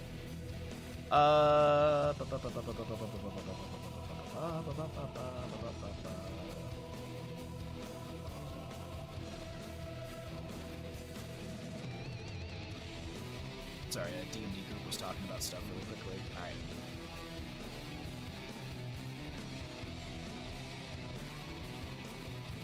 You'll definitely do support drops. It's your thing. Aw, Radical Edward, you sweetheart.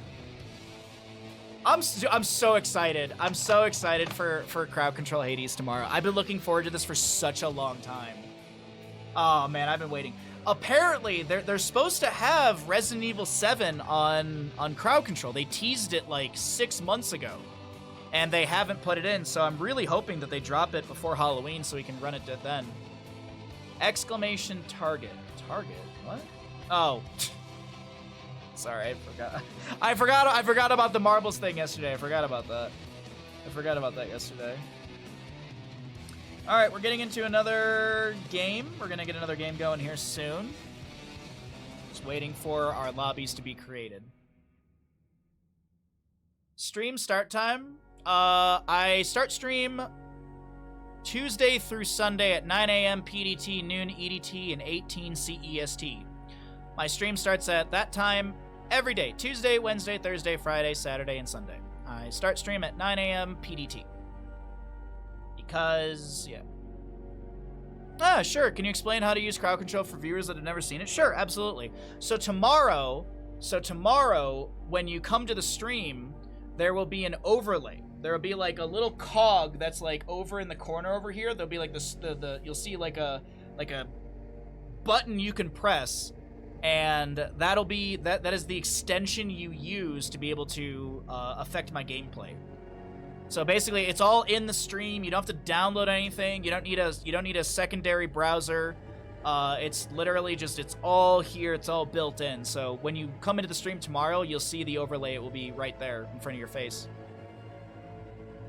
I don't believe they've changed anything. That's how it worked in the past. They did release Crowd Control 2.0, and I do believe the integration, everything's there. To affect my gameplay, yes. So all the things that I just showed, all these things, Spawn Theseus, Spawn Tisiphone, Swap Spear, all these things, there will basically just be on the left-hand side of your monitor, or your, excuse me, of your stream, of my stream, there'll be a little cog right here with the crowd control icon. You click that, it'll have a drop-down, and then you'll have all these options. This is my crowd control, because this is me launching the application, and I can also change some values of stuff as well. So, like, I can make it way more expensive for one thing and super cheap for another. Yep. Yeah, it's a really, really cool application. We're going to be doing that tomorrow, so be sure to come by for it.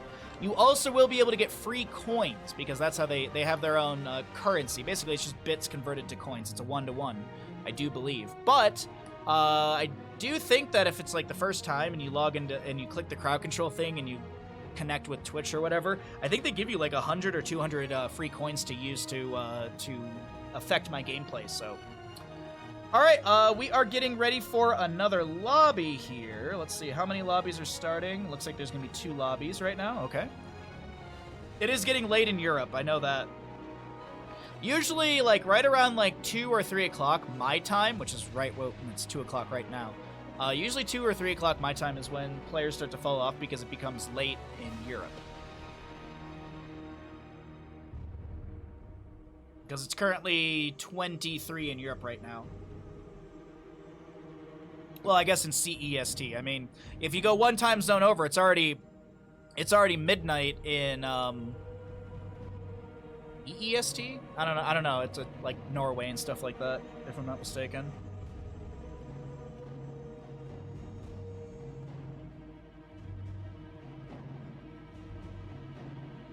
Oh, Romania too. Yep. One time zone over. You said my country? Because I remember these things. I remember where some of my viewers live.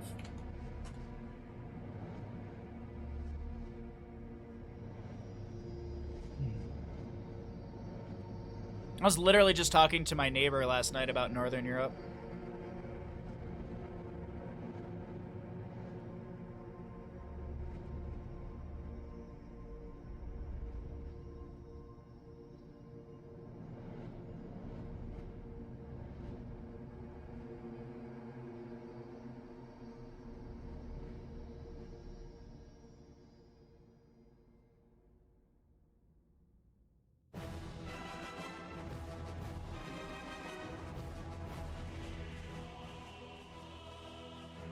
Well, I mean, you've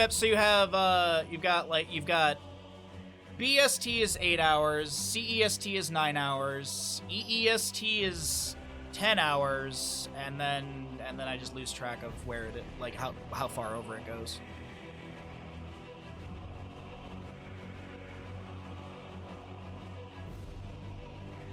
I just add from me. I add and subtract from my time zone because I'm the most important person on the planet. Actually, that's not true. It's Bandit. Alrighty, I ran ads. Yes, we ran ads. No pre-roll, no ads starting. We've got 10 players in our lobby for Garden of Terror. And we're going to see what's going to go on with this. I'm the main character. My very first pull request number is 666. What a great sign. Yeah. Hail Satin.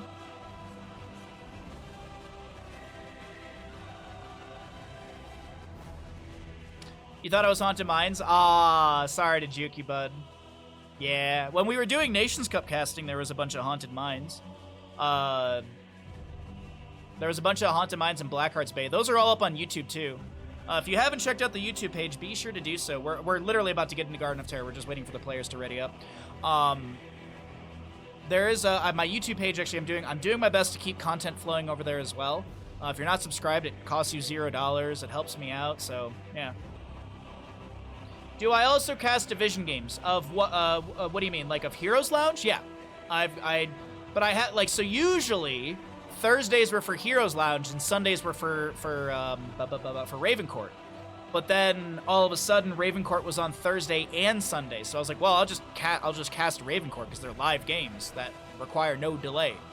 So yeah, there's a bunch of Heroes Lounge games from this current season of Heroes Lounge. Those are all up on YouTube. NGS just started their new season. I'll be doing some casting for that. Those will go up on YouTube. These games, this entire block just goes up on YouTube as one big VOD because I don't feel like editing it down. I did edit down last week's, or I did edit down Sundays, but that's because I had a bunch of internet issues. So yeah.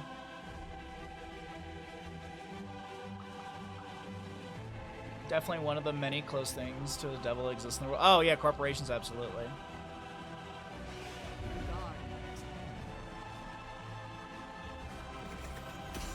Draft. Ouch, ouch, ouch, ouch, ouch, ouch, ouch. Sorry, foot's itchy. Bottom of my foot's itchy. Welcome back to the Ravencourt EU in-houses. My name's Bahamut. On the left-hand side, we've got the Alliance with some new players and maybe repeated players as well.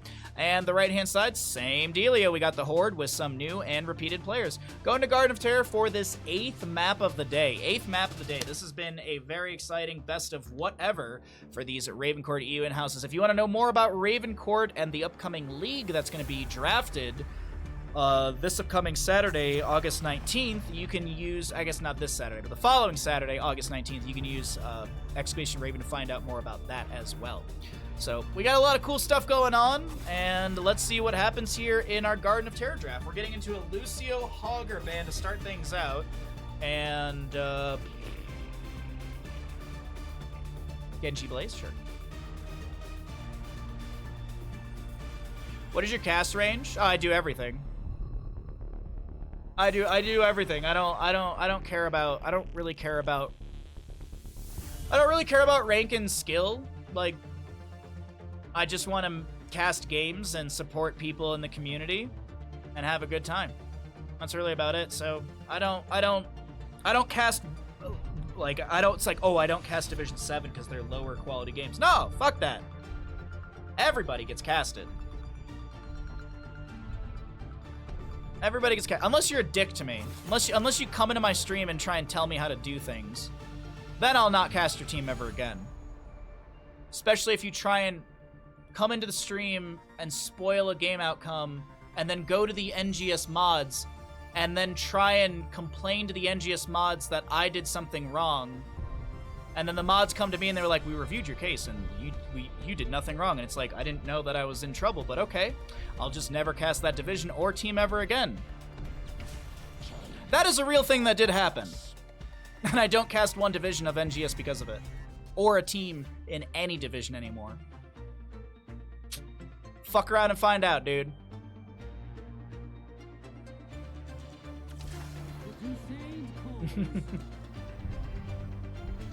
Too bad for you, I don't have a team. Too bad for you, I don't have 4 people to play with consistently. Joanna Blaze picked up by the side of the Alliance. The Horde will get themselves into Hawker here for Garden of Terror. We're looking at a Lucio, Diablo, Hogger, Brightwing Ban. I don't know. Genji, probably?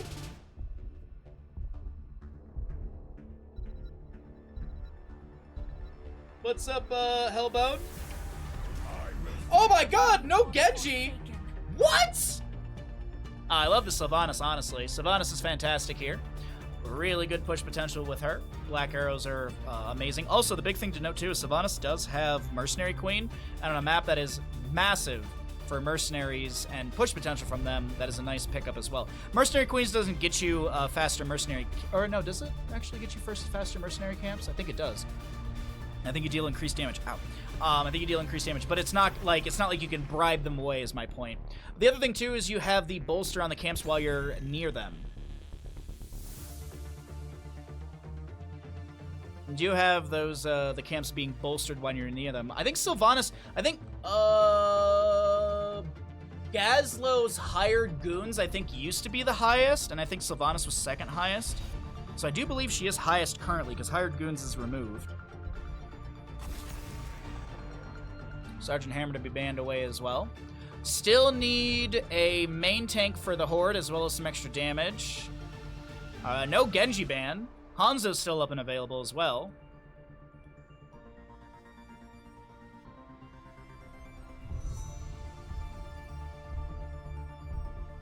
Ba's the best caster I've seen for Haas. Wow, it's very generous of you. Thank you.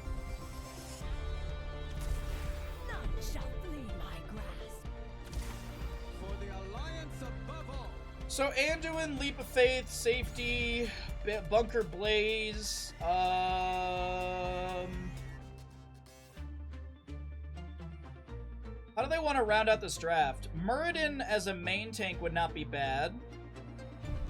Yeah, Muradin as a main tank wouldn't be too bad. Stormbolt, locking people down. Nubrek's already banned away. Garrosh is a consideration? Oh! Ooh!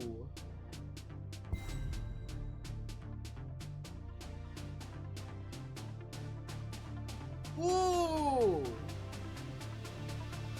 When you say faster camps, do you mean respawn? No. The only hero that can make camps respawn faster is Nova with Bribe. The Vikings used to be able to do that, but then they removed it from Vikings. Nova's the only character that makes camps spawn faster. Mephisto rounds out the draft. Dude, I like the Alliance draft, honestly. I like the Alliance draft. The Arthas, I just don't know. I like the Alliance draft, honestly, better here. Maddie Two Shoes. Welcome. Maddie Two Shoes, you are just in time because you have raided over and we are about to swap into our casting screen. Welcome in, Raiders, from Maddie Two Shoes stream. How was your stream, bud? What did you get up to? Let's see if we can get you a shout out really quickly.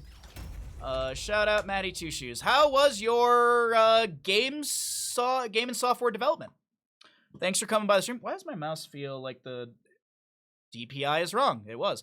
All right. Sorry, I need to write a prediction here really quickly. Garden of Terror.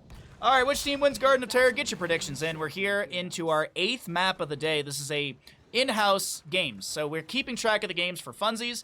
They actually have, like, there's no, like, it's not a it's a best of whatever, as I like to call it. On the left-hand side for the Alliance, we got Gaff playing Maev. We'll see Anduin played by MG. Nero on Blaze. Bone Shock playing the That's Joanna, I do believe, and Iron on the Mephisto. To the right of the map, we are looking at the Horde. We've got Lolum playing Genji. Philadelphia on the... I think that's going to be Dahaka. Mopsio will play Arthas, 0-2 on Sylvanas, and Dark to play Rhaegar. All right, we can break the game really quickly here and find out, because I'm not 100% sure. Deals 60% more damage to Sylvanas, stuns, and deals 30% additional damage to... So yeah, okay, that was right. I was correct. I was worried that I was like, oh, is it only a buff to minions and wave? And I was like, nah, you get faster clear on the camps as well. Mopsio a little bit low on this Arthas. Gonna try and back away. The Twin Flames tickle his toes, and that will be a double kill Early on for the side of the Alliance, if that sways your gamble... Oh, no one's actually bet on the Alliance whatsoever, so that might want to sway your gamble with that one. What's up, Fafin? Good to see you, bud.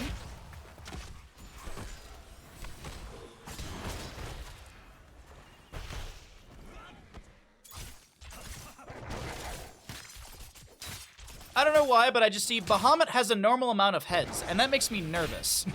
Don't know what's been talked about in chat, but I am not a Hydra. Hey, Maddie, thanks again for the raid. I hope you have a good post-stream, and thanks for thinking of me. Thanks for bringing your friends over to the stream. Once again, if you are new to the stream, my name's Bahamut. I do a lot of casting of Heroes of Storm. We also do StarCraft 2. Tomorrow, we're doing Hades Crowd Control. Saturday, we're going to do some Heroes and maybe some Retro. And then Sunday will be more casting of this. So if you enjoy Heroes casting, if you enjoy fun content, we stream 6 days a week and roughly 6 hours a stream. So be sure to hit the follow button at least. Oh, bottom lane, they get the auto attack. Anduin takes down Sylvanas. It's a triple kill for the Alliance early on here.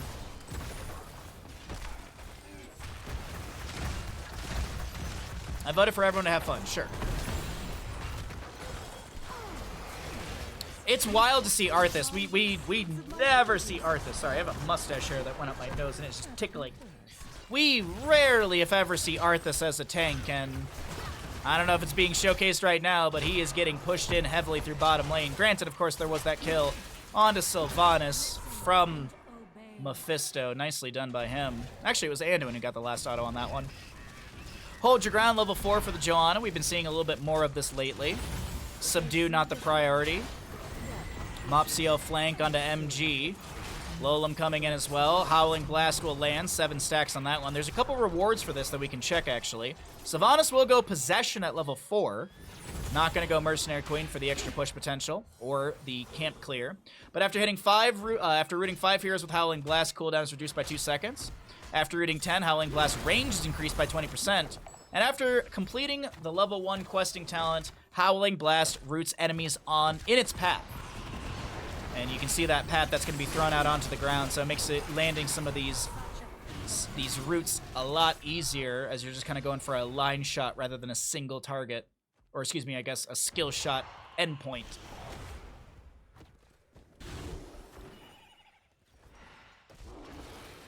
That is Arthas, indeed it is. Mopsio trying to pressure here in the mid lane. 20 stacks on Frozen Wastes? Yeah, Frozen Wastes. The reward for this, by the way, after damaging enemy heroes 150 times with Frozen Waste, the movement and attack speed of Slowed or Frozen Tempest lasts an extra 1.5 seconds against enemy heroes. You also, Frozen Tempest mana cost is reduced by 2 per second, so there's that passive on there as well. Oh, no connection from the Howling Blast. Mopsio not able to land it right there, but still halfway through the questing talent already. So as I mentioned before, you got the 20% range increase at this point. First seed is up and available. Blaze clearing things out in bottom lane. Oh, Dahaka's still soaking up the top. Purification, by the way, at level 7 for Rhaegar. Really low. This is such a cool talent. So there's new layers to this because Purge already has the ability to use it on an ally or an enemy. Enemy giving a 80% slow. But now, if Purge removes a slow, stun, root, or silence effect on an ally, you heal them for 103. If you use Purge on an enemy hero, you deal up to 452 damage to shields, but also, there's an 80% slow, and you now get the healing reduction of 40% for 2 seconds. And then there's just the passive, which now, you reduce the cooldown from 60 seconds to 45. As the baseline for Purge is 60 seconds, so Purification will now have a 45-second cooldown, period. 38 stacks for Genji, Shuriken, Mastery, as he's grabbing a camp over here on the right. Sylvanas to do the same. Moving back into top lane. Mopsio has that Frozen Wastes stacking up a little bit more with that Tempest. Trying to land a Howling Blast back into the enemy.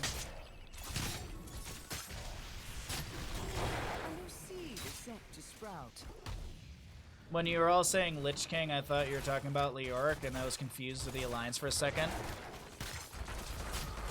Aw, Leoric's the Bone Boy. Leoric's the Skeleton King? Yes. Yeah, Leoric is the Skeleton King, or you can call him the Bone Boy. He likes to take people to the Bone Zone. Wait, no!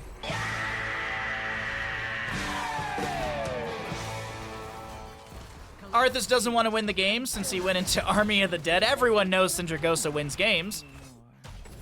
Or is it the other way around? Consume Soul from Mephisto once again. All right. Drag onto Maiev. She's dead. She's dead. One auto. Someone will get the auto.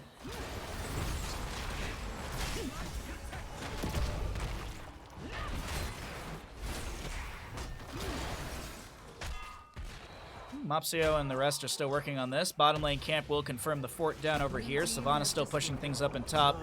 There's a Consumed Soul, and that did stuff. It actually does get it slow in top lane. What is the slow? 25 for 2.5.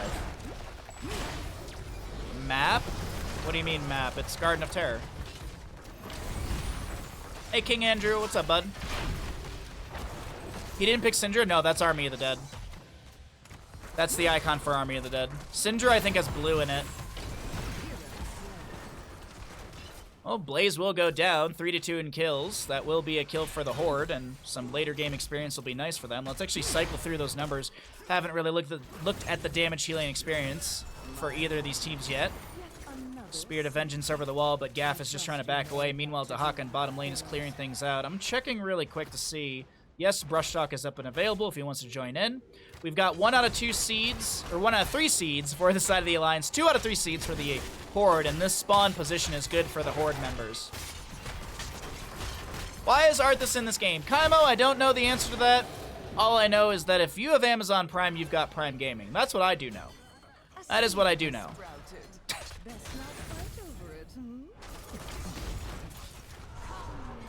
Possession once again from Sylvanas. Gonna steal away a couple minions here. And Seed is up and available. Sappers are still here to defend.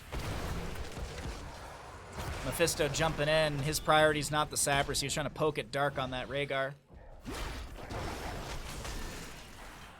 You saw Arthas and thought this was try mode. Damn. Damn. 13 talents here and the Garden Terror for the Horde. We'll see those 13 talents in just a second as they pop back up at the bottom of your screen. Here come the Garden Terrors, and this is going to be very far deep into bottom lane. Mid lane about 50%, top lane a little bit further back. Dahaka taking out some sidewalls here, considering, do you want to stay down here and siege? Looks like yes, he will. He's going to pop the Dark Swarm, start working on the fort while the Noxious Seed, I forget the exact name for it, but we'll go with the Plant Overgrowth. Plant Overgrowth will lock down tower in top lane. It was already cleared out in bottom, and speaking of, the Garden Terror cleared out in that lane. But in mid lane, with 13s achieved on the Alliance side, this Garden Terror is being worked on by Blaze and Philadelphia to go into top lane to help out, as Sylvanas will fall. Mephisto is the target of a counter kill. 1 for 1 in this top lane as the Garden Terror is decently healthy. Another Overgrowth plant. A little tidbit about the Garden Terrors: they lose HP every time they auto-attack, as well as obviously they tank tower shots and such as well. Meanwhile, back in the mid lane, Gaff gets a huge Umbral Bind onto a few enemies, and Dark tries to back away. Spirit of Vengeance forward, bites onto the minion, and the disc is just shy. Containment disc does not land, and Dahaka considers a hearth here, but he's going to be forced to re-hearth somewhere else.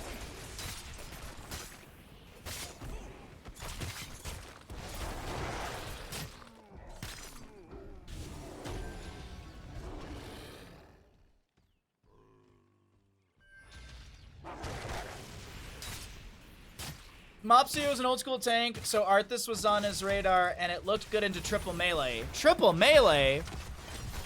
What?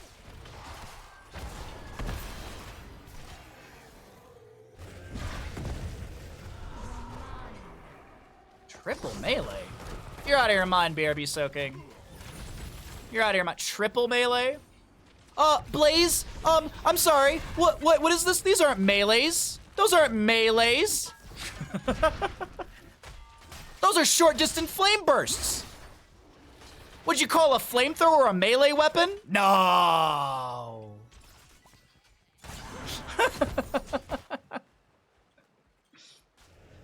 Yeah, and Blaze has an attack range of 4.5. That's not melee.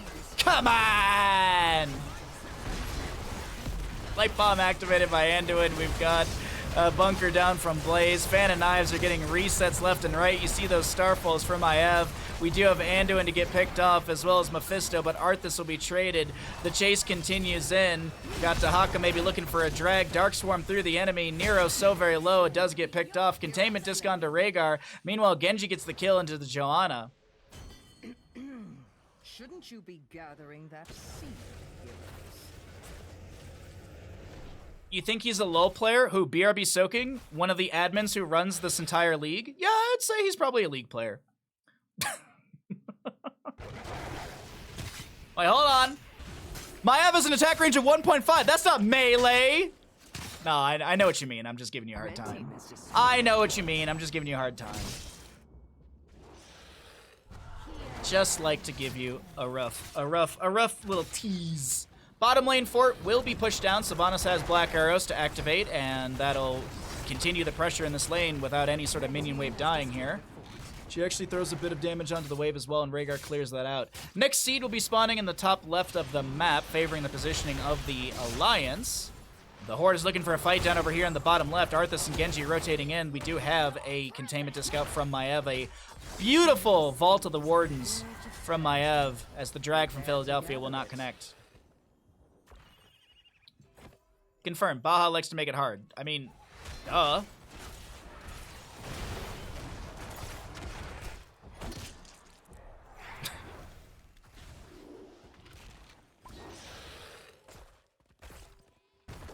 Thank you, King Andrew. Oh yeah, by the way, there's a bid link in chat. We are selling our painting. If you want to bid on it, you can do so.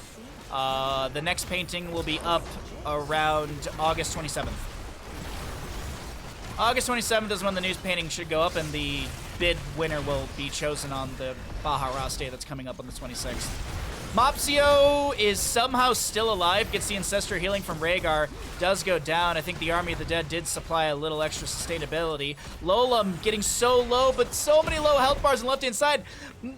The containment disc read on this Haunting Wave was dumb, sick, awesome. It was fat, as the kids would say.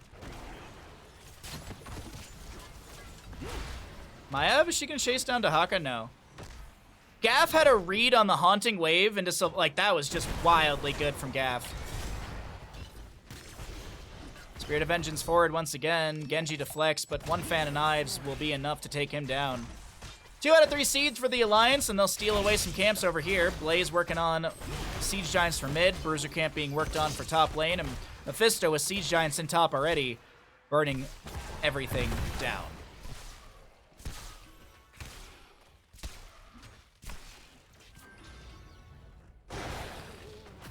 All right, let's get those talents back up on your screen. Top fort goes down, mid fort very healthy still, and the death timers are getting close to respawn for Sylvanas. Actually, Genji was still another 20 seconds away. Rhaegar's back as well. 4v4 in the mid lane as Blaze was on the left-hand side, I think. It doesn't look like he was tapping well. I think he might have been just pushing back a wave. Next seed will spawn in the bottom right of the map. Could be a Garden Tear in favor for the Alliance here on map number 8 of the day between our Alliance versus Horde Ravencourt EU in-houses. Let's actually listen to Alliance comms. Let's see if I can get into those comms quick enough. MG. Where's MG? Okay, there they are. I will jump into their comms.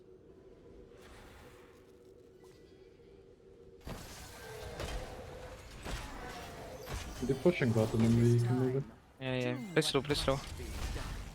20 Sun. Jeszcze. Don't fight. I can't do it. Yeah.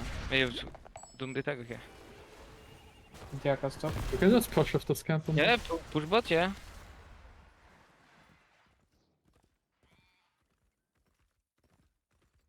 Watch out this bush. After we come closer, the Haka might just dig here.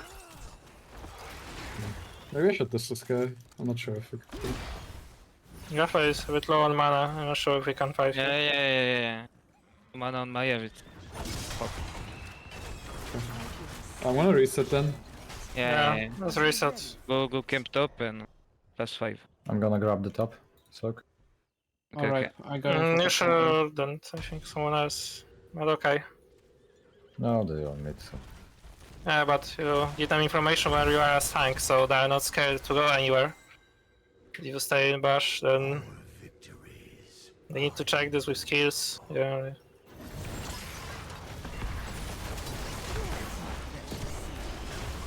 I'm silenced.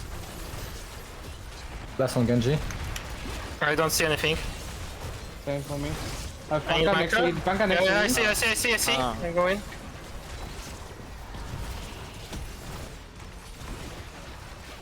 Fuck, I'm dead.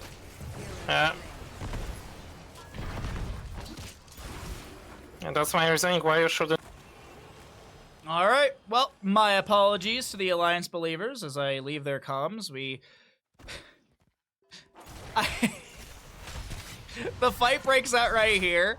I'm not laughing at their comms. I'm laughing. Well, kinda I am. Literally, the fight breaks out here. Absolute silence from the entire team, and someone on the team and Wailing Arrow from Sylvanas connects, and they go silence. And I was like, yeah, it is silence. Sorry. I was giggling to myself because I was laughing at my own stupid-ass joke. But here we go. Garden Terrors for the side of the Horde. Pushing in once again. They'll have, I guess you could argue back-to-back Garden Terrors here. I mean, the enemy team did get 2 out of 3 seeds beforehand, but no Alliance Garden Terror has been summoned. Dahak is done with his enhanced agility. Baha's fault? Sure it is. Why not? I'll take the blame. I'll also take your Prime Gamings, too. Overgrowth Plant or Overgrowth Seed allows the mid lane keep to be burned down. Top lane Garden Terror very low here, and doesn't seem like the Horde is looking to end just yet. Report Mephisto for stealing my talent build. This is like the most common talent build from Mephisto. The only difference is that we see Consume Soul at 10 instead of Endurance of Hate. Otherwise, this is pretty much kind of tried and true. Sorry. Consume Soul activated by Mephisto. The Light Bomb goes out as well. Mopsio looking to chase in. Huge Howling Blast. Blast X-Strike from the Genji. Living Weapon. I don't know if it got a reset right there. Looks like 17 seconds still to go. Blaze comes in with the Jet Propulsion. Sylvanas. Rhaegar, Sylvanas, and Arthas will fall. You're welcome. You're welcome, Alliance believers. I could have gotten their comms once again and they would have all died, but no. Alliance pulls out a nice, clean triple kill and maybe make it a quadra kill. X-Strike from Genji is forced. Cybernetic agility away as well and dropping some shurikens behind him. Mephisto does not. Oh, nice shield glare from Joanna. On CCL, I've seen other builds. CCL hasn't been around for almost a year at this point.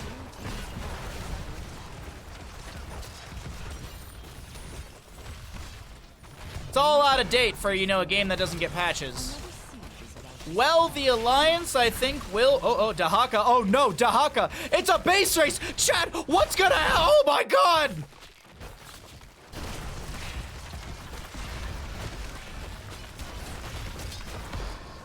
GG, well played. The Alliance will take the map.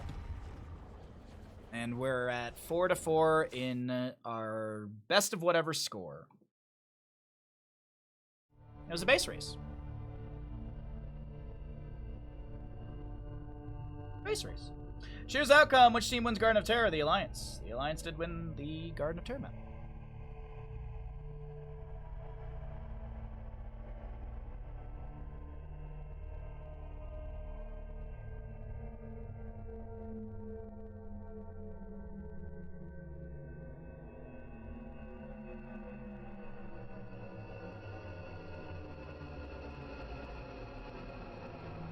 That was actually a closer base race than we thought. I was actually kind of surprised Dahaka was getting that much damage, but catapults were there, you know? Catapults were there, helping out, but... I don't know, maybe if Sylvanas was there, it would have been a little bit higher potential.